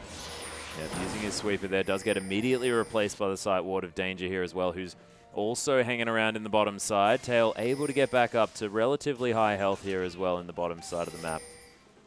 So able to now go back on the offensive. Banshee's Veil first item for Aluka here. We see a lot of these Scions going completely tank related. Yeah, Scion, of course, just uses his, I guess, passive for a lot of the damage that he wants to put out later in fights. He just wants to be a melee absorb, really wants to get a lot of that CC across. Nearly what Renekton was about. He equalizes a lot of lanes, brings a lot more CC than what Renekton does, and gets inherently tanky as the game goes on. Ninja, though. Yeah, the QE combo going to land onto Ninja here, who doesn't have his flash available. Danger going to flash out of it himself. Super Mega Death Throw, it sails by unnoticed, as Danger's going to be the focus here as well. Aluka picks up that kill. Sync Dream coming through for the disengage, but it's going to be a free one here for World Elite. Yeah, really nicely done. A little bit of over-aggression out of Danger, and you see already how tanky Aluka is. Wanders past a couple of Sand Soldiers, doesn't even really take that much damage, and the Equalizer, good positioning for Let Me, but a lot, I guess, expended to keep that down to only a 1-kill loss. Yeah, using that Monsoon from Sync Dream in order to get them out of this one, and this might be Gamty being a little bit less sure of how their comp is going to react to these things, because of course Sync Dream far better on these sort of proactive supports, you have to think. Yeah, exactly right. We've been playing extremely well in Leona, now on something like Jarn, a completely different kind of playstyle, not looking to get in there and start things up, more looking to peel for the carries, so that definitely has to be playing on their mind. In saying that, Xiaohu's still on his ear, so he's relatively comfortable in this game, and we've seen he's been farming up the Storm and playing relatively well. I think a lot of it's going to come down to the top lane. Can Let Me continue to farm and get some good equalizers out to stop what this Scion's going to do? Because we saw how much trouble Scion was giving them in that last little bit of a skirmish. He's just so tanky and adds a surprising amount of damage through that E, through that Q. Yeah, Spirit and Aluka now waiting for Rumble. Last outer turret, though, going to fall down here for Gamty, who have got themselves a 1,000 gold lead, but Let Me, you're in trouble, buddy. He gets Chilling Smited here as well. The minion not going to land as Pacemaker does find him, but he's running the wrong direction. There's the full charge up of the Q, and Aluka going to pick up that kill as well. Yeah, but 4 members strong now for Gamty in the bottom lane. They were able to take out that turret, looking for the next one as well. With a Trinity Force, with Xiaohu on his ear, they will rip through these turrets. So able to get something back in response. Will lose 2 turrets, most likely in the top and the mid lane, but that's a very long way for a minion wave to travel in the bottom lane. And because the first turret is still up for Gamty, it will bounce back very quickly, meaning they have a lot of control over the Baron area. Correct. Aluka going to try and chop down this turret here on the top side as well, so that's going to fall. 2 outer turrets now for World Elite. They took down a Sun turret as well. Very confusing having an Azir on the enemy team, as these tower counts going to be slightly skewed. Well, it's not about being on the enemy team. I'm sure that World Elite don't care about it, but it's just bad from a casting point of view. Yeah.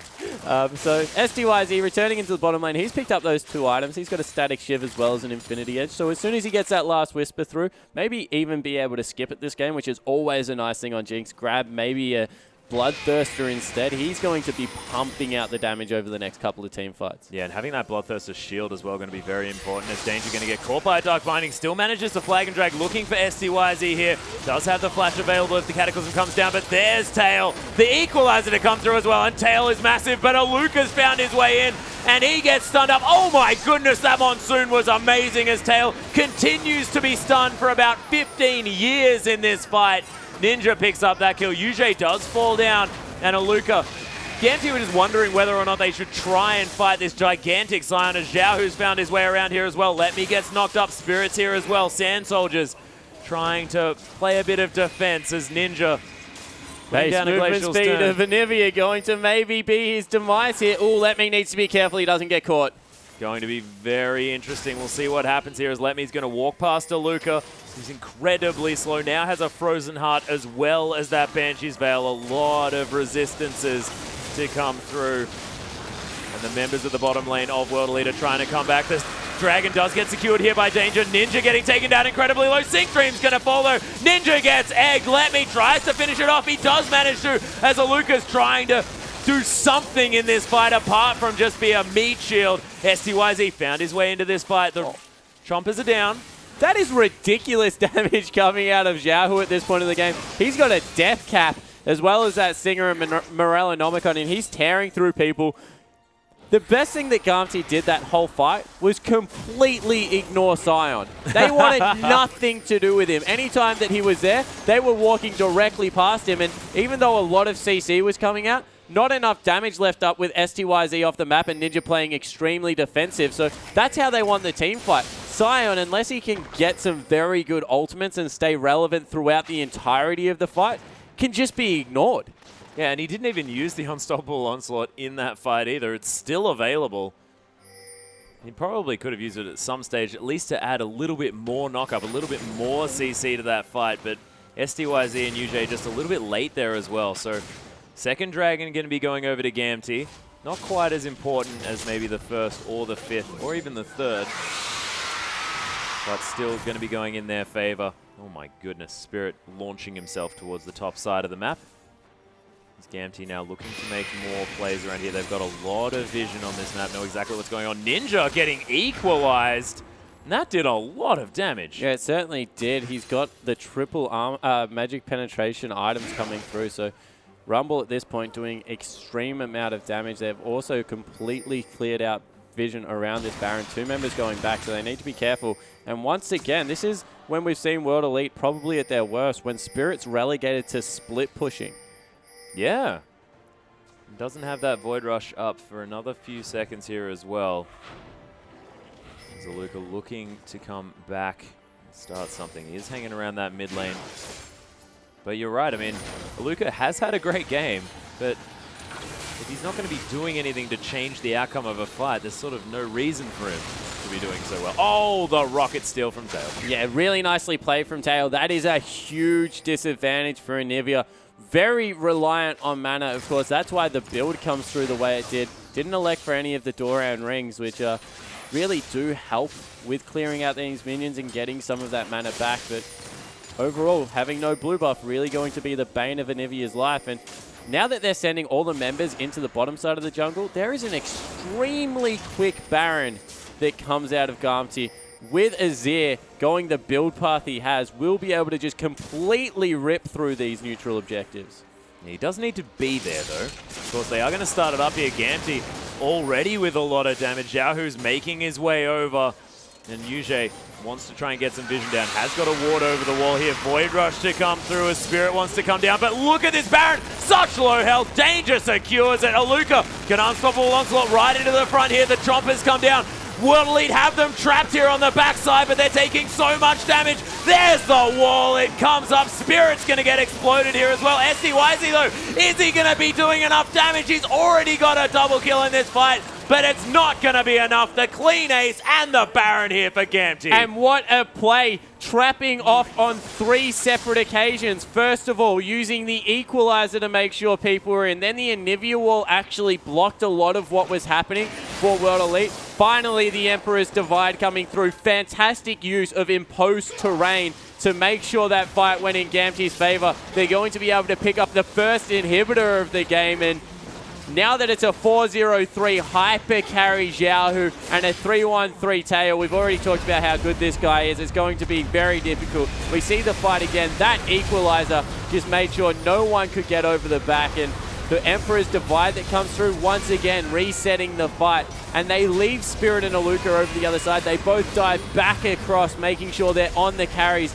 getting as much work done as possible. And Tail and Zhao, who played that fight terrifically. Yeah, and I thought STYZ was going to get enough damage down, but he had to go so deep to try and get Zhao, and those Sand Soldiers just tore him apart. Yeah, certainly didn't. Things aren't any better. The Void Staff's been added. Nearly a completed Last Whisper as well out of Tail. They're just at the point of the game where they are completely taking over.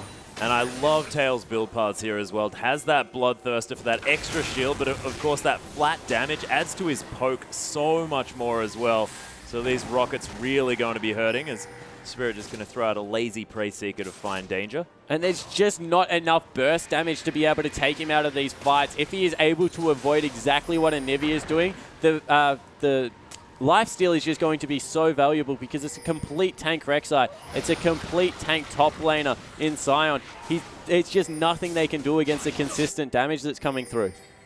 And now with Baroned up minions, Gamti are going to look to take down their last inner turret that's up in this game. World Elite putting on a valiant defense, but look at that Siege minion being so frustrating. Not in range of that turret and still going to be putting the work in.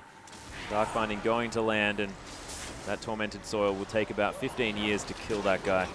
And Spirit actually backing, looking maybe to get a flank in here, but no, just walking back to his team. And there's a lot of wave clear and a lot of turret damage that comes out of this Gamti team.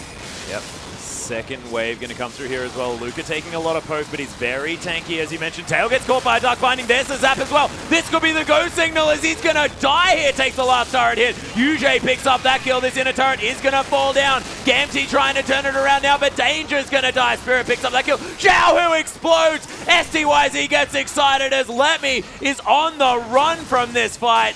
And Gamti, what a horrible situation. Letme, oh dear. Yeah. Problematic situation, and Gamti, throw a lead, you have to say. 4 from nothing, able to get in there. They thought that the creeps on the base turrets would actually be enough of a distraction, but a great Q coming through from Aluka made sure that Zhao, who was chain CC off the Anivia and absolutely destroyed in that fight. Really nice hit back from World Elite. See if they've got anything else left in them. Still only a Baron up on Sync Dream, and it looks like they're moving in on the Dragon now. Yeah, Dragon is, of course, back up. Sync Dream trying to get some vision down there as well, but every member of World Elite is alive, heading down to that bottom side. Able to pick up their second Baron of the game. As Sync Dream would like to have a little bit of extra movement speed as well. You never can have too much. Oh, Ninja's still in the base, and everyone else is coming out here. If Sync Dream can keep them busy enough. Oh, the teleport from Letme has the equalizer available. Tails here as well. Not going to be able to take the Baron as STYZ secures that one. Letme now in a bit of trouble, but look at that equalizer placement, forcing the flash over the wall from STYZ, and UJ is just going to fall down straight away. 1-0. Dragon did go over to World Elite, but you have to think that it's not enough. Yeah, they'll probably take it at this point. They're definitely not in the driver's seat, so being able to pick up any objective, be able to stall the game out. Remember, the longer this game goes, the more it's in the hyper-scaling Jinx's favor, and they're putting a lot of faith in STYZ. So it's only the support that went down. They're not going to lose any other objectives off of it. Pretty good play out of World Elite. Not too bad. Not too bad. STYZ are going to help clear out this mid lane as well, as this inhibitor probably about to respawn in the next couple of minutes.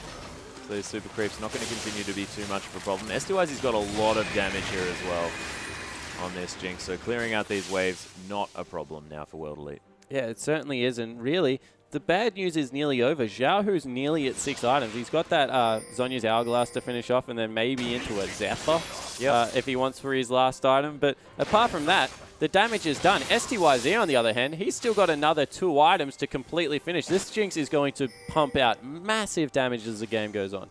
And Aluka's going to get more and more difficult to kill, and of course his passive giving him that extra health. Yeah, exactly right. So World Elite still in a position where they can make things happen. They need to be careful around this second Baron. You feel if that one goes over, might be a little bit difficult to come back from it, but at this point in the game, 5,000 gold in what is an extremely high scaling comp versus a mid-game comp, they're not in a horrible spot. STYZ trying to lure someone into this trap that World Elite have set. 5 members waiting around this bottom side. It's interesting because, of course, no Dragon available. Not entirely sure why Gamti would ever want to go there. Curiosity. Yeah. Let's just have a look, shall we? But it looks like the next objective for them will be around the Baron. World Elite have a couple of Pink was to sweep out, I guess, a little bit shallower vision, but need to really be able to get control over the pit itself. Because we already saw how well Gamty fought with their ultimates in that Baron pit. Maybe the shove down mid lane is the answer to be able to get some deep vision here, but they need to be careful. Actually, Syncdream trapped between the wall here. Dark Binding's going to land. Monsoon still going. Syncdream helping himself. Look at that equalizer. Zoning out SCYZ completely. Let me trying to burn them down. Doesn't actually use the Zhonya's here at all as Gamty trying to fight back. Emperor's Divides there. Aluka takes so much damage. SCYZ too far forward.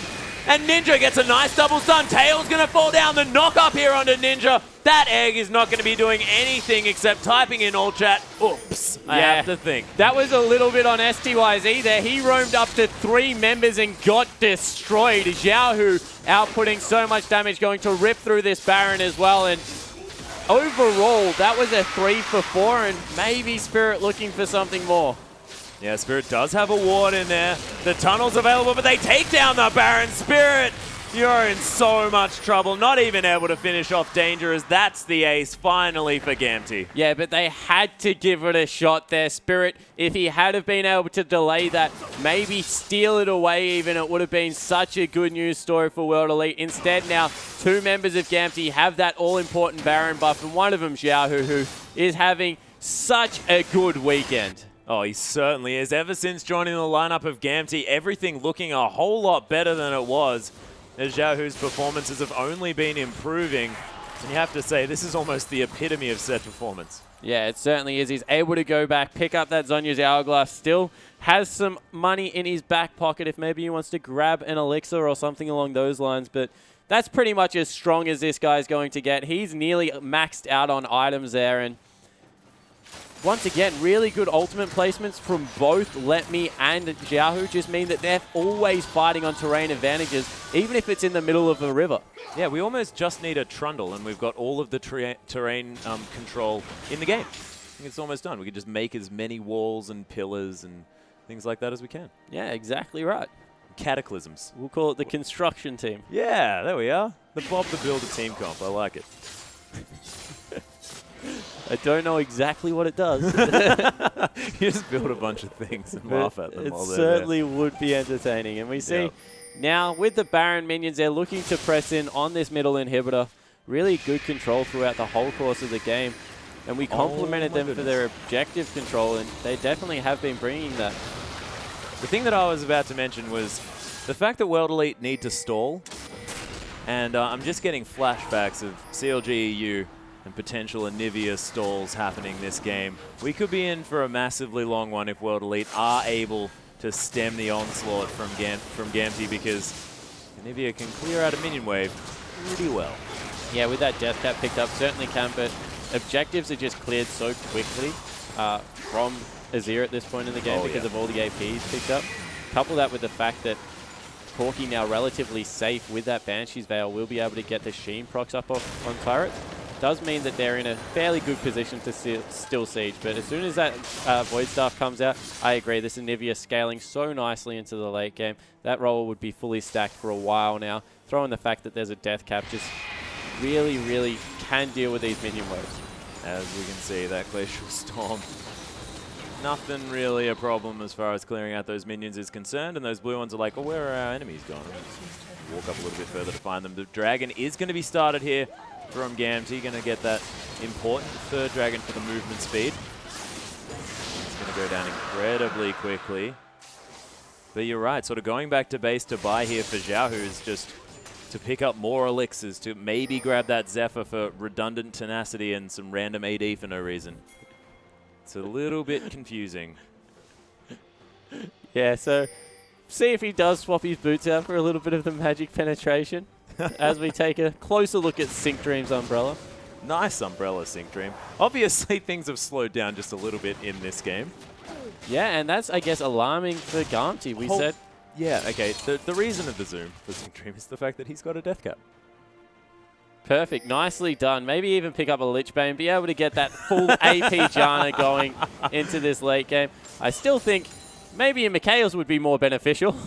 Maybe. Especially around that Anivia stun, but, you know, up to you, Sync Dream. You're the support player for Gumsy. I'm not going to tell you how to live your life. No, definitely don't. And especially when he's building items like that, that's a whole lot of fun. He sees the fact that Ninja has so much wave clear, he just wants to have his Howling Gales be able to clear out a wave on their own. Always a beautiful thing to see. Yeah, so another pickaxe now picked up for Tail. So the whole item build's actually being rounded out here for Gumsy. Rylai's probably to come through for Let Me. Infinity Edge for Tail. They've got some extremely expensive item builds, but we said about 35-minute mark this will turn back into World Elite's favor. Maybe because of how well Gamty played, and credit to them, it pushes out a little bit further to maybe 45, but quite soon this game flips on its head. That's a nearly 6-item Jinx, and if I was going to take a carry into a late game, 6-item Jinx would be near the top of my list. Yeah, you'd probably want that or... Yep, no, just that. Yeah, I was going to say Tristana, but sorry, boys, she's gone. Yeah, even old Tristana is gone. Jinx and Caitlyn probably two of the safer AD carries, but Jinx just outputs so much damage with that minigun, all of the AoE coming through, so does a good job. Maybe a Luca looking for a teleport here. There is not many wards to be able to grab one there, so I think they're trying to get that vision. But overall, a very, very slow late game coming in here from Gumsy. They don't want to give anything away because one team fight at this point will be an absolute nightmare. And they're going for the split push, waiting for these super creeps to continue entering the base for World Elite. But of course, they have so much of an ability to destroy these super creeps as they're entering that Gamty not able to put them on the timer that they'd want. Oh, Xiao actually going very aggressively, immediately dies.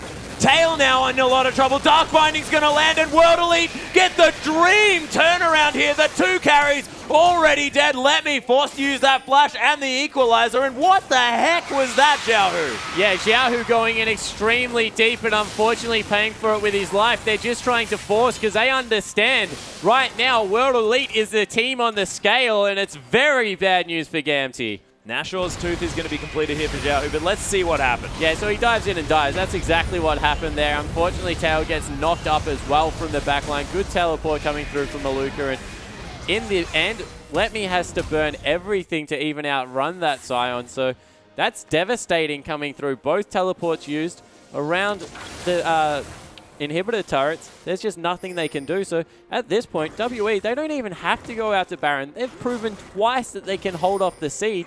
They can just let this game continue to go, wait for Xiaohu or Tail to make another mistake and really capitalize on it next time. I don't encourage them. I kind of want this game to be over at least before tomorrow, you know?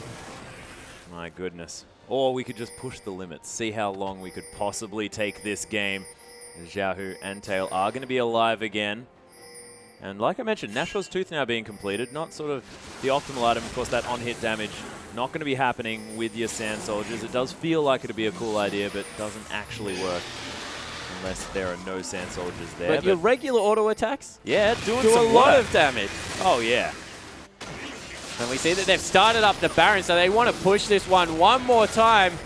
Can World Elite make them pay? Yeah, Valkyrie's on cooldown here from Tail as well as all the Banshees well getting popped. Luca gets a massive stun in the backline and Spirit jumping in as well. Tail already dead as that Sync Dream falling as well. Gamty members just all over the place dying, but the answer from Xiaohu, this is what happens when he's alive in these fights. And he's doing so much work. Aluka takes a while to get anything done. SDYZ's still alive, but now that the focus is on, Aluka's going to die. And this is a similar situation to what we've experienced in the past. Somehow SDYZ survived this, but it's not going to be the Jinx Baron defense, I don't think. It looks like he's going for it, though, so maybe he is trying for something sneaky. They have the vision of it, and they've put Xiaohu over the back. Oh! Lots of damage with that Zap. Doesn't have the Super Mega Death Ray. He's going to die, though, to the Baron as Danger pulls off. Oh, my goodness. The Zap going to land. SDYZ, the last crit. No! Doesn't come through. How long in the Super Mega Death Rocket? It is so close, Atlas. Oh, there it is! Oh! Misprediction. So Danger had the biggest brain fade of his career. Decided to leave a 200 HP mid laner in a Baron pit by himself. And this means it will actually be turned around here.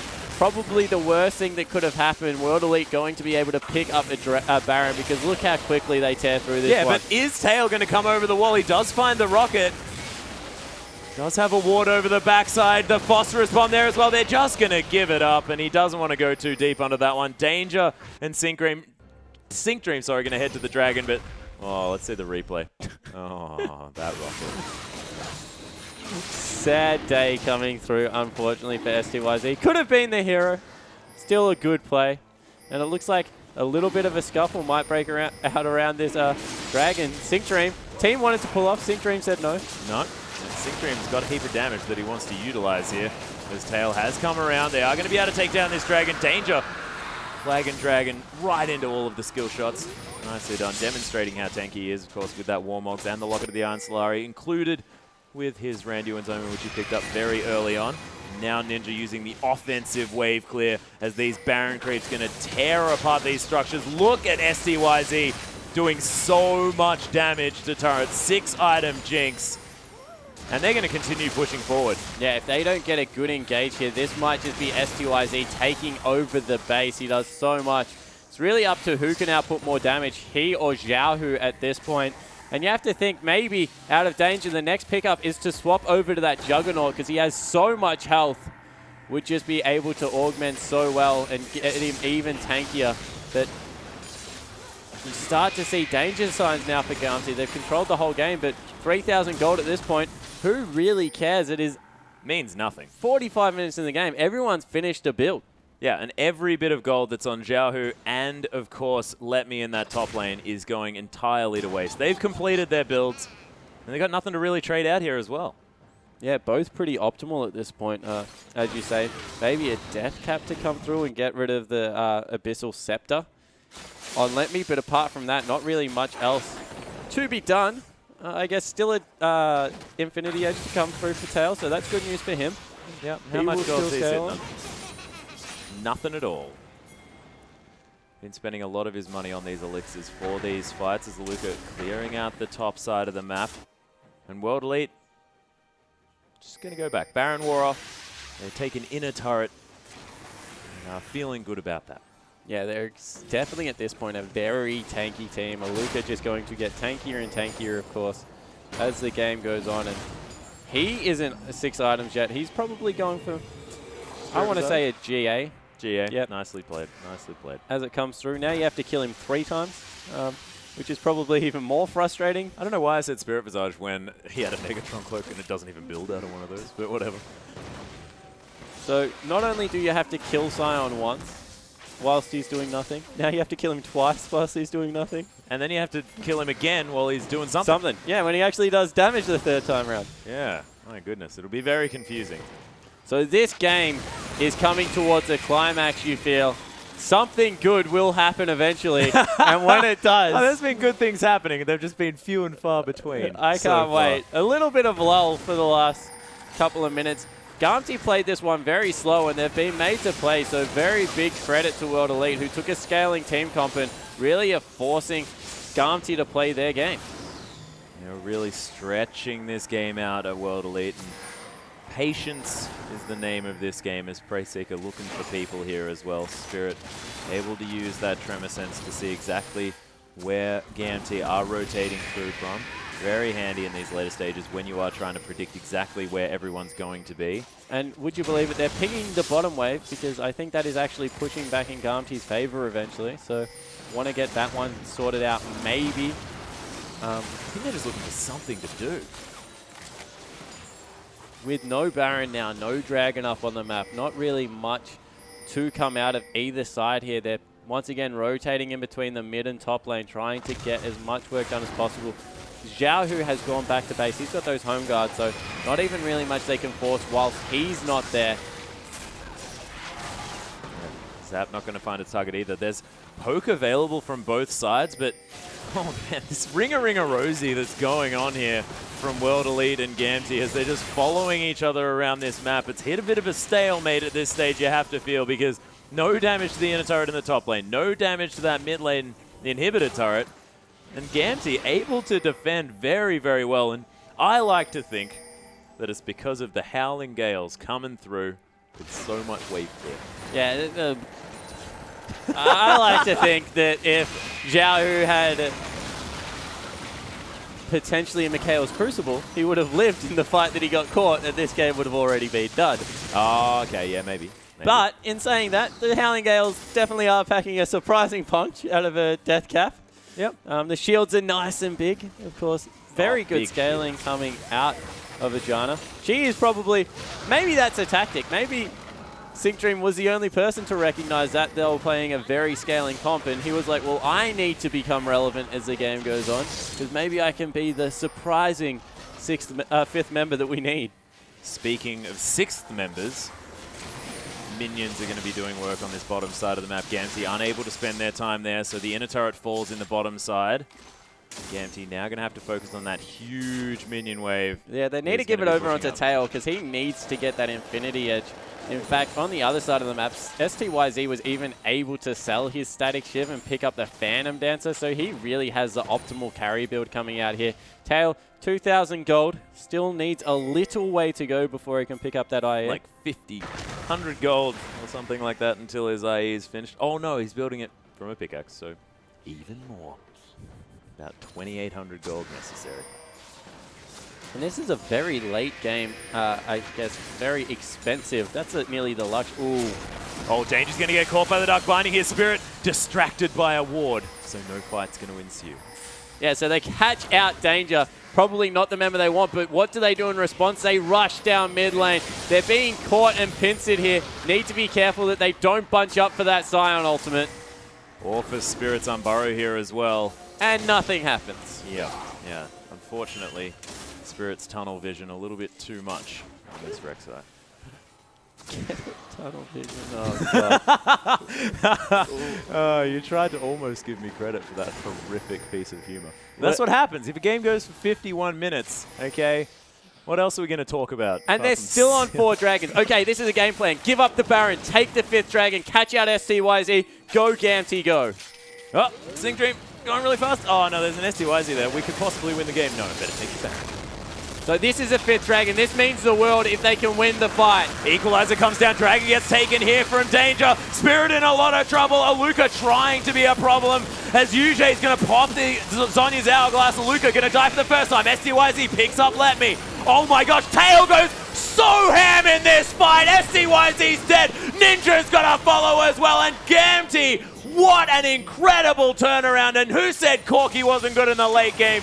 They're an idiot because Tail is a god. Yeah, Tail going absolutely massive. A lot of damage coming out of Xiaohu, but for me, it was all about Let Me zoning 2 people in the back line. They're going to be able to go through and win this in the super late game. Xiaohu, you better hope that you don't die now with your ultimate on cooldown. He blew his ult, flash, and heal just to get into the base as quickly as possible, and it looks like Gamty will be able to take this one in a 52-minute grueling battle. And in the end, 22 kills apiece between World Elite and Gamty. What a close matchup. The gold was irrelevant at the end, but a beautiful team fight secured that game for Gamty, and they managed to pick up their win, but you have to think that that was a little bit more difficult than they'd otherwise be expecting. Yeah, at about 25 minutes they were coasting, and at 52 minutes they were sweating, but the all-important 5th dragon ended up turning it for them, and that's a good game to go through. Remember, they're going for the perfect week, and if they can win the next one, they'll have it. We have a replay, actually, to just show exactly what was happening, so this is a Baron fight. If we can roll this one in, Gamty pulled the trigger to go for this one extremely early, and they got made to pay. Aluka with a great ultimate, followed up by STYZ, but this is all about Xiaohu on the back end. Let Me once again with a great equalizer and combo, but Xiaohu, just no one touching him, able to output so much damage, really got the job done, and even though they weren't able to clean up STYZ, they take out Aluka, and I don't want to watch the end of the replay, which is probably Xiaohu being abandoned by Danger, who has about 4,000 health. But really, Xiaohu played this game extremely well across the board. Was really the AP carry his team needed. And on these scaling AP carries, the Azirs, the Zereths, he looks so potent. So strong. And any AP carry that also has a lot of persistent damage in a fight, his ability to get out the maximum of his champion over a large duration is beautiful to see. Of course, here's Xerath, really great at rotating those cooldowns, as well as now this Azir looking fantastic. But, ladies and gentlemen, we are going to be getting into Game 2 as soon as we can, so don't go anywhere. World Elite take on Gamty for the second time just after this.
Welcome back, ladies and gentlemen, to the English broadcast of the Chinese LPL. I'm Atlas, this is Spawn, and we had a pretty long first game between Gamty and World Elite, and we'll see whether they stretch it out to one of those long ones straight afterwards as well for Game 2. Yeah, but really good play from Gamty. They had a very good mid-early comp, and they managed to grab a lot of dragons early, and in the end, that's what did it for them. They were able to pick up halfway through that fight, that 5th dragon, really turn it on its head. And whilst World Elite had that scaling comp, Tail didn't seem to care that much. No, he didn't. His Corki is always so impressive, and STYZ just a little bit far forward, but you have to give credit to Xiaohu. His Azir was so powerful that game, really holding them together, and you saw when he went a little bit over-aggressive for one moment, World Elite capitalized and managed to roll over the fight. As soon as Xiaohu isn't relevant, things go wrong for Gamty. Yeah, and the way he builds Azir means that he is extremely squishy, which gives those windows, but his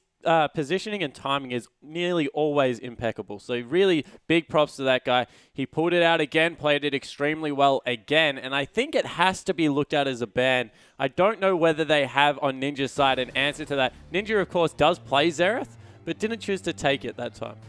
Yeah, not going to be happening just yet, but Champ Select has started. Same bans so far. Gamty going to take away Thresh, and Aurelia going to be removed by World Elite. World Elite now going to be on our red side, having a little bit more of an opportunity to pick away those very strong picks.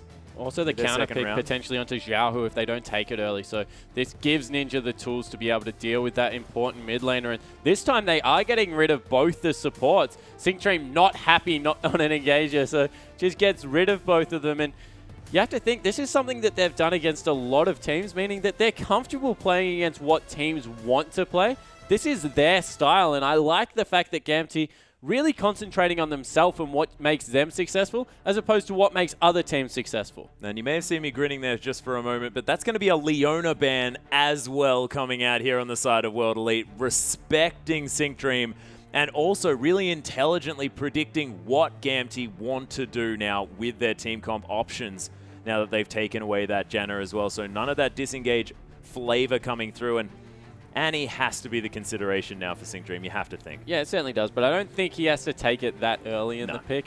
I think that they can still lock in Jarvan here. Danger had a fantastic game on it, take it away from Spirit.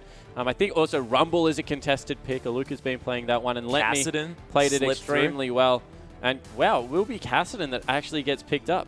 Yeah, it does get locked away. Of course, Letme having one of his best games of the LPL on that champion, and of course doesn't want to give that over to World Elite. Spirit now cycling through a few of his options, a few of his previous champions, and sticking on the ribbon, if only.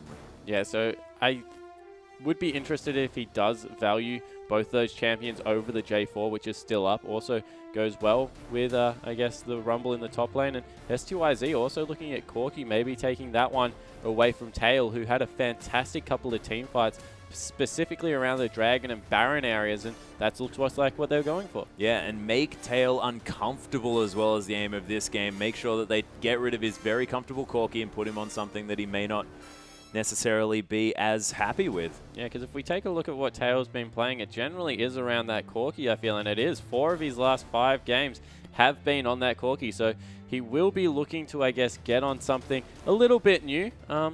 And the response out of here isn't the J4. It looks like it might be the Vi. Yeah, Vi looking to come in here in response to Spirit's Rek'Sai. And Tail looking at potentially picking up that Sivir as well. This is a really fun comp coming out of Gamty already. They have a lot of dive, a lot of ways to get on the back line. The thing about giving a Vi a Sivir ultimate is she doesn't have to Vault Breaker in, meaning she has so much more damage once she is into the fight. And it looks like the response out of WE might be the fact that they go for some disengage, but with Janna off the board, with Thresh off the board, there's not really that many options. Yeah, Nami is probably going to be the only option that UJ has if he wants to go for that disengage style, or denial of the Annie is the other option here.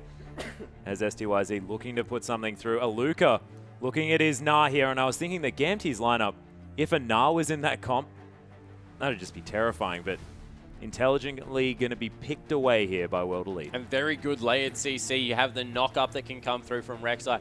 Nah will be able to throw everyone into a wall. You couple that with Yujie being able to get the Soul Shackles out. There is very good layered CC that can come through, but a very execution-focused heavy team comp. And throw some long-range poke into what is an extremely aggressive dive comp out of Gamti, and they might have the ability to pick you off no matter where you are on the map. And SyncDream looking at his Annie here as well. And Xiaohu, he has the opportunity to go for that Azir if he wants to, but going to pick up potentially the Xerath instead in order to have as much control of that lane as he can. Of course, Azir doesn't fare as well against this Xerath, who is able to poke him out from range. Yeah, certainly doesn't want to give himself over to the counter pick with Azir, so goes with the longer range Xerath. I like it. The slows that come through from Let Me, the CC from Danger and SyncDream will mean that he has the opportunity to be able to ult from very far away and get himself involved. Also, some good wave clear now comes out of the team comp. It's very important to be able to deal with the pressure that comes through, and Ahri seems to be the response to Xerath at the moment in the LPL. Yeah, people seem to want to pick her up, use that Spirit Rush, close the distance on him, and then you can land those charms on the relatively low mobility Xerath. It's a good decision. We'll see whether Ninja are going to put it to good use as they do lock it away. I also like Ahri on teams that pile in, and you have to say with Danger, Let Me, and SyncDream, they're probably going to be piling in on a target. And the amount of AoE damage that comes across from Ahri at this point in time, the Q just does ridiculous damage. You throw the Foxfire in there as well, and it just is so potent from Ahri to be able to do that. So I think that as far as AoE compositions go, she definitely fits. She has the layered CC that we've already talked about. And out of World Elite now, a much better mid-game composition that team fights extremely well. Yeah, and Aluka on arguably one of his most comfortable top laners here as well in Nah. Yeah, certainly coming across there on Nah, he does seem to prefer the tanky ones like the Maokai, like the Nah. So look for him to be right at home there. But Cassidy, we've seen Let Me go off on this champion. It's something that I think they would have wanted to ban out. But at the end of the day, you have to let one of the weapons through. Yep. They was probably between the Lissandra and the Cassidy, and they let the Lissandra be the ban. Yeah, and of course, Lissandra equally as disruptive as well. It's sort of a lose-lose situation letting through one of those guys, but Let Me, we'll see whether he can have a repeat performance on that Cassidy, because he's looked fantastic in the past. Yeah, it certainly has had a couple of good games. It will be interesting to see whether World Elite want to lane swap as well, try and punish the Cassidy, or whether they're happy to let Aluka try and do it in the 1v1. Of course, Nah has a very good early game versus Cassidy, but the 2v1 could be brutal. Yep, so let's see what happens as we hop onto the game.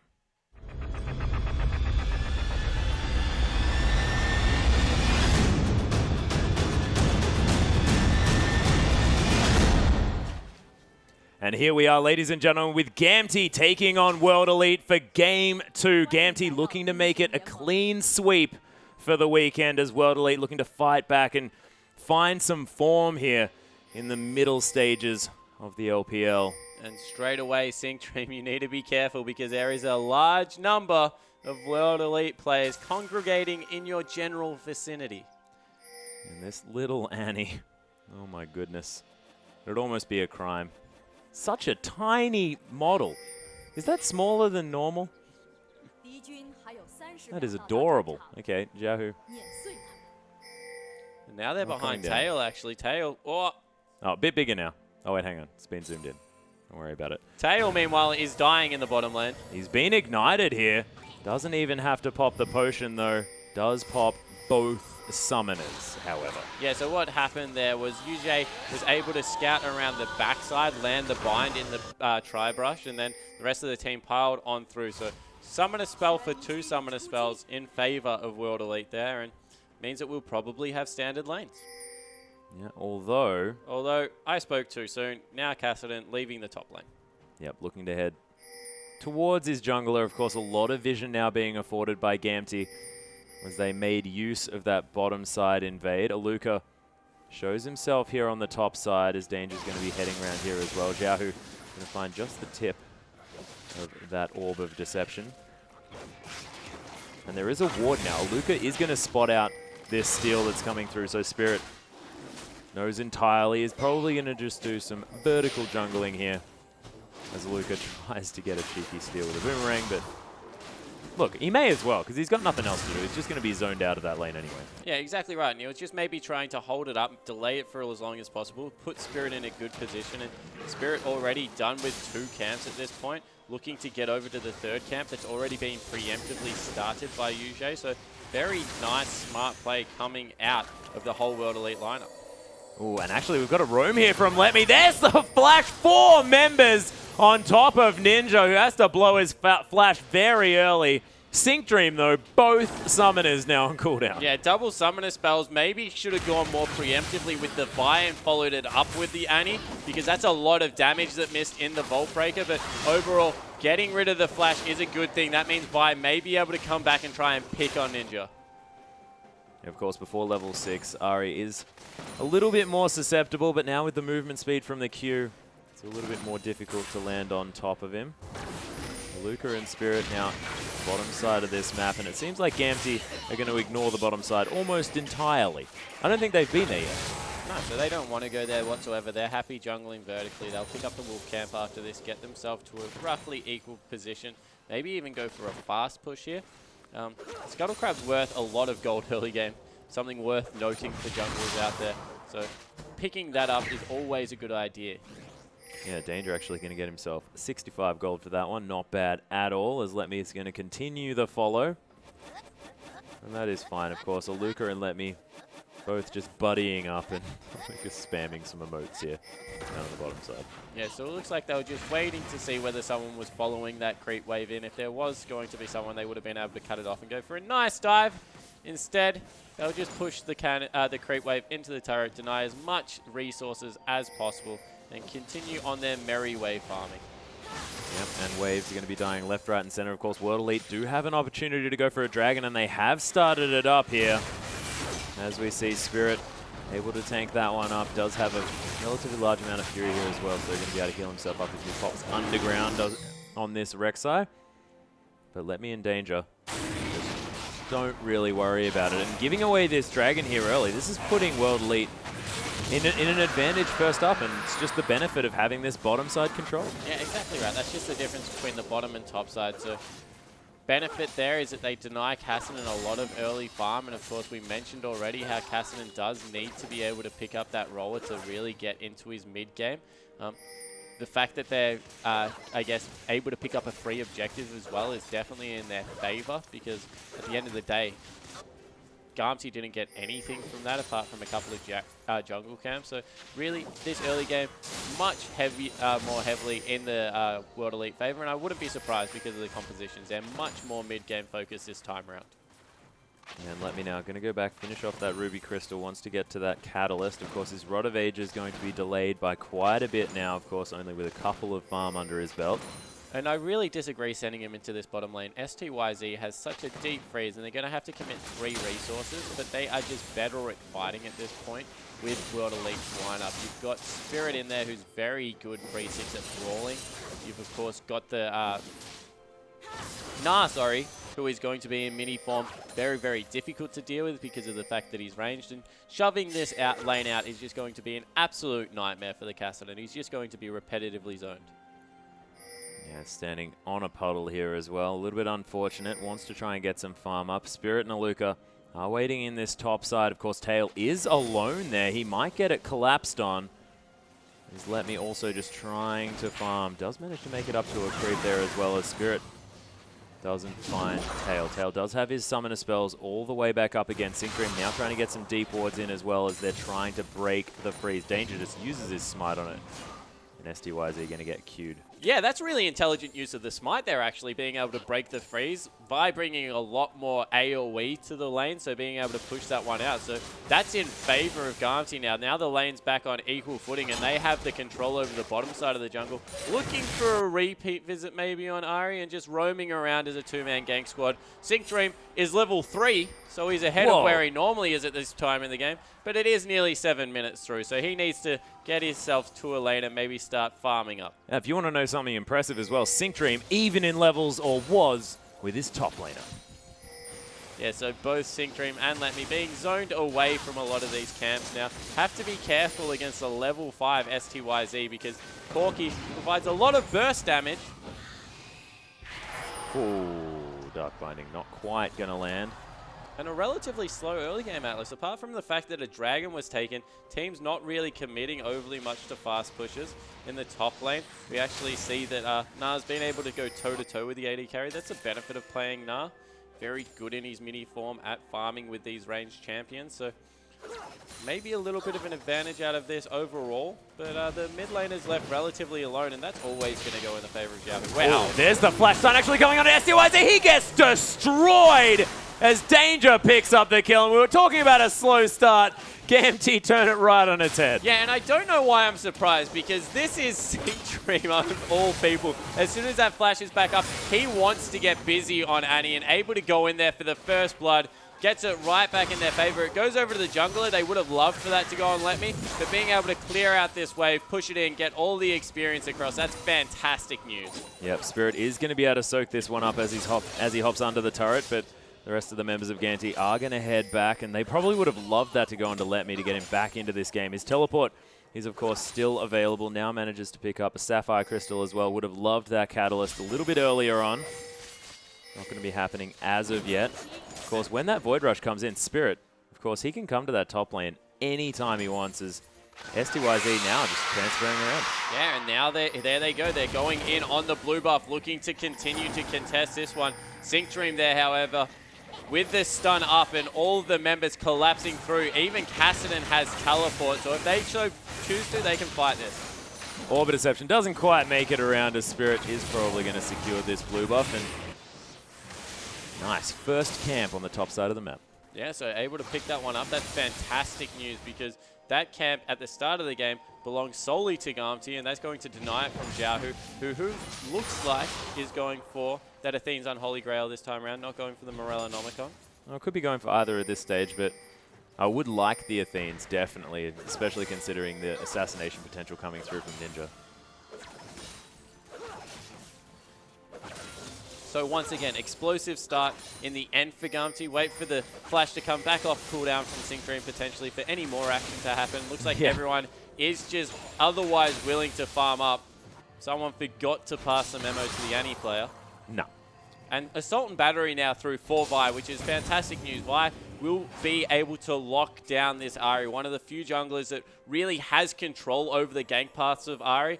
Able to, I guess, lay a CC very well with the mid laner in Xerath and be able to chain those stuns together. And that's the area that he's focusing straight away, although Xiaohu, extremely low on mana, will have to back out.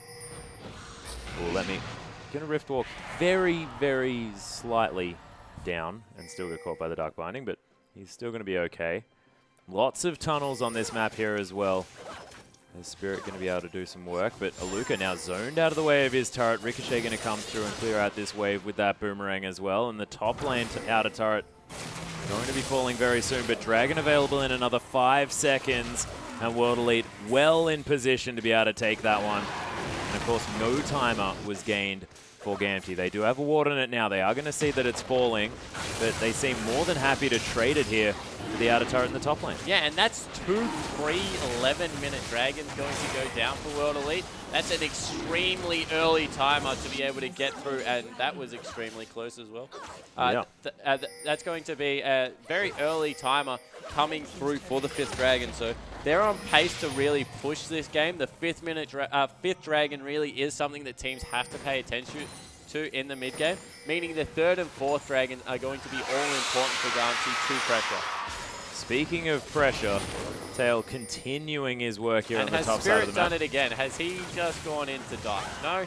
Recognizes the error of his ways, doesn't commit to it this time. Not this time. 4 members strong now on this top side of the map. There are a few creeps here as well. Pacemaker is going to help clear out this wave. Orbit Deception is going to complete the job, and World Elite defend the inner turret in the top side, but old advantage still in favor of Gamti. Dragon now 2 dragons to none for World Elite. Yeah, and maybe if it was just 1 dragon, we would say that they've had control of the game, but 2 dragons at 11 minutes really is a big deal coming out, and they might even be able to pick up this bottom turret because that's getting ridiculously low. In the mid lane as well, Ninja has done a fantastic job at being able to farm out against the Xerath as Ari. So he's reaching the assassination point, and Xiaohu actually committed towards the Morellonomicon, so valuing the earlier buy, I guess, over the defensive stats. Yeah, not going to have that extra MR here as well, so... I mean, I guess it's good, of course, when you use your ultimate not to allow people to use those potions as effectively with the passive from Morellonomicon. That's another thing, but very interesting. He does have a very low amount of MR at this stage. Yeah, he certainly does, and now they pressure in on the mid lane turret. That will fall surprisingly quickly. Sync Dream flanking around, looking to see if he can make anything happen. Teleport actually coming through. Yeah, there's Spirit Rush as well, but the charm not going to land as a beautiful stun comes down from Xiaohu and they disengage effectively. But no, Danger gets caught out and Ninja picks up that kill. Spirit now tunneling forward. Sync Dream gets caught by the Pacemaker.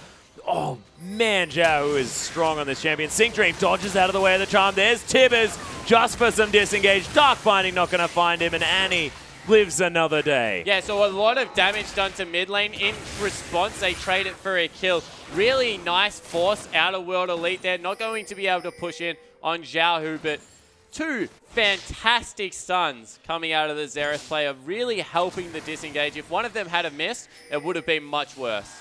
Yeah, that was almost stopping 2 of the kills potentially coming through from World Elite there, as SDYZ going to be able to take down this outer turret in the bottom side of the map. Yujie hanging around here as well, wants to pick up some experience if he can. Does have that Soul Shackles available now, and Ganti playing with fire just a little bit this game. Danger charging that Vault Breaker just to secure this turret, and also to remove a tunnel. Yeah, so in the end, able to get that one. Second turret of the game going over to Gamti. World Elite just content at farming these out. Nearly Hex Drinker done on Nah, so once that comes through, he will be able to stand toe-to-toe a little bit more, I guess, easier with the Kassadin in the top lane. Farming up relatively even at this stage. Kassadin, of course, is behind on that roll build. Would have loved to have it already. Is about 600 gold at the moment, so he'll have that relatively soon, about 16 minutes through the game, you would expect. Unless he's willing to back off now and go buy it. He does need to shove the wave out a little bit, though, to make sure there is no turret pressure on the top side of the map. Yeah, and Aluka is going to have a fair bit of that tower damage if he does get up there and have some free time. World Elite now trying to counter push in this mid. Few members of Gamti are available here as Sync Dream running forward. Almost hits a whole bunch of skill shots here. One of them finally lands from STYZ. Make that 2. Gamti now trying to clear out this mini wave. Oh, lovely spell shield to come down from Tail to stop that charm from doing too much work. And you have to think this is right in Gamti's favor at the moment. Leaving Let Me in the top lane and trying to siege into a Xerath Sivir probably isn't the smartest idea out of World Elite, because that Kassadin going to continue to scale, having no trouble in the 2v2, and there's just no way you can possibly push mid into that. A lot of damage was gained in the end, but probably for naught, because Xiaohu still is here. He's picked up his blue buff now and going to be able to clear out those minion waves effortlessly. So look for them to try and roam around, create holes in vision. Look at how much control they have with the tunnels under the dragon part of the map. They can pick up the 3rd dragon in a minute 30. These are the kind of plays they need to be looking for. Not the siege, more of the pick style that comes out of Ari and Corki. Yeah, and really make sure that you stifle your enemy out of any of these objectives as well. And you have to think that when Baron comes onto the board here as well, World Elite probably going to look to try and control that one a whole lot more. But you're right, siege situation not going to be that strong. Yeah, and they need one of the things that's very undervalued in pick comp is the need for levels. So solo experience becomes extremely important for Ninja. So unless he's being ganked and they're sending members there to keep him safe in the mid lane, getting him to the level 11 before the next dragon fight, things like that are what the priority are, as they've made a catch in the bottom lane. Yeah, Danger is in so much trouble, and in fact, he's just dead as Spirit yells at him. Causes a kill. Beautifully played here by World Elite. Yeah, and we were just mentioning the pick potential that comes out. Corki does so much mid-game damage with that Trinity Force, able to get in there, really mix it up, and that's the pressure that these Blackness and Vision gets. It means that you have to start base checking areas to get the dragon under control. And now in the top lane, they don't even have to do the dragon because Aluka's up there by himself. He's got the teleport ready and he's pushing in this wave. So they can just dance around, bait the dragon out for as long as possible and take another objective. Yep, 4 seconds until that one's up. Of course, Gamti now this time are positioned around it. Spirit taking a Force Pulse to the face here as he prays Seekers behind him.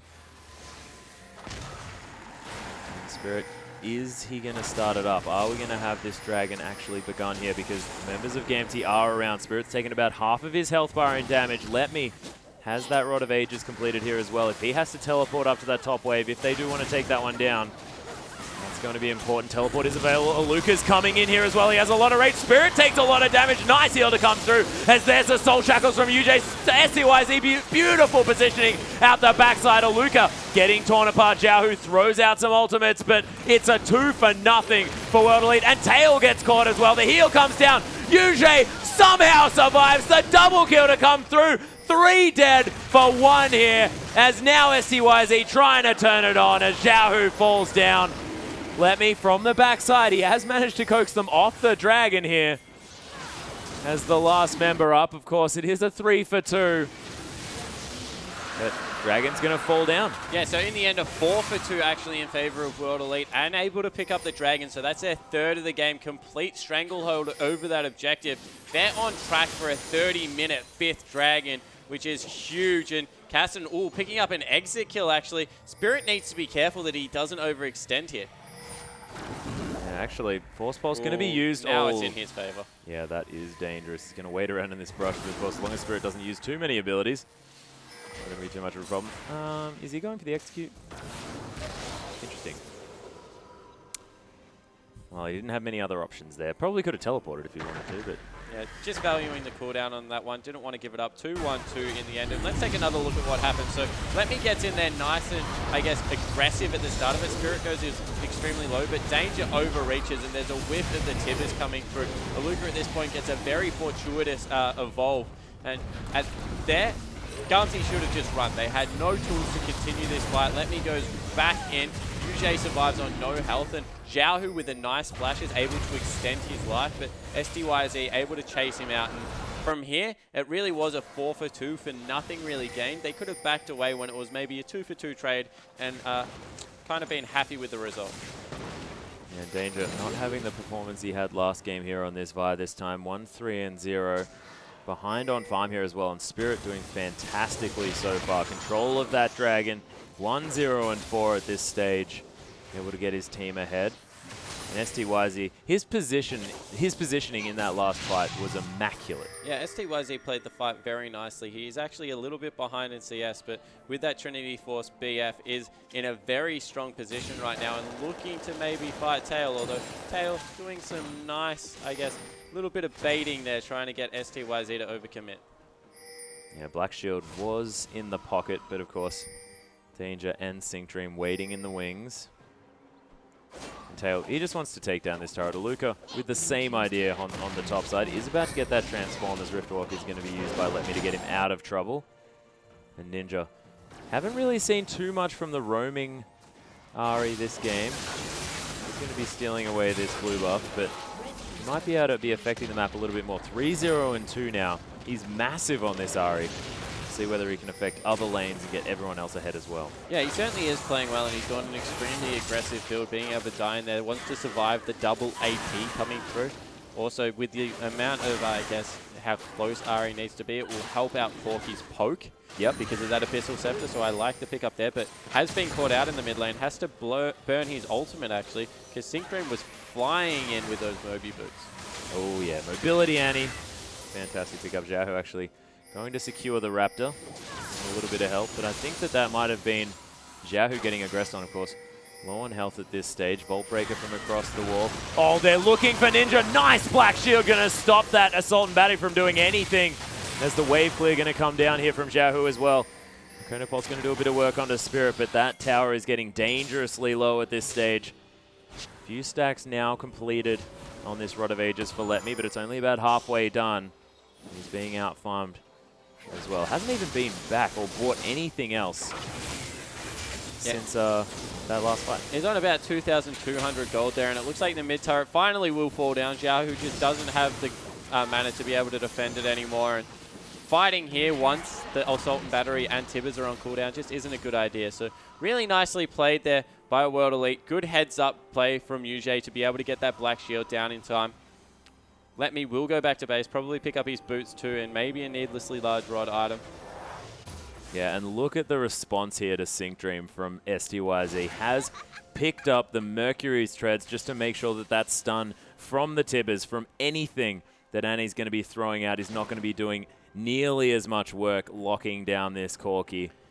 And this is something that's undervalued on caster ADs. I'm talking about your Blue Ezreal builds, your Corki builds that are looking for the Bloodthirster as opposed to the Blade of the Ruined King. So not your auto attack based ones, the ones that are looking to maneuver themselves around the fight and use their abilities for a majority of their damage. Being able to stay alive and get another rotation out of your abilities is so much more important than the little bit of offensive stats the Zerkers, Greaves, or the Sork Boots get. So I really do like the fact that STYZ has prioritized that because of how aggressive this Annie is playing, recognizing he's one of the key threats and that he needs to be able to survive that initial stun. They are going to be able to clear out some wards here as well. And Gamty, they do not want to give up yet another dragon here. As World Elite, they are putting so much priority on it. The teleport is available here from Aluka. He's about to transform. Probably going to be the next time around that they are going to go for that one. So 45 seconds until the dragon's up. And we have to keep an eye on where Aluka is, what his Rage Bar is doing as well, because Meganar in these team fights could be terrifying for Gamty. Yeah, they definitely do want to be able to utilize the Meganar. He has got a lot of magic resistance, some health for himself, as well as those Ninja Tab Eyes to help him survive the auto attacks that will come through from Sivir. And Danger is the one for me that needs to be careful. He's playing this game in an extremely squishy build and has been caught out yet again. Yeah, the Boomerang to come through. There's the teleport from Aluka. Vault Breaker gets Danger out of there. As Spirit is going to go over the wall here as well. Let Me might be caught out as Tail looks for Spirit one more time. Sync Dream's being caught though. And something had to fall through the cracks. Let Me fell down. On the other side of things, is this going to mean another dragon for World Elite? And they are playing this objective control game so beautifully. Yeah, they're up to dragon number 4 at 24 minutes into the game. 30 minutes, they'll be ready to contest the 5th dragon. And that is horrible news out of Gamty. There's 4,000 gold behind, but 4 dragons more importantly. They've lost all control of the map. They have Tail going to pick up a gigantic wave here on the top side. And Aluka, you have to think, I mean, that teleport was fantastic because it started off a skirmish before the dragon that World Elite were in better position for. Yeah, Danger just overcommitted to a pink ward. It was as simple as that. He had no business being over that side of the map. He's gone for, I guess, the Sightstone, which is a great pickup. It doesn't give him any real combat stats at this point in the game, and he's a full Banshee's Veil behind. That is not good news at all on the side of Gamty. He didn't actually die in that last fight, but you have to think that he may have started off a very bad situation here. Yeah, but that's the thing. You can not die, and that's fantastic. That's all well and good. You don't give away any free gold. But if you walk out of a fight at 200 health, your team is automatically a man down. Won't be any of that CC coming through, any of the catch potential. And we're seeing again, Spirit is just not afraid of Danger at all in this matchup. Continually walking into his jungle, looking to pressure buffs, and even using that ultimate extremely aggressively. They're going to steal away this blue. Yep, that blue belongs to World Elite now as Danger won't be able to do anything. He's just going to head to the bottom side of the map, try and take some Raptors, try and get himself back into this game. Let Me continuing to scale. Almost has that Zonya's Hourglass completed. Not quite yet. Rabbiden's Death Cap going to be the next option here from Xiaohu, and he is going to have that 3-item spike on your mid laners that you really do look out for with that Void Staff, Rabbiden's, and Morellonomicon. But 5-0-2 now for Ninja on this Ahri. He is having a field day and looking fantastic. Yeah, and maybe this is what we'll see that kind of kills the popularity of Xerath in LPL, because we have seen that a lot of people on the current patch like to take Ahri into the matchup, and Ahri is extremely strong. And once again, fantastic movements out of the World Elite lineup, picking up a free objective, which is control over the top side of the jungle, able to rotate into a top turret, looking to maybe even get a pick with the Ahri. They've just played this from start to finish so well. Completely different side than what we saw last time, and it's about not picking these scaling compositions. We've seen scaling compositions get punished so hard, and they went with something a little bit different. It didn't work out, playing much more standard this time around, and it's really working for them. And this is something we mentioned earlier on here as well, as Spirit is just outclassing Danger across the map this game. And we were talking about the fact that he's got this huge lineage with playing for Samsung Blue. Spirit is a world-renowned jungler, and he's showing it right now. It's taken him a while, but finally we're seeing the Spirit with all of the jungle control that he's capable of. Yeah, definitely. And last season, a lot of focus was on Dandy. He was on the best team in the world, and Dandy is a terrific jungler. I don't think you can mention great junglers in the world at the moment without putting Dandy up there, nearly in a class of his own, because he does everything so well. But Spirit was also a terrific jungler in his own right, and he is much more aggressive, being able to get in there and make action happen. And speaking of action, Ninja might be looking for a pick. He's looking for something here. Scuttle Crab protecting Dangerous, not protecting Singdream. Yeah, so that was one rotation of spells and a part of his ultimate to 100 to 0, and we saw this a lot out of Assassins actually a couple of seasons ago, where they would actually just pick on supports because it really gets you going unless he has... Whoa. Actually going to use the Locket of the Iron Solari here as well. That is the first buy from UJ. Falling down very, very low. Spirit going into some more split pushing. Of course, loves to do that. Aluka putting a lot of pressure on this bottom side of the map. STYZ always seems to be there to auto-attack these turrets as there's a huge wave. Xiaohu going to try and clear that one out. Aluka getting slowed down just a little bit. They don't take the turret, but the rest of World Elite are here. Spirit's trying to come in. Of course, his tunnel's a little bit far away here. World Elite are going to back off. They're going to take some Krugs. Beyond there, Mary. But 2 minutes until Dragon. Right on that 30-minute mark is when it will come up, and they're just trying to get some deep ward advantage. They want to be able to steal this one away without a fight and then use the 5th Dragon to their advantage. World Elite are playing this map very well, and I actually don't mind the Spirit split push in this situation. If the teleport was on cooldown, which it was for Aluka, who better to send into a side lane? Split pushes relatively well on the Rex side, is ahead, probably not in very much of a kill potential threat by anyone on the lineup out of Garmty, so he can use that ultimate to transverse the map extremely quickly, get back into key positions, and you would almost rather Aluka be with the team right now, being able to manage that mana, that rage bar without having to push out a wave, than you would Rek'Sai being with his team. Yeah, and he can always just go to those tunnels, and he's got so many on the map here as well. Of course, not necessarily as many on the bottom side as he otherwise would like, because they have been cleared out here from Gamty, which is very, very intelligent. Canopol's going to continue clearing out these waves as well, but Ninja, he's got so many items. That Zonya's now completed on top of the Abyssal Scepter that he already had with that Athene's, and going for the Void Stuff. Almost 5 items for this Ahri, and that is so scary for Gamty because his one-shot potential is already ridiculous, as Singdream would definitely remember. Yeah, he certainly would, and Singdream once again being harassed out of this, already down to no health. Yeah, and that's just Aluka here doing the damage onto that one. Tail trying to auto-attack back, but that Randuin's doing a lot of work, and Aluka looks like he's taking almost no damage. He does eventually get stunned up here. There's the transform coming in. Takes a fair bit of health, but look at that. He just soaks damage so easily on this Mega Narc. Yeah, and whoa. Oh, there's the flash actually in from Spirit here as well. Tail trying to turn it around, getting some damage down. There's the Assault and Battery onto Aluka of all people. UJ getting taken down immediately, but STYZ picks up Danger in the backside. Spirit very, very low. Ninja trying to get something down, but the bottom lane so low. Xiaohu walks out of the way of the charm.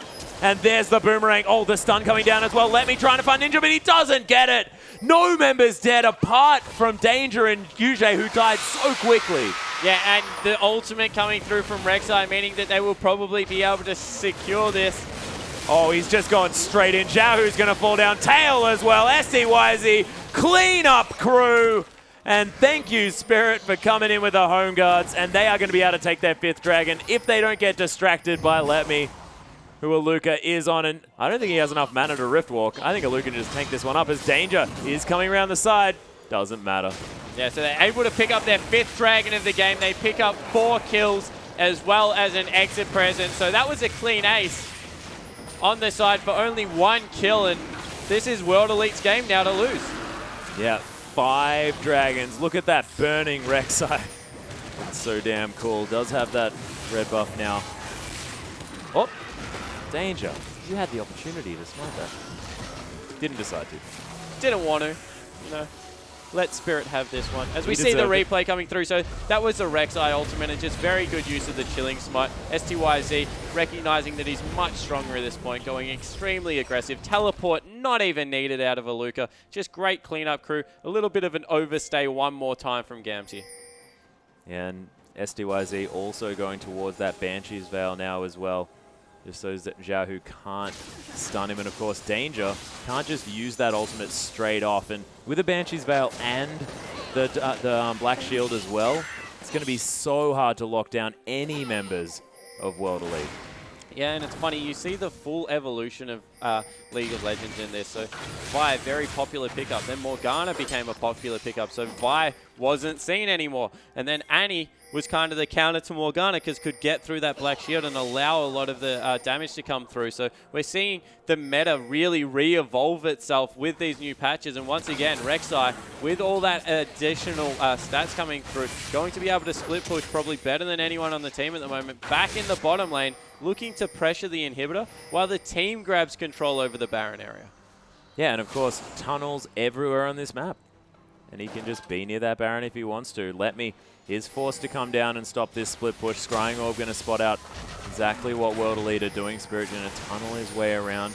That one not going to last too long, you have to think. But can they fight? This is a 5-dragon lineup now with full control over Baron. Even if they get in there with a very good ultimate, they're not in much of a position to fight, so they may as well just start this one up. I don't think Gamzee would face check even if they had vision, and they're actually just going to back away from this. Don't want to risk it. Actually, Spirit going to head back to that bottom side as well. Of course, Void Rush, as we mentioned, was available. World Elite committed to finding someone as they come and check this Baron, as opposed to just taking it. Yeah, and the last thing you want to do is really bait this one out, and then like something devastating to happen. Whole team Tibbers, something along those lines that I'm thinking of. And oh, actually, everything's going to get popped. Oh my gosh! The God Blind Charm lands onto Sync Dream. Tail gets caught by the Dark Binding here as well. World Elite find exactly what they want as Danger forced to get the hell out of here. Aluka takes a lot of damage from Xiaohu, but this is the tanky Meganar. He's going to be fine. And my gosh, that charm was so good. yeah, and that's what I meant. There was no way that Gamzee could fight that one. As we see, they now start up Baron, get their Rek'Sai back into the pit. They'll be able to pick this one up for free. Yep, and right at the Arcane, just on the edge. Unable to steal the Baron as they actually stopped their attempt, even though it wasn't quite in range yet anyway. Yeah, so able to pick that one up. Very nice control of objectives. They've been able to pick up 5 Dragons. Now the first Baron for themselves. Dragon will be up again in about 2.5 minutes, but they don't really care at this point. They've got the split push out of both their top laner and their jungler. They can just go 1-3-1 and control all of the map, and there's not really anything Gamzee can do to stop them. No, and I thought that the Void Staff might be coming through from Ninja, but no, he's just going to turn that Blasting Wand into a Death Cap straight up. So he's going to be doing a lot of damage on this Ari. 7-0-3, definitely getting my MVP award for this game so far. It's been looking brilliant, and that last charm was just stunning. Yeah, just able to get in there. Once again, pick on Sync Dream, who's not having a terrific game on Annie. And the whole of the Gamzee lineup, they've had a very good showing this week. They definitely have been proving that they're a team to be reckoned with, but maybe need to iron out some kinks over their objective control, because they really were dictated to in 2 lane swaps today, and yeah, that's not what you want to be able to see. And Aluka as well, just able to be this mega tank for his team, where Let Me hasn't really got going on this Cassidy and been forced to build a Haunting Guise here as well, just because he wants as much magic penetration as he can. But Haunting Guise at 36 minutes, it's not going to do too much, as the Locket of the Iron Solari, it's already been picked up. Yeah, so looking to just eat everything out of his build as possible. You understand why they're going for these items, to try and just stall the game as much as they can. But yeah, you're exactly right. It's to the point now where they're just that far behind and that much in a hole that World Elite can continue to push in, maybe look for a pick around this Dragon. Once again, pick up the 5th Dragon, be extremely strong. They've got 2 huge tanks in the form of Aluka and Spirit. Will be able to dive quite soon, and they chunk out turrets by themselves. Yeah, it's just ridiculous. And so much split push potential coming through, like you mentioned, with Spirit being everywhere at once, it feels, this game. And STYZ picking up the red buff here. It's been a while since Gamtee's. Oh my gosh, and Aluka with the perfect amount of rage, looking for the Gnar. Gets stunned up though, and Danger in the backline just going to get obliterated. Sync Dream, sorry, was there for a second. No longer here as Annie very, very squishy, and World Elite, 2 easy picks, and they're going to transition into the inhibitor turret. Aluka, the biggest black shield in the history of black shields. The Wallop's not going to find their mark. Gnar was whiffed as well, but a bit of a zoning Gnar, you have to say, as STYZ going to throw out a rocket and have it spell shielded, but that's what they wanted. They wanted the inhibitor. Yeah, and perfect timing on objectives, Atlas. They'll be able to back out of the base now, pick up another 5th dragon for themselves. The second 5th dragon. Exactly right. The second coming of 5th dragon as Let Me teleports in to die. Oh, no, to Zhonya's. No, I thought he was going to be okay. Last-ditch efforts coming through here. Tail does pop that spell shield. Spirit waiting out for it. Does get stunned up here as well. Black shield a little bit late there as the charm going to be flashed out of the way of Sync Dream. Just collateral damage, really. He just dies to collateral damage. Yeah, STYZ, I don't even think wanted to kill Sync Dream there, but then he became the closest target, so he had to be taken down. And Aluka, even using the teleport to get up into the top lane to get some farm for himself. Some cheeky play now coming out of World Elite. They'll pick up the dragon here, and they're in the driver's seat. We'll just look to push out probably bottom lane and take this game. They can push out wherever they want. They are 16,000 gold in the lead. Gamtee almost completely forced out of this whole matchup, and it's been a strangulation from World Elite. And you have to say, Spirit has looked brilliant on this Rek'Sai. He didn't look bad in the game before, you have to say, but this time, the rest of his team able to be put ahead by this Rek'Sai play. 2-0-10 now on that champion. Has a Thornmail as well as the Randuin's, and of course that Banshee's Veil from earlier on. He is a huge Rek'Sai. That's actually 6 items. Yeah, he's a 6-item Rek'Sai with 207 CS and more gold than his top laner. So he's extremely big at this point in the game. He is, as I said, richer than anyone else on Gamtee's lineup. Has been doing a lot of split pushing, so you understand where it all came from. And Gamtee now looking for maybe a death brush, trying to get something happening around here, looking for someone to pick off. It might be Yuji popping his head in. If it's Spirit, he just won't die, so don't go for him. Yep, STYZ looking for something possibly. Might be, Aluka, not a target that they want. None of these targets that they want. There's a Timbers onto 3 members, though. Immediately removing UJ. Spirit's going to die as well. Let Me dodges a lot of damage with that. Zhonya's here as well. Ninja, though, still has so much damage in his arsenal. And look at STYZ tearing through this team. A triple kill for Ninja, just incidentally. And they had to do it. Gamtee had to do something, but World Elite, they're just too far ahead. Yeah, they managed to pick 2 members, which it actually surprised me that they had enough damage to do that. But in the end, World Elite too good in Game 2, able to take one back. And they did it in pretty emphatic fashion. Oh, yeah, able to really drive that win home. And they had control of that game almost from minute 1 here on the Rift. And Gamtee's hopes of that 4-0 dream have been dashed now by World Elite, but 3-1, not too bad, and World Elite looking a whole lot better today. Yeah, World Elite looked very good. They had that game under control, as you said, from minute 4, actually taking the first dragon there, and really strangled Gamtee off everything, pressuring the Kassadin pick. I really like how they're doing this, and I guess across the board, Gamtee, fantastic weekend. Props to those guys. Do not take anything away. They went 3-4 in the end and really have started to evolve. But in this game, it was all about World Elite. Oh, it was. And let's have a look at a replay just to see exactly what World Elite did to win this game. Yeah, so if we jump in here, this is the last death brush that was being set up by Gamtee. So we'll roll this one out. They really don't want to go into Spirit or Aluka, who are the 2 people that present themselves as targets. So they pick Yuji, they pick the support, and they absolutely decimate 2 members. But the problem is, how strong is Ninja in this fight? Dives in and look at all of the RE damage coming across. The triple kill picked up, and Yuji runs away to only be picked off by STYZ. And in the end, it was just too far ahead, too many big items completed on these key assassins, and you got rid of 2 people with no response and still lost the 3v5. Yeah, it's a little bit disappointing. Of course, when you're down 16,000 gold, it makes those fights a little bit more difficult. But you have to mention this Ari versus Xerath situation that's happened. And it's like some sort of weird game of rock, paper, scissors where you've got, Azir, better pick Xerath. Xerath, better pick Ari. And maybe Azir does better against Ari. Hopefully it is going to be this 3-way clash. But ladies and gentlemen, we still have one matchup left to go. It's going to be Invictus Gaming taking on King right after this.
And welcome back, everyone, to the English coverage of the Chinese LPL. We have one more match for you this evening, and it's going to be a big one as well. I am Julian Page-Card. Joining me is Christopher Papa Smithy Smith. And after Invictus Gaming's performance yesterday, such control, such measure, are very different to IG than we used to. But a very surreal world, Pastry Time, using the words like measured and control when talking about Invictus Gaming. I watched that first game that they played yesterday against, I believe, Starhorn Royal Club. And they picked 3 scaling champions. There was Jace in the mid lane with Tia. There was Ezreal in the bottom lane with Tia. And, of course, Maokai with Rod of Ages. So for them to choose 3 scaling champions, I'll move this closer so people can hear me. 3 scaling champions.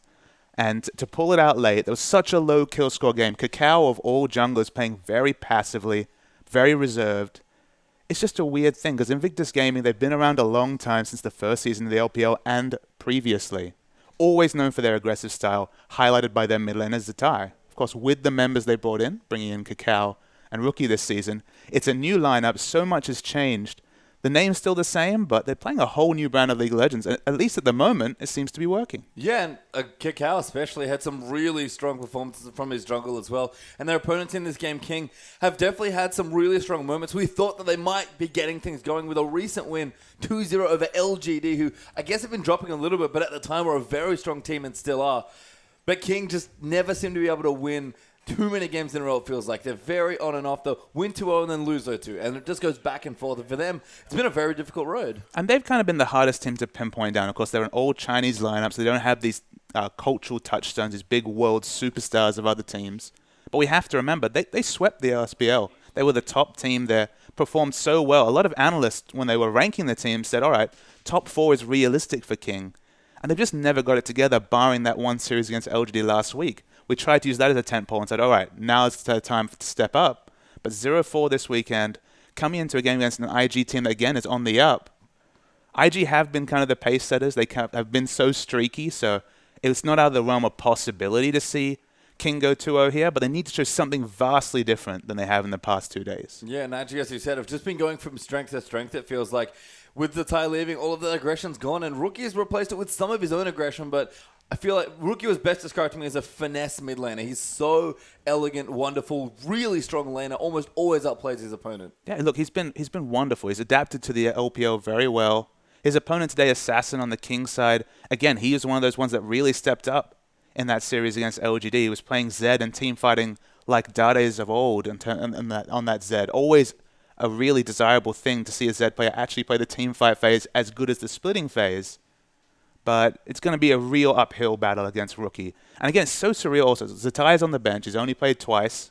He's used his time off to rise to the top of challenges, so at least, hey, he's got that going for him. But I mean, the other person, the odd man out, completely, you'd have to say, 2 appearances in the LPL so far for Save, the last bastion of the carry top laner, as Monte Cristo once dubbed him, remained on the bench the whole time. You understand why. You can see this team is really molded around the KT Rolster Arrows playbook. They're really measured. They're listening to their new shot caller, Kakao, and it leaves their old captain and this carry top laner firmly on the sidelines. I mean, it's funny that we say that in China, because of course that was what Zatai was famous for, but China is a region full of carry top laners. So Zatai maybe just feels like he can't compete against the likes of Flunder, against the likes of Let Me, who's been playing decently, and of course Going and Korra, the big ones that I was reaching for, really played well as well. But IG looked great. There's no other way to put it. They played very different League of Legends. They played basically full poke with an AP nearly from the jungle. Kakao bought Majaiza, got something like 16 stacks, I think, in the last game, and then just went to town on Jarvan, farming it up. So IG look great. They're poised to make a very strong performance this weekend. And they're picking out lineups that make sense, that have synergies with each other. They're playing out their power spikes well. That's more than a lot of teams. That's more than OMG, for example, consistently. So if they can continue to draft aptly and actually play call around the champions they've got, play proactive, whatever the lineup, that's a scary team that might assault the real top places in this league. Yeah, well, let's see what happens here in our first draft. King versus IG here. King on the blue side to kick things off. IG over on the red. We have a Lissandra band there first for King, followed by Rumble there by IG. I mean, the last member that we haven't really talked about, Kid, has also really stepped up this season. Been one of the top performing AD carries. In the previous lineups, when they were known for their aggression, he was the controlled person. He was always the one at the back of the fight when all the turret diving was happening from the other members. So maybe he's benefited from the steadier heads in Kakao and Rookie. I mean, his Corki, I think, is the one that really stands out. That's a pick that has to be respected. And there's a lot of Corkis out there. I mean, Deft's Corki, Tails Corki, even from Gamty, very impressive. So that's a champion pick that I want to see IG be denied, for King to pick that away. Well, we'll see. Kid had great performances on Sivir as well. Just been very consistent, but even better than he was in previous seasons just by experience. So bans do continue now as well. Jana banned there for King. Now banned out by IG. So lots of standard stuff here. Apart from the Rumble, nothing particularly unusual. And Rumble's been on a lot of winning teams. It's been a very highly contested pick. Kind of makes sense to ban it out. I mean, leaves the Jarvan up. Of course, Jarvan Rumble, one of the most popular combos. Jarvan, nah. I mean, Jarvan's kind of been a key pick, so leaving it up here, still probably going to be snapped up, but not those innate synergies with those other top laners. Yeah, we'll see here as well. So we've got Cassidy in the last ban there for King. And this ban phase taken quite a while. Both teams really considering what picks they want. RG got 20 seconds left for their last one now. There's a lot available. I mean, Ahri on the red side, I think, stands out as a really important ban just because it's so safe, especially on patch 5.2, still up to full power compared to live. It's such a safe blind pick that it kind of removes the ability to counter pick with your last 5th pick on the red side, because you can just happily pick Ahri and know that, look, it'll at least be a skill matchup. That's kind of the buzzword you use for every Ahri matchup, but it's very safe. The Nidalee's open and snapped up instantly by King. Yeah, the last ban was Rek'Sai actually there from IG, so very different. And King take the Nidalee, could go mid, could go top, but probably going to be there in the jungle for MLXG. He's played, you know, a lot of Rengar, a lot of Lee Sin. Hasn't really shown that much, but a very different champion now for him. Yeah, it would definitely be a big change from the Lee Sin. That's kind of been the standout pick, at least from my watchings of King. It could be the Nidalee mid. I feel like the only Nidalee matchup people are opting into is the LeBlanc, which on the one hand, it's a painful matchup for Nidalee, but on the other hand, she's always been considered as a champion that outscales LeBlanc in terms of having longer range poke in the team fight. Potentially more burst if you go into Cougar form, but riskier option there. But it's a safe-ish laning phase with the heal. So it's a flex pick. That's been the big word in the LPL. I mean, at this point, even Morgana's a flex pick. It feels like every draft, there's almost 5 members, especially when OMG's playing and locking in Maokai support. They're all flex picks. Yeah, we'll see that IG go with Morgana, that flex pick, and the buy as well, of course. Flandre from Snake, loving the top Morgana recently, but probably support jungle there for Invictus Gaming. We'll see how that develops. And Kakao, again, going back to a bit of what we're starting to see from now. It is Vi, not this Lee Sin, not super aggressive jungler. It's just going to a straight old level 6 jungler.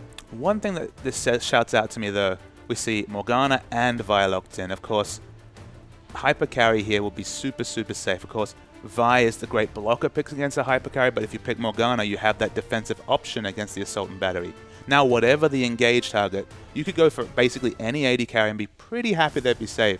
Kallista's available here. That's a big mention here. Kallista's really been rocking the LPL this season, and potentially IG could pick it up. Yeah, we'll see, but King actually went for Azir there for Assassin, one of his best performing champions, if not his best. And Sivir there actually coming through for Whoosh. So another good champion of his, and IG now going to see what they want to go through. You mentioned Corki, that is the hover hit from Kid, but they've got some choices to make. Aurelia is the first one there that's going to be Pokemon's champion. Kind of weird to not see the Maokai, but it is going to be Aurelia Corki. His Aurelia has been almost as impressive as his Corki. His Aurelia has been almost as impressive as Maokai, which of course has been his standard pick here. The Corki, it's a little bit of a surprise to me just because they look like they had a comp set up to help a hyper carry. But doubling down on the mid game, they have a really strong mid to late game team comp here. Not the sheer late game, but to be honest, there's mid game flavor across the board with the Nidalee Sivir on the blue side, and of course now the Vi Morgana on the red side. Yeah, we see a lot of this just on this patch. It's not even certain teams that are really shifting, but games are a little bit slower. Mid games are very important. It seems where most teams are prioritizing their picks, and King are going to maybe try and shore that up. Is Sky looking at potentially a very tanky member in towards that top side, and it is going to be Nidalee jungle as a result. We've got Mundo and Braum, the last 2 lock-ins for King. I like Mundo against Aurelia just because you do actually naturally itemize health, which of course is the best itemization choice against Aurelia's true damage. And you do reach a point where Aurelia realistically can't 1v1 you in the late game. But of course, this is an IG team full of mid-game threat with the Vi, with the Corki rotations coming out with Trinity Force. Committing to the late game, that's a risky option from King, a team that's been actually quite shaky when in the early game phase, which has traditionally been one of their strengths. Yeah, and pretty insane that the last pick drops so late here, but Rookie just gets Ahri 5th pick. You talked about it on blue side. It's a very good first pick, but to have it drop through last on red side is pretty crazy. And I guess, I mean, it could just be that Assassin's not a big Ahri player. I mean, it's so good against the meta picks. We talked, I mean, how many times have we cast games with Azir, Xerath, even Azir versus Xerath? And Ahri's a fine pick against either of them. So for it to fall out 5th pick on 5.2 before the live nerfs have come through, it feels like IG have won this draft, barring some mid-game execution errors, allowing Dr. Mundo to really scale up and get strong. Yeah, and Rookie's a massive RE player there as well. Loves that champion. And Rookie's champion pool pretty deep as far as champion pools for Midlands go. He plays a lot here, but crazy to me to see what happened. IG, though, very strong mid-game. We're not going to see, the maybe one-off super poke comp that they played in the last game, but again, they've been playing very measured, very reserved, using their power spikes effectively. They've got lots of good champions to work on here in this draft. Yeah, they have experience playing the super late game comps, delaying power spikes with Tia, but also the more rotation-focused mid-game comps. So again, it's going to be the mid-game flavor here. It's going to be rotating, ensuring the Dr. Mundo can never get to that 3-4 item phase where the team comp might fall apart. And given their recent performances, I can't argue with it. I think IG have got them in the champ select here. And we'll have to see. But King, do you feel like for them, as far as they're concerned, that the Mundo is the key to their late game? I think so. I think Dr. Mundo against a Corki, against a Triforce user, not a tank buster there, it's going to be very difficult for them to get through. And of course, Mundo does also outscale the Aurelia, so Mundo holds the key to them in the late game. The early game, it's always about Nidalee. If Nidalee can get really on top of things, can monopolize those objectives, that dragon, it might work out for King, but it's an uphill battle. Yeah, it will be indeed, so let's get into the game.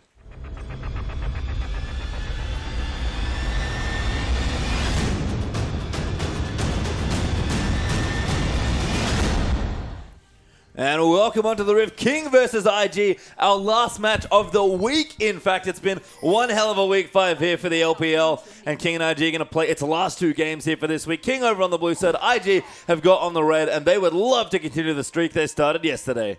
A lot of farming of the jungle expected in the early levels here, so no real need for either team to get aggressive wards down. They're going to be very similar jungle playstyles in the early levels. So right now, very defensive fanning to open up our last series of the week. It doesn't faze me too much there that sort of expected that we are going to have pretty defensive posture here to start things off. Like we mentioned, lots of mid-game comps have been played on this particular patch, this particular week of the LPL. So having everyone start pretty safe and wanting to make sure their jungle gets secured makes sense. Nidalee especially doesn't really like getting invaded. Yeah, and the standard lanes, which of course have been wholly non-standard in the LPL this season, may actually be enacted. We do see the top laners at the top. No vertical jungling, at least signal right now. I actually do like Nidalee in a vertical jungling situation just because she has such a fast jungle clear that a second person accentuates it. And then if it's a damage roam, say for example the Aurelia with Equilibrium Strike, if she was on the King side, then you can get the very good level 2, level 3 ganks coming in. But still, left to our own devices, a fast clearer, so it makes sense. Standard lanes at the start. Yeah, MLXG going to go ahead and start on the red buff. Actually, they might even start on the big buff and give the Krugs over to Lamb and Woosh. So we'll see how that goes there. Kakao, though, going to start his Krugs into his red buff. So going to be a bit more of a center start. And Kitty's actually looking for a bit of an invade. Yeah, just trying to harass them off the golems here. If they really delay the Krugs, it becomes just that little bit less advantageous to take them in a 2v2. And this is impressive. This is solo here. Kitty's actually warded that buff there. Looks like with a green ward, actually. So a very long ward there. Going to have the time. MLXG getting very low. That's going to force them off there as well. Really nice play from Morgana. Oh, Nidalee does good smite.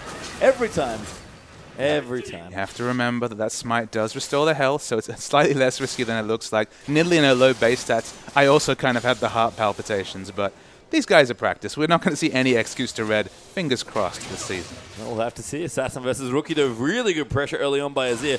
Chunking out Rookie, but Rookie answers back with a nice Orb of Deception. So, again, skill matchup is the name of the game whenever an RE is on screen, and I'm sure Rookie's got this one covered. Ahri, I really do like her against these more immovable carries. Xerath in particular is always activating those line skill shots, rooting himself during the queue. Makes sense to go for Ahri there, avoid the skill shots and the charms come in. In the bot lane, IG do hit level 2 first. That's the advantage of harassing them off the Krugs.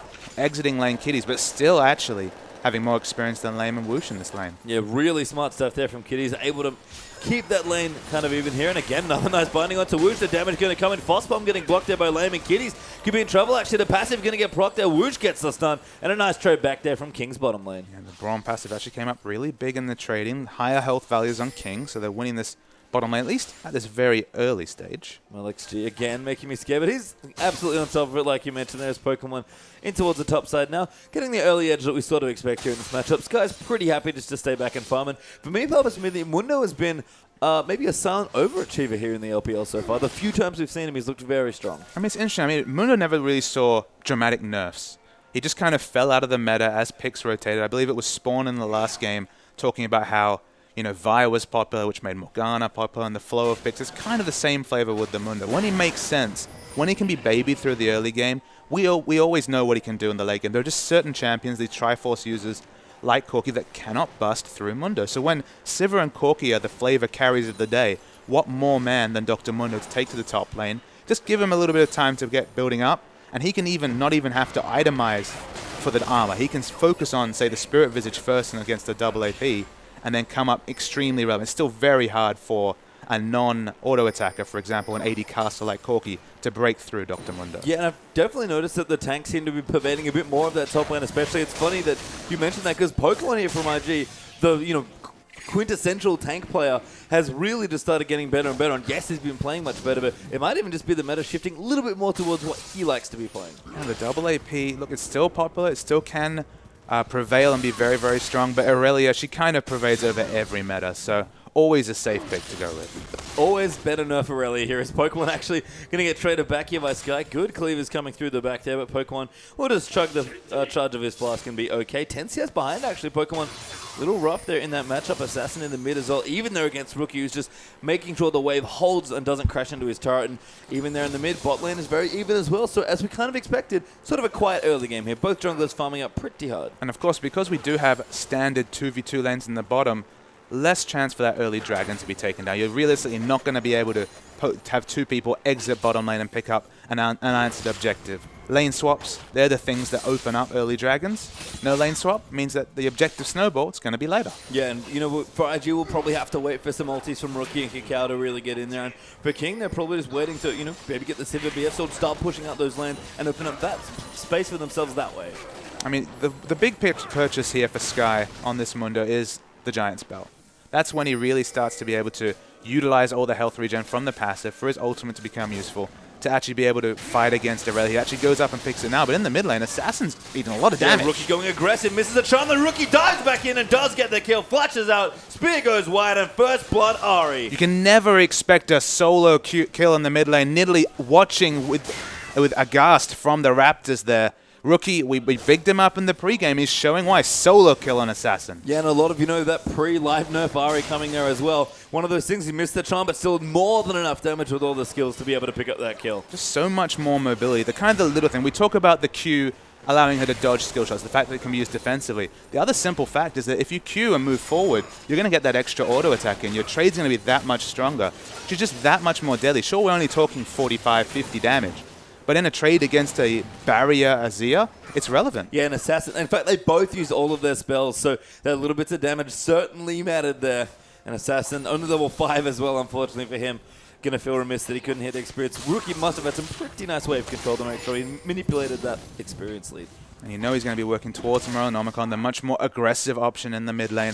Azir, he could go either way with these items, but he might want to start itemizing Magic Resistor. He's going for a world of pain from Rookie. Yeah, it's funny. If IG are a changed team, I feel like Rookie might be the one that never really changes. He's still got some aggressive flair to him as a player. It's not Zatai, he's not going all in all the time, but Rookie still loves especially to bully his enemy laner. He's still a very young player. We kind of forget about that with Rookie. He came through the Korean scene last year, really broke through, of course, hit notoriety right at the end when the Cage Rolls to Arrows took down the OGN Winter, but he looks to Kakao for a lot of his inspiration. He's young, he's in a new country. He's really starting to settle in as we move into week 4, week 5. Not that he was poor before, but he's really starting to become the player that's so hyped in the mid lane. Yeah, MLX Judo's rotated in towards the top side. Pokemon can be in trouble. Does flash out. Good dodge to the spear. The cleaver though will hit. They're going to look in for the dive. Pokemon pops the ulti. Transcendent Blade's going to keep him just healthy enough, and misdive there by King. No ability to hunt Pokemon. Was not able to hit either the trap or the spear there, Nidalee. So they have to back away, even though Sky took so many turret hits. Rookie roaming here there as well. Does get hit by the cleaver. Going to try and land the charm. Lights it up. Almost hits MLXG. But a good flash from Sky keeps him safe. Yeah, good play there. Good roam timing from Rookie. Doesn't lose much in the mid lane. Actually has Vi opening time. Kakao killing that pink ward. Just heaping the pressure onto Assassin despite the fact that he exited lane. Yeah, and again, Rookie, what he's known for, he likes to move up in his lane, get ahead, and then move out of it and try and roam there as well. So Kakao covering nicely, but Rookie really, especially on this Ari, on pace to make this game very strong for IG, but Liam down the bottom, going to get the passive onto Kid. His Woosh will move in there as well. Dodge attempted, but not quite there. Black Shield very nicely timed though, and Kid going to try and turn it around, but Liam is going to be the exhaust there as well. Kid so low there, doesn't quite take the winner's button. Kid gets aggressive, tries to kill Liam. Woosh there can't actually move the fastest run, but Woosh gets a solo kill, or 2v2 kill out onto Kid, and Kiddies might go down as well, but Kick out here. Dunks him, but the double kill does come through. That was an insane little duel right there. Kind of mistakes on both sides. Liam unwittingly taking the second turret hit, actually baited the IG bottom lane into giving a double kill to Wushin. Wushin has been one of the shining members of King. He's always impressed, whether it's been in defeats or victories. So for him to start with 2 kills in this lane after such a balanced early laning phase is massive for King. Yeah, and you can see some points starting to open up on the map now as well. The mid lane for IG, and now the bottom up for King. So things looking decent. Berserker Greaves, BF Sword, very nice pickups there for the bottom lane. Yeah, I mean, the Berserker Greaves, you might think, okay, why not working towards a bit more flat AD, but just the ability to keep proccing that passive, the fleet of foot, to get those extra hits in. He doesn't have quite the same right-click wave clear as if he got even just a longsword, but it will help him in any sort of trades. And judging by that last set, there's going to be plenty of trades in this bottom lane. Yeah, MLX though soloing up the Dragon here as well. Very strong timing. No vision forthcoming from IG, and a steal away there. 10 minutes almost on the dot there. Now, when we move to 5.3, we'll be seeing a little bit less of this jungle Nidalee because you won't have the double proccing of Cougar abilities whenever you hunt. That's been the big thing that's really promoted Nidalee jungle. Hunting minions and the monsters was the first in the open Nidalee jungle, but the clear speed is so fast because you're able to do that double rotation of spells, and even Dragon is just no match for her in the early levels. No, we've seen, I think, Dandy doing a very creative level 3 solo, I believe it was, but that was a very comfortable 10-minute Dragon there for MLXG. So advantage there. King, they're actually evening up that gold lead a bit as well. IG were about 1,000 ahead earlier, but it's only 300 or so now. Kid also going to clear out the Scuttle Crab, take out a bit of extra XP, and say, thanks, jungler. Thanks indeed. I mean, the Murlonomicon already finished for a rookie in the mid lane. It's clearly significantly ahead. Assassins actually opted in to go for the Murlonomicon as well. On this patch, only 400 gold between those two items. Obviously, being able to itemize in the extra 25 magic discs could be very useful in this mid lane. I guess the result, even though he has his summoners back up, he's going to have to play very defensive. I mean, he had to already. There's still Cacao and Vi to think about. Yeah, I mean, Cacao's only had the one ulti down the bottom, which was basically just for a trade, but still looking very threatening on this ulti when it comes back up, and it seems like we're back now. So if Cacao does want to make another move, he's going to use in that ult, and he's already got the Warrior in chat, plus the Moby Boots done. Yeah, Assassin going to play so defensive in that mid lane. And bottom, more trades exist. I mean, the game's pretty quiet, which on the one hand suits King because Dr. Mundo's getting closer and closer to what looks like a Warmog's first, so going really old school with that pickup. Warmog's is very strong at the moment, 800 health, and it's worth noting he's against a Corki here, so a lot of mixed damage. Itemizing that flat health gives him a lot of options against burst, and because the game is so rotational nowadays, the fact that they've buffed the health regen when you're out of combat so significantly just gives Mundo more options when he's rotating between lanes. Yeah, and that mixed damage that you mentioned going to help in his lane match up there with Pokemon as well. So strong stuff there early on for Sky. Again, love the Mundo pick here from King, but Cacao going to go fishing in the mid lane potentially for a gank, but Assassin seems to be playing pretty far back. Rookie pushing him in fairly aggressively though. I mean, he's just basically trying to help Rookie open up a massive CS lead in mid. It's already something that's going to be happening because of the Murlonomicon start, just because of the fact that he's already got the solo kill. But I mean, the Vi pressure just multiplies that effect. He basically has to stand in his minion wave or next to his turret consistently in this game. Yeah, well, actually down the bottom, Kid could be in trouble, but does Valkyrie out. The Black Shield going to help there as well, but Whoosh and Lamb really bullying the bottom lane a little now. The CS lead opening up now on Whoosh. It's getting closer to about 10 CS ahead. And you mentioned the jungle there for Cacao. Adorable play by Assassin, getting in with his Sand Sword just to make sure he safely took the Raptors, because Cacao and Rookie were both waiting to kill him. Yeah, at every option, he's going to be in there, and Assassin has to be so careful. It's only an 8 CS advantage, which is very good play from Assassin, given the fact that he's died especially. But he just understands that if he stands away from his ranged minions, the Charm or the Assault and Battery, he will be dead. Yeah, we've certainly had some quieter games, like you mentioned. This one very even right now. And in one ways, yes, that favors King with their scaling, but IG, never count them out at this stage of the game because they're always looking to go strong. And we've had so many strong mid games that they look like quiet games, but there are no truly quiet games. And I'm not willing to commit to say, all right, get to late game, Mundo will be the difference. Mundo will be a very significant factor in this game, but it's like saying Corki's an early game carry. We've seen Corki's out-damage other traditional late game hyper carries consistently based on positioning, based on just the ability to burst down and communicate target selection from your teammates. It's still a very good late game. It's not like Aurelia's weak in the late game. It's just Mundo has a lot of options against Corki and Aurelia specifically. So we'll see. Bottom lane there for King looking good. Tower taking a decent amount of damage, and Kid again forced back against it. Just going to try and see us where he can. About a third of the HP taken down, and Kid will clear those minions out, so he's going to be moving in towards his Trinity Force. But this Sivir is firing, and Whoosh going for a bit of a greedier build now, actually. BF Sword Pickaxe, and now an Avarice Blade. And it's actually pervading across the map here for King. As we see, MLXG's actually gone for just the straight Magus enchantment, no mana regen. So his jungle clear is actually going to be very based around Cougar abilities, not the ability to proc that hunt a lot, because he'll use a lot of mana trying to clear the waves. So it's almost a snowball build coming out from LXG. A lot of great stats, a very cost-effective item, but if he's not picking up kills, his jungle clear will be significantly impacted. So we'll see Nidalee again been kind of quiet, but Kakao and MLXG pretty comfortable just to farm the map up now. So Kakao looking in the mid, doesn't find it, an assassin again. Very aware play here, despite having, I believe, 1 to 0 wards there to be able to spot that. He's just playing consistently on the back foot, whether it's the skill shots, whether it's the jungle pressure. Every time he tries to poke down a wave, it's been cleared by the pinks and by Kakao. He's just giving the drive-bys middle, almost like he's Nunu, and saying, all right, I'm going to chomp up this ward, and you can kind of deal with the pressure that this darkness pervades. Yeah, so impressive, though, that Assassin's been able to survive, apart from the solo kill, actually, as MLXG pops his way down towards the bottom, but won't go in for anything there. Whoosh again returning now 2-1-0 on the Sivir with 130 CS, 33 CS, sorry, really opening a nice lead up against Kids Corki. Just some disgusting items coming out of Dr. Mundo on the top end. Already a Warmogs and a Kindle Gem on top. You know that Spirit Visage is coming. Most of Corki's damage in the early game specifically is that magic damage, and Mundo's already sitting on just a complete colossal amount of health. So he'll be very relevant. Be interesting to see if King is wanting to commit to contesting this dragon. Almost level 11 is Mundo when his ult really starts to get going, really starts to be beneficial for use in a fight. It'd be risky, but it's an option for King to try and contest this next dragon. It'd be interesting to see as well. I mean, they did get the first one, so they can feel a little bit safe there, but of course, also have the exact timer. So do they want to go in? Dragon's up 7 seconds now. So if King want to make a move, they're going to have to go now. Pokemon being a little held down. It hasn't finished at Trinity Force. That's quite late. And bottom lane, actually, it looks like there's some low health members. Whoosh actually forced him up the ulti. Kakao tried to find him. Black Shield down there as well, but not enough. And not in range there to pull the trigger on the ulti. So Whoosh will get away, but burns a summoner and an ultimate for it. That might free up enough space for ID to do Dragon. Yeah, the ultimate's very important in these skirmishes around Dragon, especially with a big Dr. Mundo. He doesn't have boots yet, but the movement speed from his ultimate and the On the Hunt would have been enough for him to really get in Corki's face.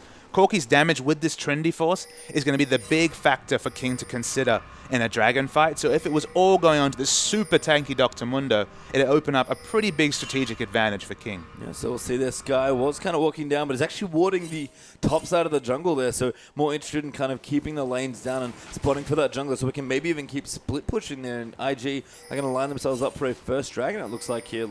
Lamb's actually very low on the Brom there as well, so IG should have a pretty easy time of this objective. Lamb tried to clear some wards and, of course, ate a whole load of damage from Trinity Force Corki through the Unbreakable. It didn't matter. He's not really in a position to contest. He could, of course, flash ult and just die in the AoE, but it looks like IG have complete position on this Dragon. LXG does not find the steal, and Kakao does secure the buff there. So a Dragon apiece now between these two teams. Gold basically dead even as well. Sky actually here with Pokemon. Pokemon is clearing out the waves, and Sky pops his ulti and says, yep, not really worried. He'll be fine. Mundo goes where he pleases. He's just about to have the Warmogs actually activate here. And look, he's at full health. No problem. Yeah, you can just kind of watch. Just on the side there, that health rocketed back up after that out-of-combat regen kicked in. And Pokemon having, Sky having the time of his life in the top lane despite the CS disadvantage.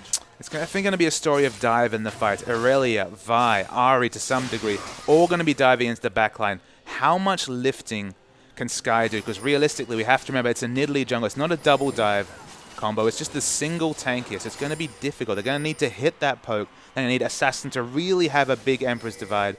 Liam, of course, a very strong disengaged champion as well.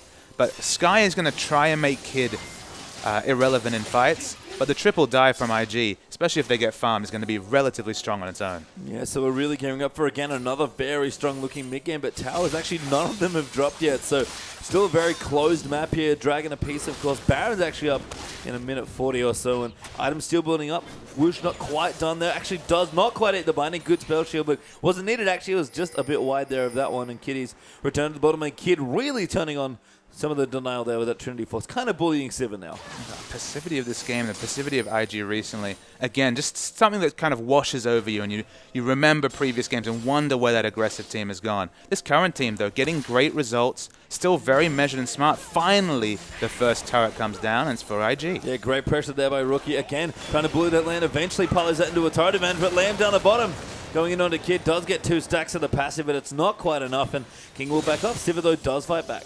Yeah, I mean, they're still anchored in the bottom, and that's kind of the frustration for Kid. They've been so good at grouping with power spikes, but because it's Sivir we're talking about with plenty of flat AD, clearing waves, they're relegated to having Kid just try and match Wushin in the bottom lane. Yeah, and Sivir is just so persistent in her push as well. It pretty much never stops, especially with these 2 flat AD items in as well. And it's not going to get any better once Wush has done the Infinity Edge as well. So things looking good here. Still building up all of that gold. Kid maybe looking to go back now, actually. And Wush will rotate in around the side, maybe looking to pressure up another lane. But no, just a couple wards being down. And Kid actually has to be careful. Does get tagged by the Braum passive. Black Shield out. They might be able to save him with the passive. Does get popped. Lamb gonna chase into the ulti just a little wide. And Wush does get the kill. They're trapped under the turret. The Pokemon is going down. That is a great spell shield, though. And the stun does come in. But Rookie now is going to dive into the backside. Kakao also coming in, just missing the Vault Breaker, but will hit the Assault and Battery. Sky is so tanky on this Mundo, but eventually falls to Rookie. Pastry time, your first reaction would be to say, where's King? Why is Assassin not rotating? But remember, this is the culmination of 20 minutes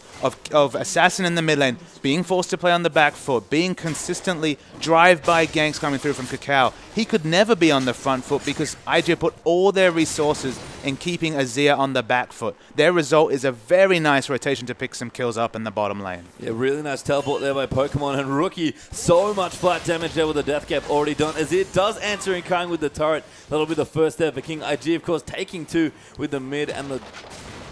I got trolled. It's an Azir turret every time. Azir turrets, they are the bane of every caster's existence, but that's definitely one for Corky. I caught it on my screen, can confirm. There we go. Turret has been confirmed. The bottom turret does get felled by IG, and they'll now go up 2-1 in turret series. Assassin will clear some minions out in the mid. Pokemon going to do the same here in towards the top, and that mid game that we talked about here, IG looking to get a little bit stronger now. Rookie really leading the charge there as well. But Rookie, he was actually positioned towards the bottom lane because look at his item. He's already picked up the Death Cap on his first show round. With the kills there, got the Blasting Wand as well. He actually has a lot of wave clear, and they now do have the option, if they want to move Kid into another lane, pick up this third outer turret, and have Ahri clear waves and split push down the bottom lane. Looks like that's what they're going to do. Yeah, Rookie they're going to rotate in, and we'll see what goes on. Kakao, actually pretty interesting jungle item there. More of Malmortius has been completed. More Malmortius. Of course, you're going to take a lot of incidental damage in team fights from the Dr. Mundo. Then you've got the double AP coming out of the jungle. And from Azir, so it's a viable pickup. It's a strange one. It's pretty gold efficient. I mean, Hex Drinker, its former component, is one of the most gold efficient items in the game. It just look, he wants to be fighting all the time. It's not really realistic to pick up a Trinity Force and Vi in a competitive game. But the more Malmortius gives him that defensive flavor and still plenty of damage. This is strong stuff there from Kakao. Pokemon returning to the base. They're going to look to shop up and probably going to buy, Spectre's Cal. They're done up, so But we're looking to take a little bit less damage from the Dr. Mundo there. Kakao clearing out the Scuttercrab as well. IG continuing to try and get Visionary, and like you mentioned, Rookie anchored to the bottom lane now. King really pressed up against basically their side of the jungle. But IG just, look, these rotations, these movements of their champs, just so intelligent. You know, noticing, all right, we've got the death cap on Rookie. It gives him very good wave clear on this Ahri. Move them into bot. Now we can use the Trinity Force power spike. We were just talking about the fact that Kid was forced to group. But they've got the answer to all these questions we're posing to them. They've got the answer to a lot of what the enemy team has been posing against them in their last few series. They're just really starting to become a very smart, proactive team. Yeah, really strong stuff. Assassin does clear out the wards with the Sand Soldier. So IG trying to get vision there over in the enemy jungle, but it is being thwarted a bit by the sweepers that are over on King's side. Dragon back up in 20 seconds now as well. And IG looking very strong to take that objective uncontested. The Mundo, unfortunately, still powering up, and that's kind of the story here of King's lineup. Yeah, we saw Corky was actually positioning to back. A bit strange timing. We'll have to stay around. IG looks strong in the dragon fight, and they're going to initiate. Kakao going straight in there onto Assassin. The ulti not enough. Kakao plays that beautifully, but everyone else going to dive in. Pokemon is coming over the top as well, and the Azir actually did enough that they managed to kill Kakao, but Liam did go down, but a decent trade for King. The trade is very good for King because they take the jungler for just giving up the life of their support. It stops IG from competing for a dragon. They've been set up for so long. I was looking at the minimap. If you look in the minimap, their creeps are pushing basically on the inner turret of King. They would have lost so much if they tried to contest a long, drawn-out dragon fight, but there's no dragon real pressure now that Vi is dead. Sky actually gets chunked down there as well, but he does have his ulti. Burning Agony actually still running in the Warmog's region, still kicking in. So that second dragon going to go over to King very quickly. Nidalee does so much damage to that objective. Yeah, I mean, Kakao just didn't have the full idea that, of course, diving in, I understood why he went for it. He had a lot of damage. He almost got the solo kill. But you have to remember the Emperor's Divide, especially in that spot, it took up the whole area, such that the only flash that could come out was Pokemon over the Raptor wall. That was the only way they could have a secondary diving threat there. So again, excellent ultimate position for Assassin. That's definitely not where you want to fight a grouped fight for Invictus Gaming. Rookie down towards the bottom now, still pushing a little 239 CS as you're actually slightly ahead there. Assassin has gotten some time with them midway, pushing back and forth towards him, and he's going to be able to pick up his next major item as well. Liam, in the meantime, going to clear out these creeps as best he can as Brom, and 2 items done for Wish as well. So things for King now looking up after that little exchange. It's just an incredibly greedy build coming from MLXG. He's actually gone for the Death Cap second. It makes his poke hit harder, it makes his heal coming out of the Primal Surge very respectable. But it's one of those situations where one of the issues with Nidalee is that she's so good going forward and offers so little when you're engaged upon. So again, going forward, if she puts down some poke, she's got low cooldowns coming from the Magus enchantment. Once she gets below half mana bar in a team fight, she's going to be essentially useless if IG really monitor that and try and keep her under control. So, I mean, there's a lot of potential snowball coming from this build, but no mana regen whatsoever. I mean, Tia might be too much of a risk. It might be too much invested into just mana regen, but this is a risky build coming out from MLXG. Yeah, and kind of speaking of builds, moving down the Kid now as well. Picked up the BT for himself, so looking good there. Rookie actually going for a third item, Abyssal Scepter, so very aggressive choice there on his Ari. And of course, Pokemon still building up. Got his Water Smell, built in there as well towards a probable Randuin. So Aurelia looking tanky. I do like the aggressive choice of the Abyssal Scepter over perhaps the Zhonya's, just because with triple dive coming out of IG, very unlikely to be the sole focus fire from King. So you can afford to go that more aggressive option. Still gives some magic resist. But again, the dueling pressure of Rookie right now, whether he wants to split push, whether they look to get a pick, deletion coming out of this Ari.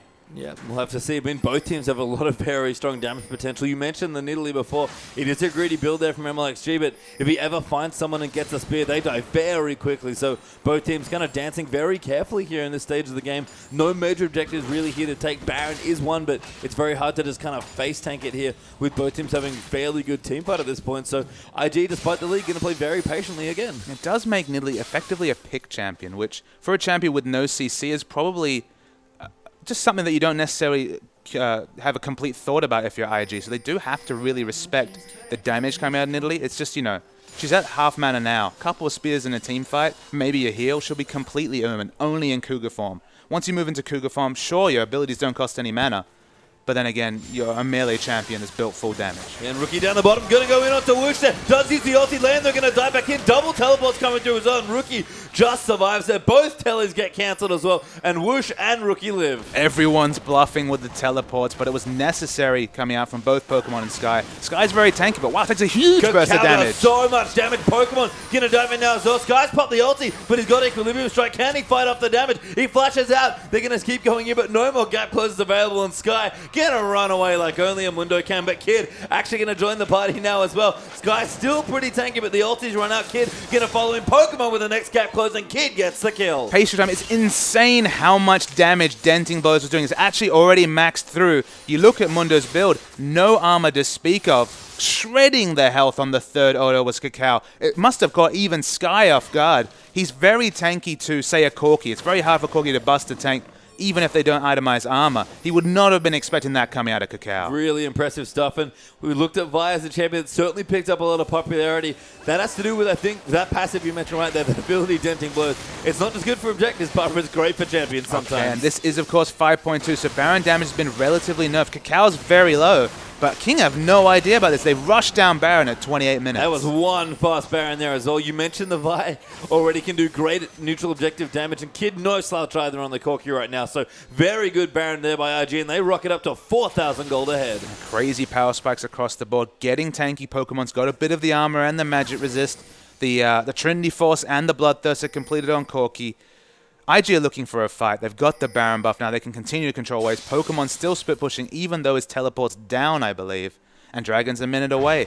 IG in full control of this game. Yeah, I mean, it took, a couple of fights back and forth, but after that great pressure from Kakao, that parlayed into the Baron, and all of a sudden, things looking really up here for the IG lineup. King certainly have some fight here in this game, but they're still sort of scaling up. 3 items done now for the Sivir as well. Mundo getting very tanky, but not quite at his 3 items either. Azir's sort of 2.5, I guess, if you want to call the Stinger half an item. Zonya's great there, of course, but IG just have more power right now, and that's what matters. It's just so interesting how both Azir and Xerath are so completely undone with these Ahri picks. Ahri offers assassination options in lane, can counter push very well against these long range push champions, and then transitions into the mid game just that much better than Azir and Xerath do. In the late game, sure, it's risky to go in with that Spirit Rush and do damage in just 600 range, but she just pilots and controls the mid game so strong compared to the mid lane as we've seen commonly in the LPL this season. And that's sort of the nice thing about the new patch coming in. Things are opening up now. We saw almost exclusively Azir Xerath, felt like, for the first few weeks, but Ahri very strong on this patch in particular, and Rookie never one to shy away from a strong champion. You should never leave open a 5th pick red side Ahri to Rookie, to Cool. I mean, Cool getting it on the blue side first pick was a surprise as well. There's these noted Ahri players who in previous metas excelled on that champion, and they're getting it available to them, and teams are paying for that. Yeah, Kakao are going to dive into the Dragon there again. The Vi-Dancing Blow is doing so much damage here. Pokemon eventually will drawn in. Rookie's helped out as well. And this Dragon just gets destroyed by IG. That's their second. Yeah, it's second across the board, so at least they don't have a massive Dragon timer to think about for now, King. They've done a very good job securing the first 2 with their rotations, but King is so far on the back foot, you can feel it. And I mean, Nidalee's doubled down. She's going all in on the damage. Yeah, I mean, this is what we've seen from a lot of jungle Nidalees, and it's just not always paid off. You kind of have to get ahead early. It's sort of weird because it doesn't feels like it fit that well with the rest of King's comp. I mean, at the end of the day, it almost feels like she's demanding blue buffs, because if they're looking to siege, like she's got a very strong siege build here, but realistically with no mana items, sieging isn't an option. Assassin on this Azir will go through a lot of mana himself. It's just a bit confused to me. You've got 2 champions here demanding blue buff, 2 champions. I mean, Nidalee especially looks best when she's going forward. It feels like maybe they should adapt the build to be a bit more defensive. And we saw Loveling, for example, opting into a Banshee Veil after getting picked by an Ahri too many times. Ahri has so many options here. Obviously very hard to pick Lucian with the Spell Shield, but either Nidalee or Assassin's Azir will be instantly deleted by this Ahri. Yeah, and Rookie's has gotten stronger as well. 4 items done now, including that Void Stuff, and Rookie really respecting his mobility on this champion. Never upgraded the boots, doesn't need to. It's such a different front line coming from IG. That's the issue here, King, is that they can bluff aggression, they can stand there throwing spears, but they got massive magic resist coming from Pokemon and Kakao on the front line there for IG. Even the Abyssal Scepter gives Rookie options.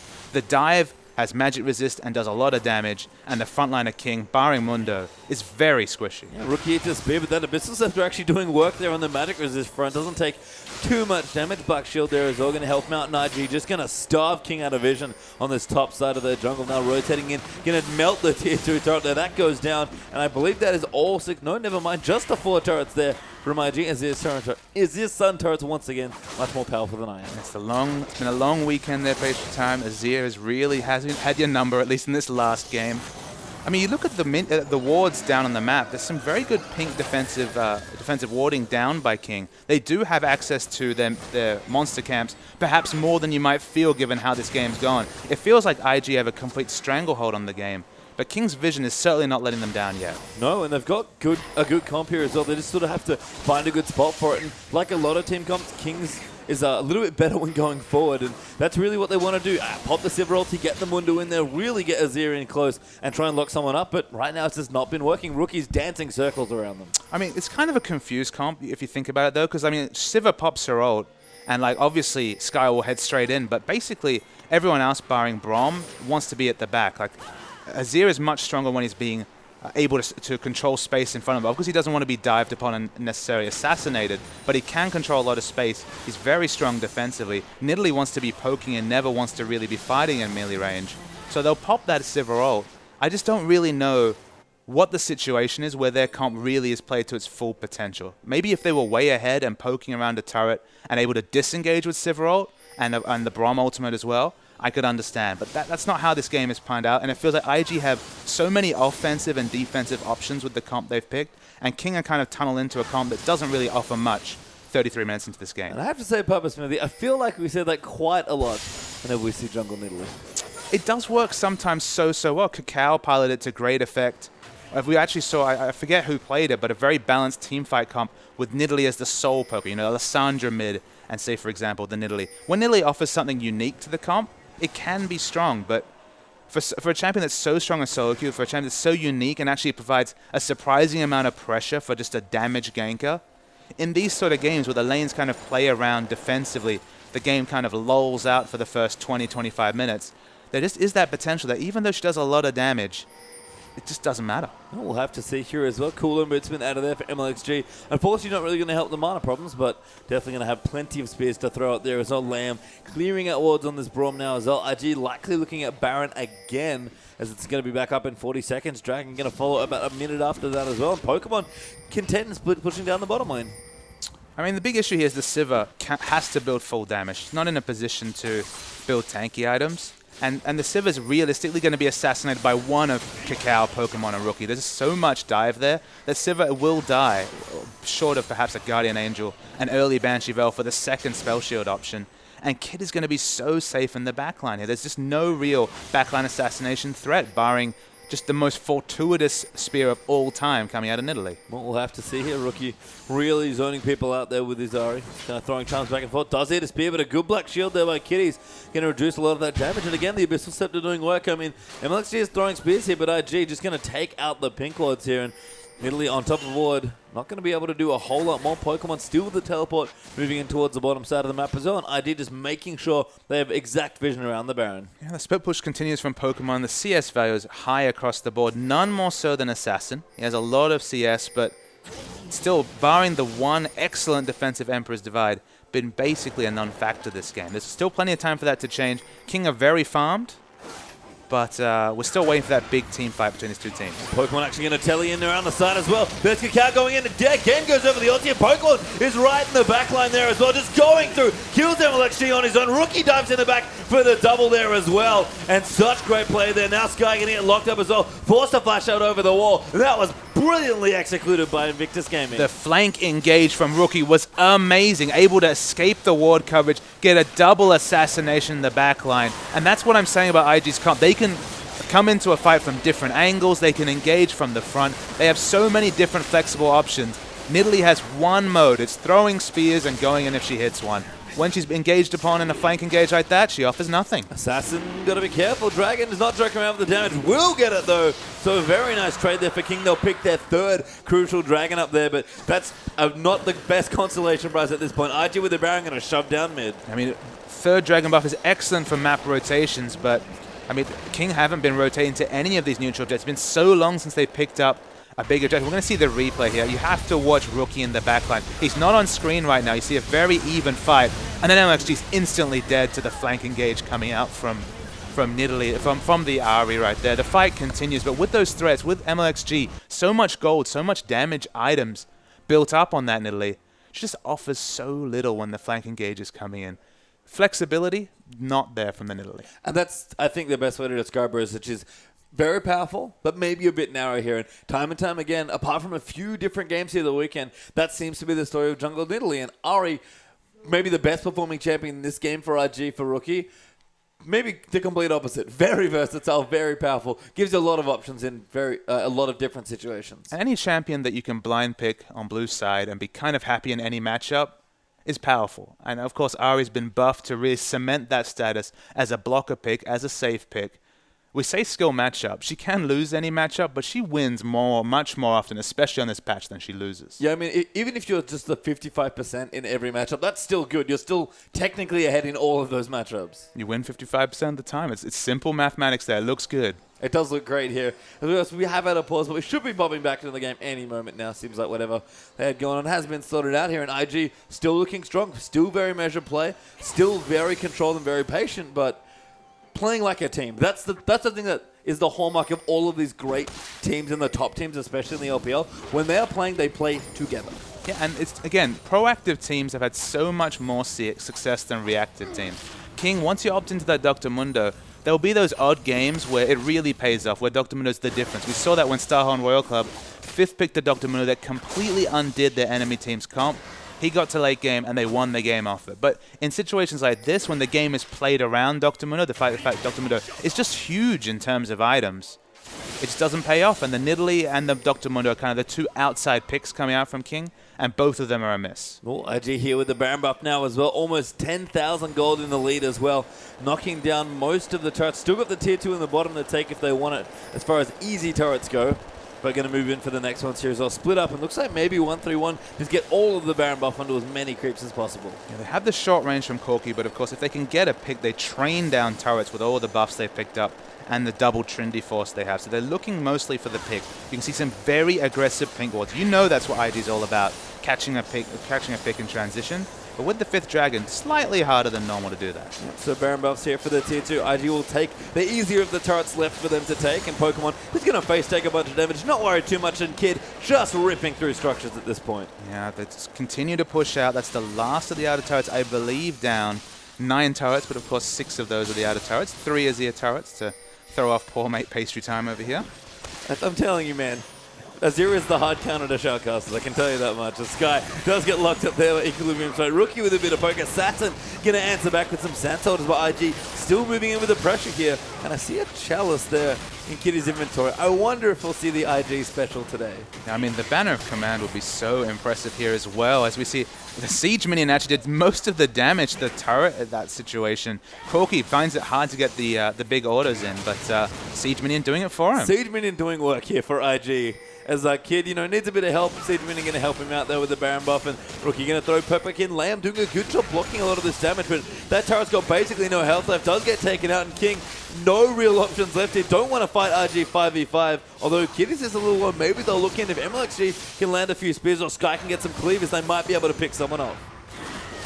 Never mind Cacao, they're going to go deep in on MLXG. The ulti, they're going to move in, but they're going to move through it. Cacao just so tanky, but does actually get killed there. Not quite tanky enough. Rookie gets exhausted, forced to dash out. Layham so low, but the rest of King are rushing in, and Kitty's now low as well. Their Pokemon forced to flash out there. Woosh going to go in for the next kill. Rookie is so low, goes down there as well. And that was 3 kills for 0. King, answer back. Once again, Assassin's Emperor's Divide are wonderful. There's no ability for the team to follow in, barring a very awkward flash over the side wall.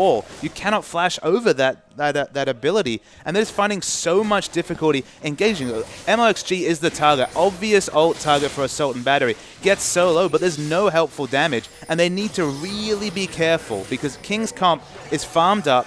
It is very strong in these siege potentials, and you can see right now they're going to train through turrets. Yeah, which actually gets the turret down at the bottom. Finally found that outer turret there for King's third. Make it 4 there as the mid tier 2 goes down there as well. Let's see that again. So again, it's a smart engage from Cacao, but the Emperor's Divide just causes so much work. Cacao is completely alone as 2 members come through that slight choke. Rookie takes so much damage just looking for a charm to be relevant in the fight. He dies just looking for a counter pick on MLXG. And King, look, their comp is very solid when they're being engaged upon. So IG need to be careful. They need to get a pick before they try and take these engages, because the Emperor's Divide is just completely splitting the Vi away from her team. Yeah, and that ulti, which like you mentioned, stops so many gap closes. I was wondering how the interaction worked, but Assault and Battery seems to go through it, which sounds great in theory, but is really awful in practice as far as IG are concerned. It's almost like that time you play the jungle Maokai and you end up under a turret. It's just that situation where split away from the team. If MLXG is just able to do damage to one target, and there's no other diver jumping onto these squishy, high damage members of King's team, King's comp looks great. It does, and it looked great there. MLXG now on the Nidalee going to get some vision around the Baron potentially. Does throw a couple wards down there, hops himself back overall. Dragon back in a minute now as well. So both teams going to be looking for their 4th. And, this game, despite the big lead from IG, these neutrals are very important. And if both teams are looking for their 4th Dragon, we could have quite a dramatic end to this game. It's a big deal that IG are only sitting on 2 dragons. If they were at 4, moving towards 5, and King were the ones that had to engage a fight, their comp just doesn't work that way. It doesn't work on engaging a fight, and they would struggle. But because it's so even, the vision, in fact, is just starting to get swept around the dragon. They're going to work towards getting their 3rd. It's not a big timer until the 4th goes down. They don't want to give away Baron, sure, but you can see every fight where there's terrain around that the Emperor's Divide augments, IG's comp has trouble. It really does, and you're right. So it is 3-2 Dragons in favor of King, who managed to get just a few more there than IG. And I mean, the fourth Dragon's even more threatening than for King. If IG were looking to maybe get their fourth and say, okay, give them the fourth, we'll take it then. And then you kind of have a very tense standoff. But King even have the lead there. So playing very defensively, letting IG sort of dictate the game to them. But again, they've got the scaling comp here. They feel at least comfortable dragging out this game. And it's dragged on for a while now. And IG, you might ask them, okay, so the dive doesn't work. What do they need to do? They need to really work on side lane waves push. They have it coming in the top, but it looks like we're going to see a fight. Dragon does go there. That's the fourth for King, but Lame could be in trouble. Pokemon and Rookie diving in the back. Pick up Whoosh now. MLXG could be in trouble. Lame in the back. Trapped in there. Does not go down, but Cacao dunks Sky there with the Assault and Battery. Binding. Going to hit in there as well. Spears running back. Sky flashes out. He's so tanky on the Mundo. Regenerating health like absolute crazy. And Pokemon's going to chase him, but I don't think it matters. Fights in situations like that where the Emperor's Divide does not stop all the threats are totally different. I think Pokemon, I don't know if he has the damage to take down Sky anytime soon, but it's going to go a while. I mean, they're going to try hit Burning Agony, going to make that slow last a little less long. Sky's regenerating an unbelievable amount of health. His ulti's halfway back off cooldown. He's actually maybe taking a bit too much damage there from his W. Pokemon will eventually chase him down for the kill, but IG are going for Baron. There's plenty of Baron damage on the other 4 members, but we know how strong Nidalee's poke is. She's not going to stick out ahead. She doesn't know where the wards are, and it should be IG's Baron. Yeah, that was a bit unfortunate for King. They could have moved in for at least poke him off the Baron, but instead IG will claim, I believe, their 3rd Baron of this game. So good neutral control there by IG, but King, as we mentioned, did get their 4th Dragon. Cow's smelling around. Assault and Battery has just come back up. The point I was about to make before the fight happened was IG need to get their side waves in control. Rookie was up top trying to do that, trim the wave. That's why it's pushing in so aggressively now. Pokemon's working on pushing the bottom wave there. They've never had all minion waves working in their advantage when they've gone for those sieges, where you have that insurance policy that if they commit to a fight, they're losing a lot to the 6th man, the minions. When IG reset that, when they get on top of that, they should be able to close out this game. The MLXG power farming the jungle there on Italy kind of demonstrates to you just how much power that champion has. Yeah, plenty of damage coming out to those minion camps. So much more difficult when you're dealing with killing the champions. It's much easier, again, with the single dive. I don't think we'll see a 3rd fight where Cacao is split away from his team. Those have been the few times when King's Comp has really looked like it was functioning and firing on all cylinders. Yeah, and IG now with, taking over the 2/3 of the map, basically, we'll leave King in their 3rd for now. As Rookie now going to rotate in towards the bottom. 5-1-2 on the Sari. 388 CS, not too bad. Got a good amount of damage on us, but at this point, Assassin might just outscale him. 462 CS and an absolute boatload. And with all the items for this, there's so fewer pinks that you're able to buy and put down on the map. There's 3 around Baron. At the moment, those are irrelevant. They need them in all the transition points between these lanes, or we could have a decisive fight around this inhibitor. Well, Pokemon's going to look aggressive here. Kid going to poke in there as well. Skylar going to throw out some pokes. Nidalee also getting in there with the spears. And IG can't really close here. The Siegemen are going to do some work, but snipes it off. Cool MLXG there with a spear, and we'll reset a little bit. Another Zia turret falls just to make it 12-4. It's been an exciting game, apparently, in turret score at least. I believe that is literally more turrets than exist on Summoner's Rift normally. So IG have officially claimed some sort of record on turrets potentially. As Kid with the Black Shield, very safe there.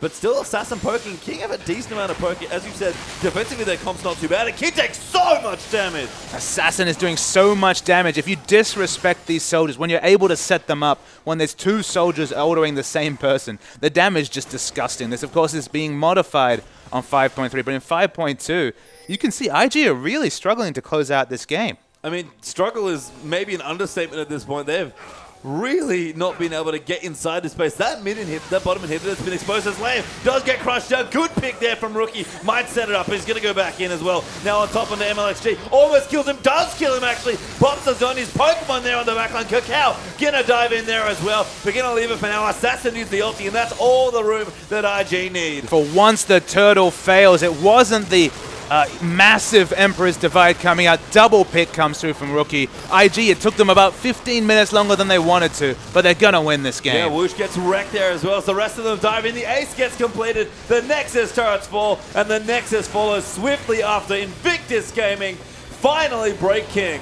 So I was worried that maybe we'd see a different flavor in Invictus Gaming, but again, it's the patient play. Again, it's understanding their power spikes. They didn't get outscaled by the Dr. Mundo. Their multiple engage threats were the real big boon. There was always a potential flank engage coming from Rookie, the linear engage, the assault and battery coming from Vi.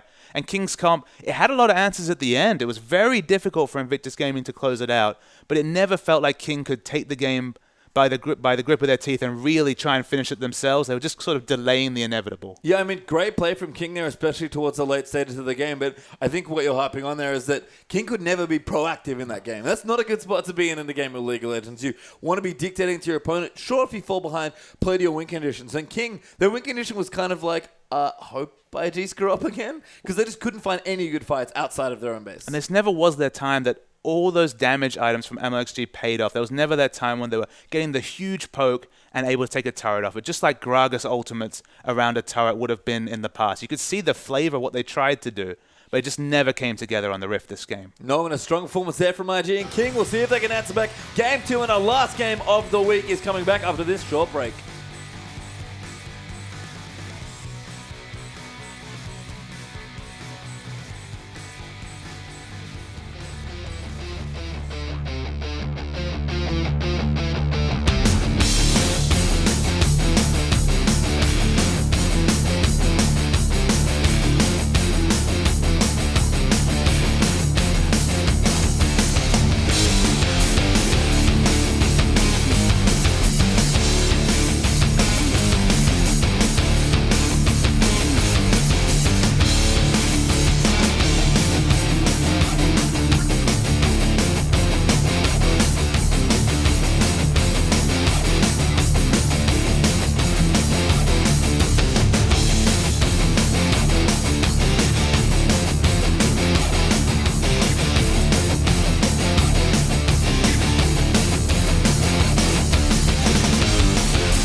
And welcome back, everyone, to the English coverage of the Chinese LPL. IG are up a game here against King, what will be our last game of the weekend. I am Julian Patriotime Carr. Joining with me is Christopher Papa Smithy Smith.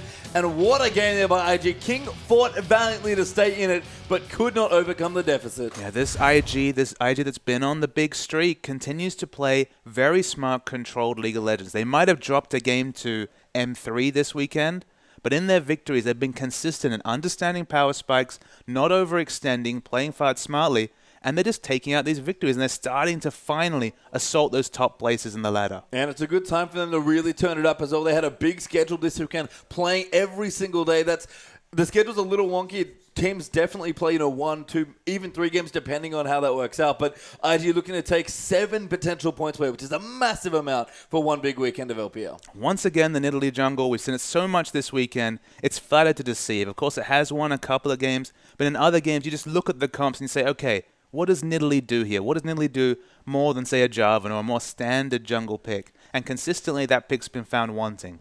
We'll see if it's picked up again, but it's certainly been invoked. Yeah, we'll see. We are in Champ Select, of course, here for our last game of the evening. Invictus Gaming now on the blue side and King over on the red. Casted in the ban there from IG, and King, you know what? They're not going to do it again. They already banned it. And look, Cal actually looked very good on Nidalee, so it's a respect ban there, but it does spare us one of those wonky Nidalee comps. I mean, you know what? If MLXG is like, I'm not comfortable, take it away. I don't want to be tempted by it. And they'll put it there as their first ban. Another second there for IG as well. And King going to consider what they want their second, and that's Jana already picked up. One thing I'm just actually thinking about is that Kalista fell through the bans and picks last game. It's been so often contested, either banned or first pick.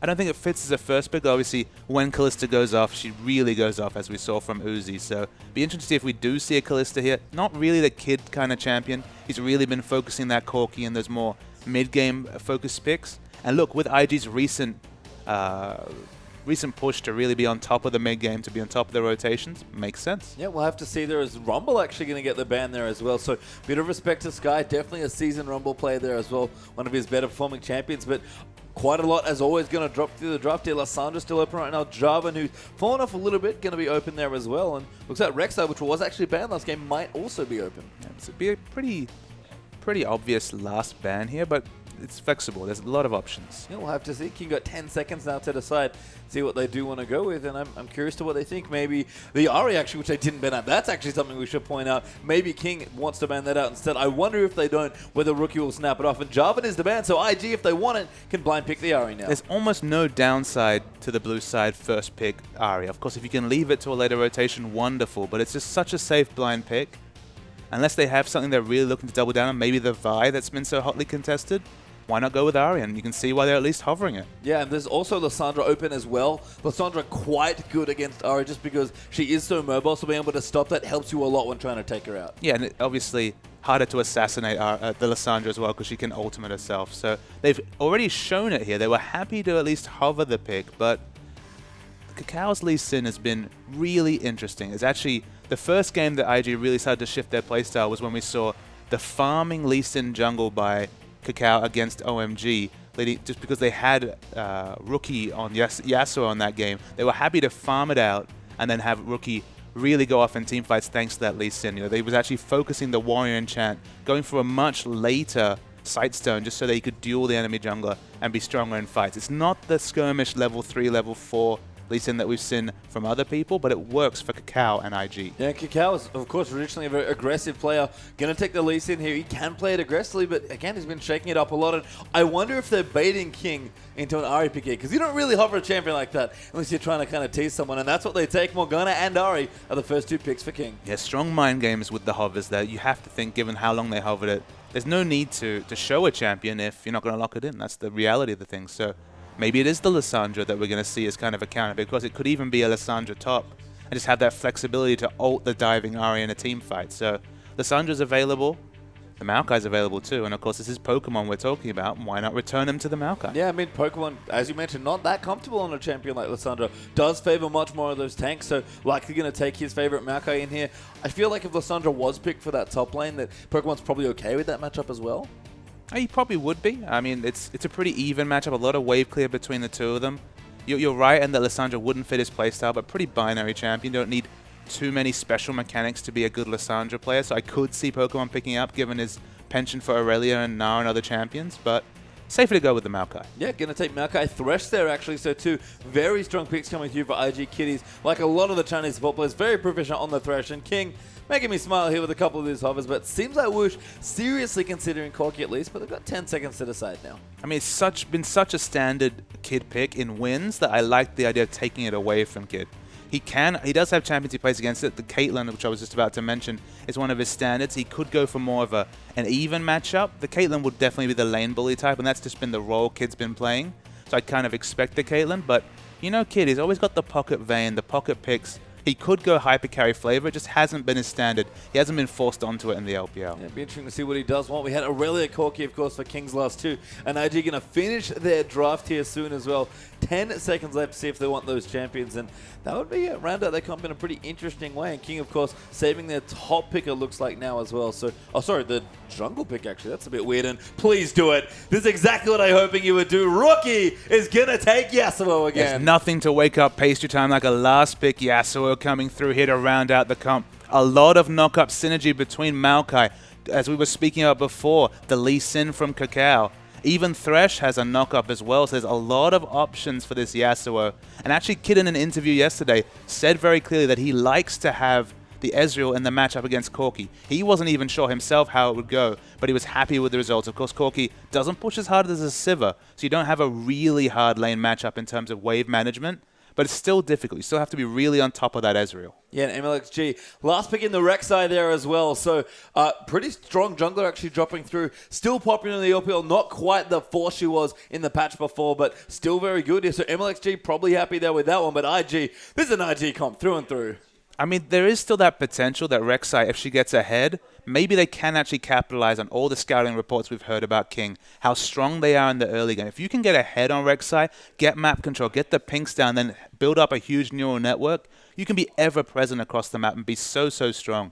So if King are able to play assertively in the early game, because they're against an Ezreal, going to be scaling up slowly, Maokai is going to be scaling, Yasuo's base stats mean that he's not quite the same force in the mid game, at least King are able to play proactive and try something here, at least with the comp they've chosen. Yeah, and I like what King's doing, of course. It's, again, really hit or miss for them. I feel like they only win or lose 2-0 or 0-2. So to actually pick up a split here against a team like IG would be very good for them. It'd be a big result, but with the mid-game picks, with the flavor we've seen here, they've got the Corki, they've got the Ahri. They have very strong mid-game champions that are at least setting them up. They're at least looking to play proactive rather than picking the Dr. Mundos and choosing the late-game options. Yeah, and that was sort of the thing that undid King a little bit there in that last game. And they showed some really strong team-fighting prowess, but just could not convert in the later stages of the game. It's very difficult. I mean, they were hamstrung by their comp. There wasn't engage options. They were looking for an engage. They got the counter-engage a few times, but they could never make it happen. It's on them this time. If they can make it happen, they could take a win here. Well, let's see if they can. We're getting right into our last game.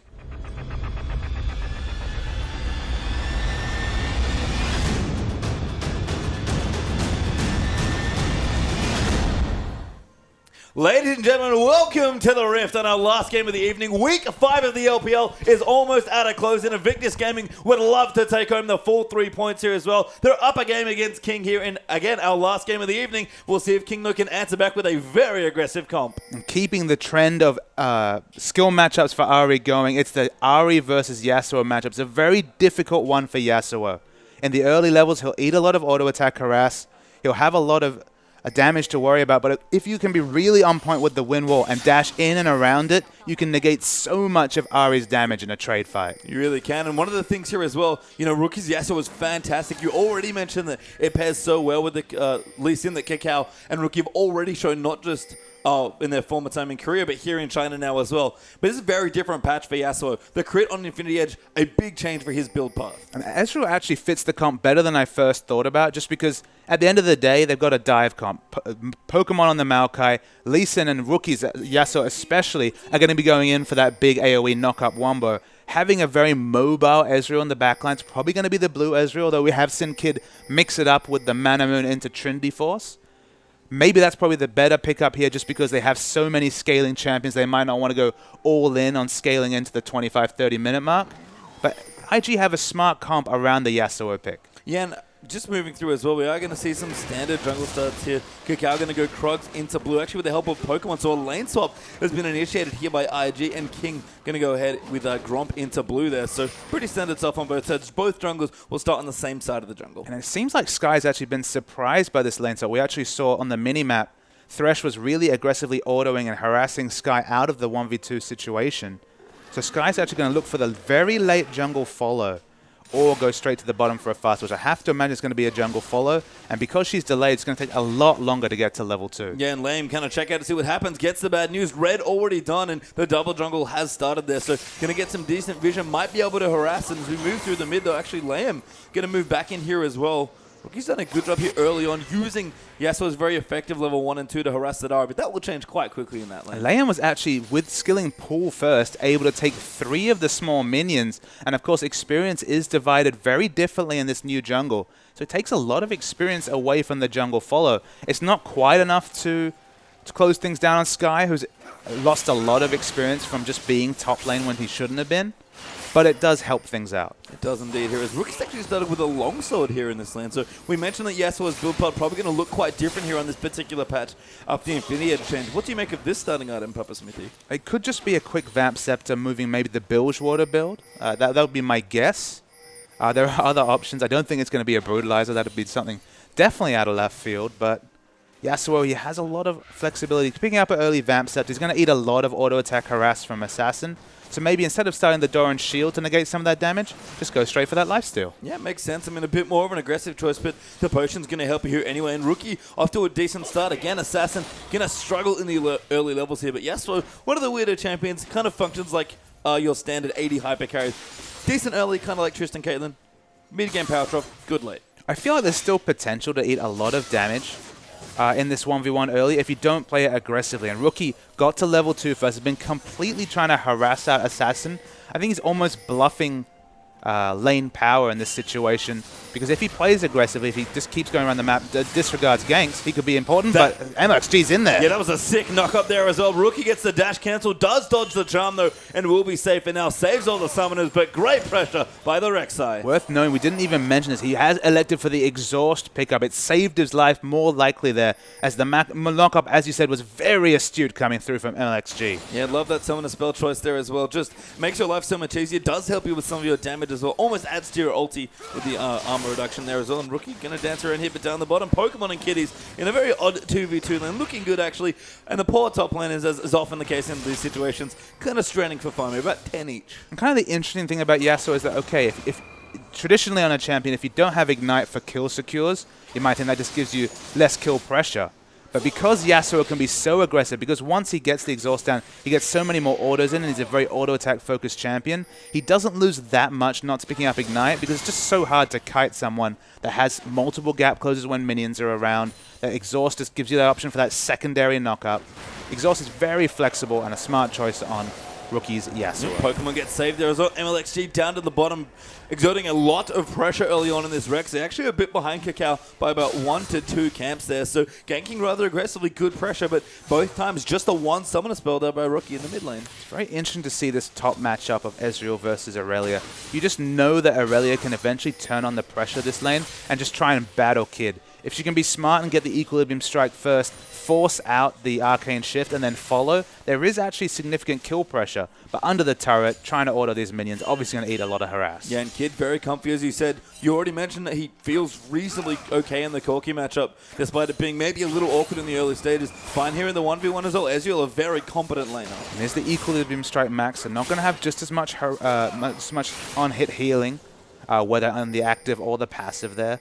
Won't have quite the same level 9 power spike, but if there is a jungle gank, and we've already seen the MOXG can be very innovative on the use of the Unborrow on this Rek'Sai, then there could definitely be kill pressure on top. Yeah, almost Shaco-esque ganks here, just darting through walls here and setting up really good angles here. And Pokemon could be in trouble. He actually, I believe, knows that some members of King are there, does have a ward there in that bush. So Pokemon knows what's up, but that's actually 3 people still. Maybe even looking for a dive now on the poor Maokai.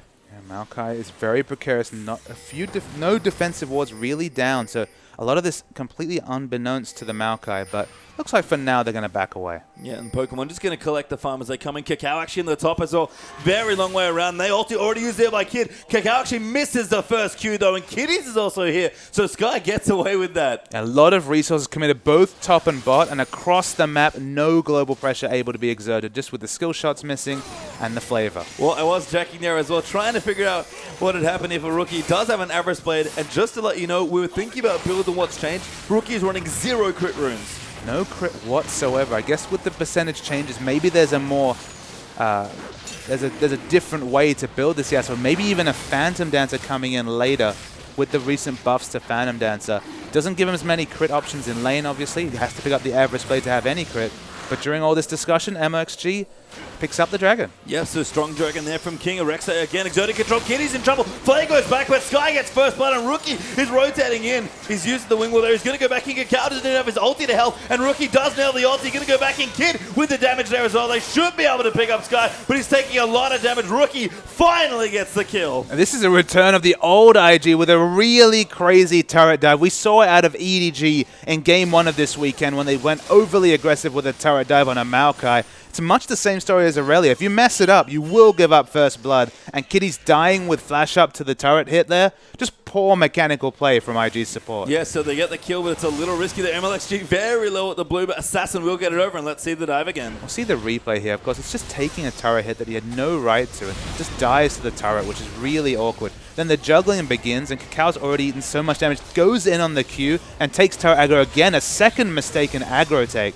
They are eventually able to close out the kill with all the gap close coming through from Rookie, but that's really, really sloppy play from IG. Yeah, Rookie almost got lucky that the cannon creep was in the right spot to be able to dash to. Otherwise, Sky might have gotten out of the way. So Rookie will take it. He's gotten a kill there from the roam, and didn't fall too far behind in CS since returning to the lane. But Sky on this Aurelia already done with the Phage. The King mid-game Kong looking good in the early stages. Yeah, and CS is very even though Aurelia's eaten so much harass. Has the Phage, has many more options than the Maokai.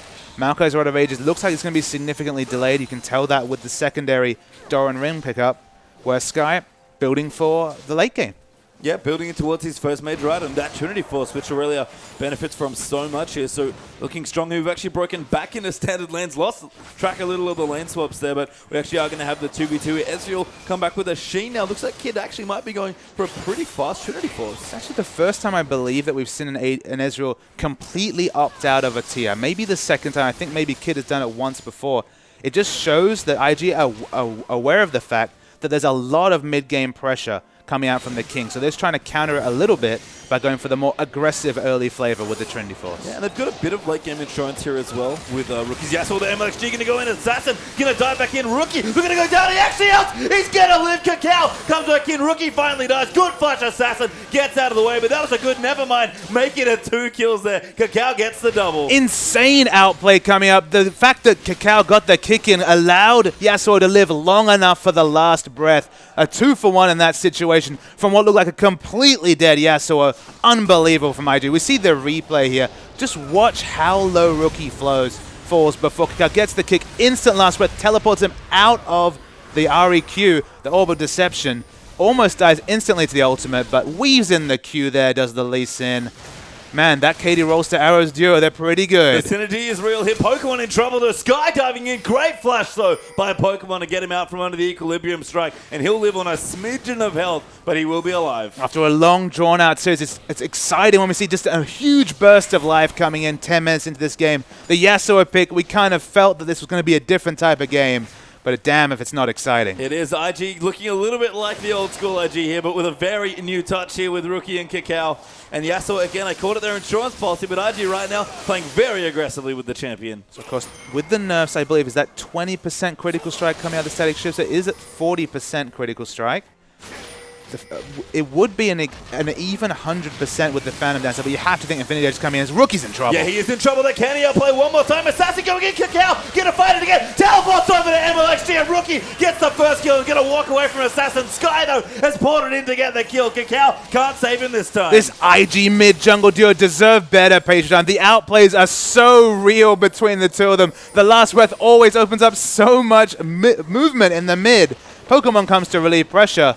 But King, they're going to pick up the objective. Yeah, they are going to get the tower. Pokemon going to move in, maybe try and find a pick, but Lame is there to deny any sort of CC, and the tower does fall there. King get the first of the game. It's the mid turret. So we see the replay once again, and again it looks like Rookie will die so early, but he opens up movement. Kakao comes in, and what happens next? Just beautiful poetry in motion as they manage to get the shield reset right there. Sky comes in, gets the kill.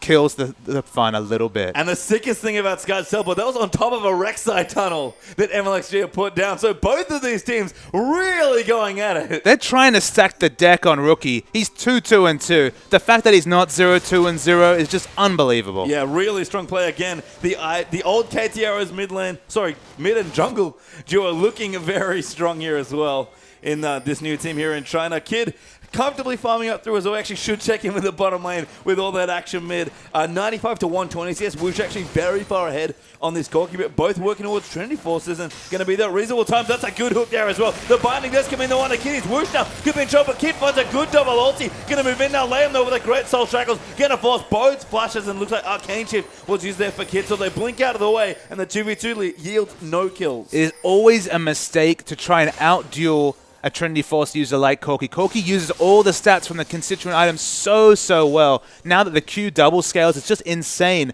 how much efficiency he gets even before the Trinity Force is completed. Ezreal is a Trinity Force champion, but he doesn't get anywhere near the same purchase as Corki does, and you cannot opt into those trades. Yeah, Woosh now finished his Trinity Force as well, and Dragon is back in 10 seconds. So King going to look to take their second in this particular game, and things have certainly changed from the last game we saw with both these teams going at it here, and IG kind of back to some old form here, but King, to their credit, playing into them. Our first instinct is correct. It is going to be the Vamp Scepter picked up. We're not sure if that's going to be Blade of the Ruin King. Could even be a Bloodthirster if he needs a defensive option, and with the amount of crosshairs on him this game, might not be the worst pickup. Yeah, Rookie, I mean, you just need to get attack speed cap for your Q on Yasuo, so if you go Merc Treads, you need Blade. If you go BT, you need Berserker Greaves. So it's a matter of how defensive you want to be with your boots, but King instead going to take this next Dragon here, and IG don't look like they can fight.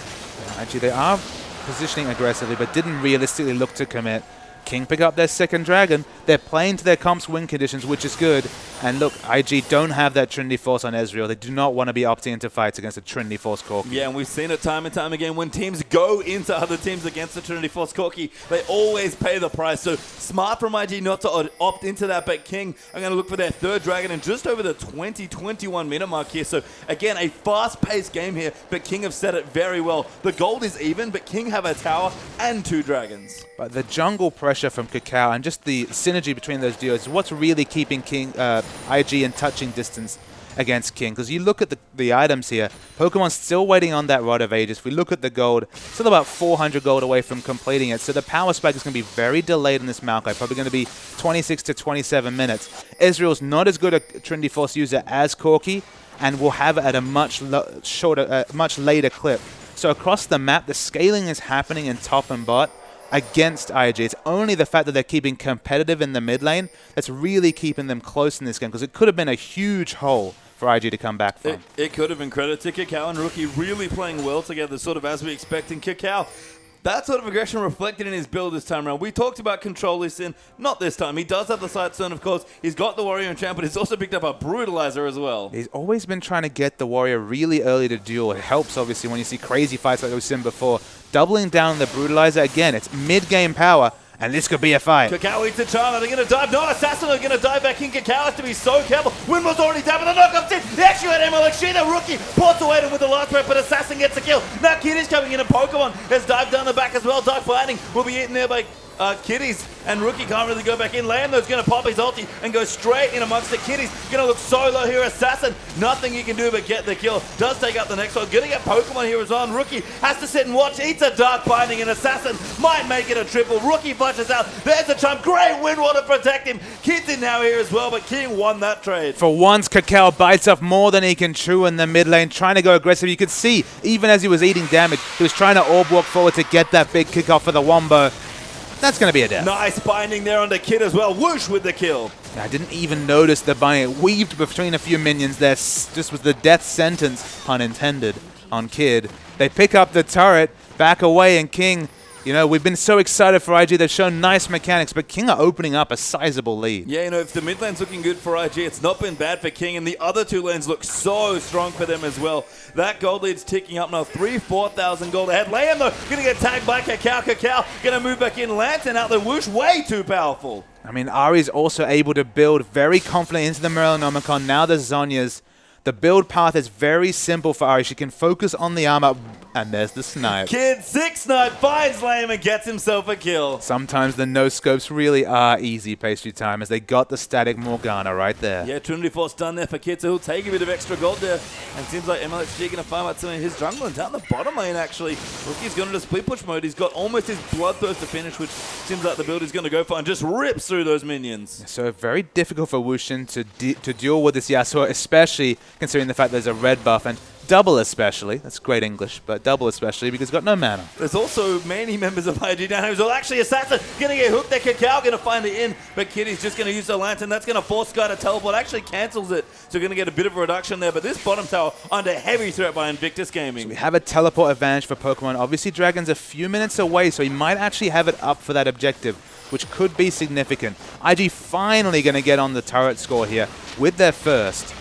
They're behind a couple of thousand gold, but again, the comp is significantly in the advantage in the mid game for King right here. So they are able to scale up a bit, and Kakao's going in. He's dodging over his skill shot, but he hit Layham there. Black Shield perfectly timed by Morgana. Yeah, definitely a bit of a killjoy with that Black Shield. No last breath available. Up top, Pokemon has that Rod of Ages, but significantly delayed. And Lamp is going in. Yeah, Lamb actually doesn't want to go in. Rookie ate a little too much damage there in the mid lane, and Morgana almost goes down, so IG might just try and pressure out this turret. Whoosh has to be very careful. He does not want to eat a tornado. He gets close to that one, but Rookie has gotten poked down quite low here, and Whoosh will defend the mid turret. Yeah, Kid is actually rotating. There's a big tussle up in top lane, but probably not going to be able to get to as Sky backs off. Yeah, Pokemon there a little weak right now, honestly, against Irelia, with the Rod of Ages only recently finished up, and Sky's really putting it to him. Pokemon has to be careful here. Yeah, the Frozen Heart is definitely the gold standard for Pokemon in terms of a second item. It's against an Irelia, obviously already wonderful in that matchup, but even though Corki's a caster AD, it's relevant against basically 4 members of King's comp, so it'd be very nice to pick up that Frozen Heart, but given how late the Rod of Ages is, Frozen Heart's going to be similarly delayed. Yeah, and Pokemon, you know, who's had so many strong, consistent games for IG recently, last one certainly included, a little bit behind here on the Maokai. It's his big champion. We always see him come up big on it, but right now he's definitely struggling for a bit of early gold. And IG are trying to make it up in other areas, but they just don't have the power yet. Yasuo is still scaling up. Kakao is pretty much all early game with this Lee Sin, now transitioning to be a bit more of a frontliner. Ezreal's still scaling up with his Trinity Force. I mean, thank God Kid didn't go blue build this game. I mean, it's kind of disorganized strategically from IG, which has, again, been a bit, which has been their strong suit for the last few series. If you think about it, the last time we saw a real scaling comp coming through from IG, it was a very passive Kakao. They allow people to farm up. They're obviously against a team with significant advantages against them in the mid game, but they have been brawling a lot in the mid lane. Maybe that's just Kakao trying to relieve pressure from, say, the Corki Ezreal lane by causing so much pressure in the mid, forcing this Rek'Sai to respond. But IG, they're going for something fun here. They're going in. Sky just going to walk past it. No, doesn't have a Drinker Ward or any wards to put in. Sky going to meander around the Baron, but IG immediately pull off. Looks like King did know what was going on, but that was an attempt at an on-spawn Baron. Yeah, the Baron, of course, has been nerfed this patch. It is easier to do earlier. That was definitely even more than I expected. With the Wind Wall, they probably could have put down a couple when was done some action, but Kakao's going in. Kakao is going in, gets charmed though. That's a great move there. Third Dragon also going over to King, but IG have to make the best of the situation. Can't find an engagement. Assassin going to go in. The box gets popped there. Going to look for some bindings, but Rookie charging up that Q might look for a flank here as well. Little too risky though. Just those tornado on IG. Completely out of position now. Yeah, King managed to get position with all their AoE wave clear coming through from Assassin and Wushin. With the base gets the slightly more defensive options, but King's going in. Yeah, they found Kitties at MLXG. Another great knock-up, and Pokemon gets bound there as well. MLXG going to face check in Kakao. Nowhere he can go. Good ulti there from Kid. Rookie going to move in there, but he can't quite find enough ulti targets. Going to look for it, but he's got no Q charged up. He does go back in Kakao. Good kick there, but it's not enough there. And King are just going off in this fight. 4 kills for 2. Make it 5 as Kid's going down. He'll get the trade. He might survive, but does go down. 5-3 King. Crazy skirmish power coming out from King. In any skirmish, having the likes of Irelia, Rek'Sai, Ari, and Corki, always wonderful and 2v2s. Same story on those unorganized 4v4s in the enemy jungle, weaving in and out of vision. They play it very well. IG, you almost saw the Wombo come back. They didn't have quite enough damage. We'll see the replay. They get the first pick on Kitties. That should have been the disengage, but Pokemon eats a binding. And just watch all the dueling power. You can see Kakao, he's waiting to look for the big last breath, but Rookie's already low in health. So the re-engage kind of cost the team here. There's just so much skirmish AoE damage coming from MLX, so you can see him just activating that Rex like doing so much damage. They pick up the Ezreal. Ezreal picks up a kill at the end, but King, they're always going to win in those unorganized fights. Yeah, and they've got a good lead here. 4,000 gold ahead and 3 dragons. Can't forget that IG still don't have their first in this particular game. King really far ahead on that match. Looking down the gold as well. Mid pretty even. Jungle pretty even. Top though, big edge there for Sky. And the bottom starting to creep up there as well. So King, lots of power in honestly one of their best looking players in Sky. And Kid has really doubled down on the poke here. They've gone for the Trinity Force Last Whisper. This was a Wei Zhao special years ago. It was very powerful in a poke-orientated meta, but in all the team fighting and skirmishing that's happening now, you just don't have the same sort of right-click damage. You don't have the damage modifiers to do a lot of damage in a fight, so he's going to be all about getting down poke and then just hoping for a fortuitous last breath coming out of Rookie. Yeah, and after that fight, King looking good with them 2 item power spikes. Frozen Heart done for Sky. We've got Zhonya's and the blasting one up for Assassin as well. Randuin's even completed for MLXG, who's done so much work. Looking for a Thornmail as well. Rookie not going to have a good time against that jungler. I mean, just across the board, Trinity Force, Frozen Heart completed for Aurelia. You cannot opt into a fight with King at this point. There's too many big item power spikes coming in. Hell, a big one coming onto Liam very soon. He's got the Needless Large Rod towards Azonia's as another engage option for their team. King, we're gonna boss around the big game here. That's what they've picked for, but these items, so much power coming out of King. Yeah, the BT even for Corki as well. Such a big spike there, Rookie. Will collect what CS he can, but doesn't really want to fight anyone head-to-head. Still farming. Actually does have his Infinity Edge now, so looking a little bit better there on that front, but still needs to get up here, and I believe not quite there for the crit threshold yet. Yeah, still actually sitting at 80. Sitting at 80%. I'm not sure how itemized for the last 20% or 10% from items that he'll require. It's a bit awkward in terms of item power spikes for Yasuo on this patch. You could, of course, double down on crit runes and get there with the 10%, but you sacrifice so many stats that it makes it just laning that much harder. Yeah, we'll have to see what they're doing up for. IG going to rotate in, defend their tier 2 turret. Sky down the bottom, they're pushing very heavily on his Aurelia, so looking to pressure that turret here. And IG only to find a couple fights, but King is splitting up very well here and keeping up decent vision control, especially in towards the top side. Because Pokemon's so behind in items, he's not really in a position to be able to counter push against Sky. Even though he has teleport, they haven't opted to send Pokemon down until just now at the last second. He'll show up to find this inner turret down, opens the gold lead even further for King. 6,500 is the gold lead now, and Pokemon, we've spent so much time over the past few weeks praising him for his smart rotational play, an excellent play on Maokai, but he's really struggling playing from behind against this Aurelia. Yeah, just not looking good right now. Still looking for his next major item. Does have the roll that's going to stack up as well, but needs, the Frozen Heart, like you mentioned, just has a cloth armor towards that right now, so struggling a little bit. Assassin also gets the blue buff there as well. Ari looking real nice here for the King lineup as well. And again, have advantages across the board. Lame even finished up the Zhonya's now as well. IG playing on the back foot and have been doing so for a while. And the scary thing is you look at the items, this is of course a Rookie on this Yasuo mid. There's very little magic damage coming out from Invictus Gaming, and they're doubling down on armor. Frozen Heart and the Ninja Tabi coming out from Aurelia. Already Aranduin's coming out from Rek'Sai. Zhonya's completed on both the support and the mid laner. Only Corki doesn't have armor at this point, but the front line is going to be so hard for IG to really even have a team influencing last breath, even with the 50% armor penetration from items. It's a lot of work for a Rookie to do in a fight. Yeah, and Assassin even going tanker in his build as well. It wasn't the Void stuff that we might expect to see. He's actually going for a Rylai's Crystal Scepter there as his third item. There's not a lot of magic resist, and Rylai's has always been a wonderful pickup on Ari just because her Foxfire counts as a single target spell each time. So 35% slow, reapplying 3 times. Probably actually has an implied duration of about 3 seconds as it keeps reapplying for that 1.5 seconds. it's a good choice. Flat health in this situation, not bad at all. Yeah, and King looking for their 4th straight dragon here as well. IG don't really have the tools to defend, so if they can find a pick or a decent flank, they might go in for it. But IG going to struggle to contest, and they have to contest. They really do. Kid is very split from his team. So is Sky, but this Aurelia is huge. Yeah, I mean, Pokemon just going to face tank, but Sky not really worried at this point. Just going to dash off to a minion, and IG will reset the fight a little bit.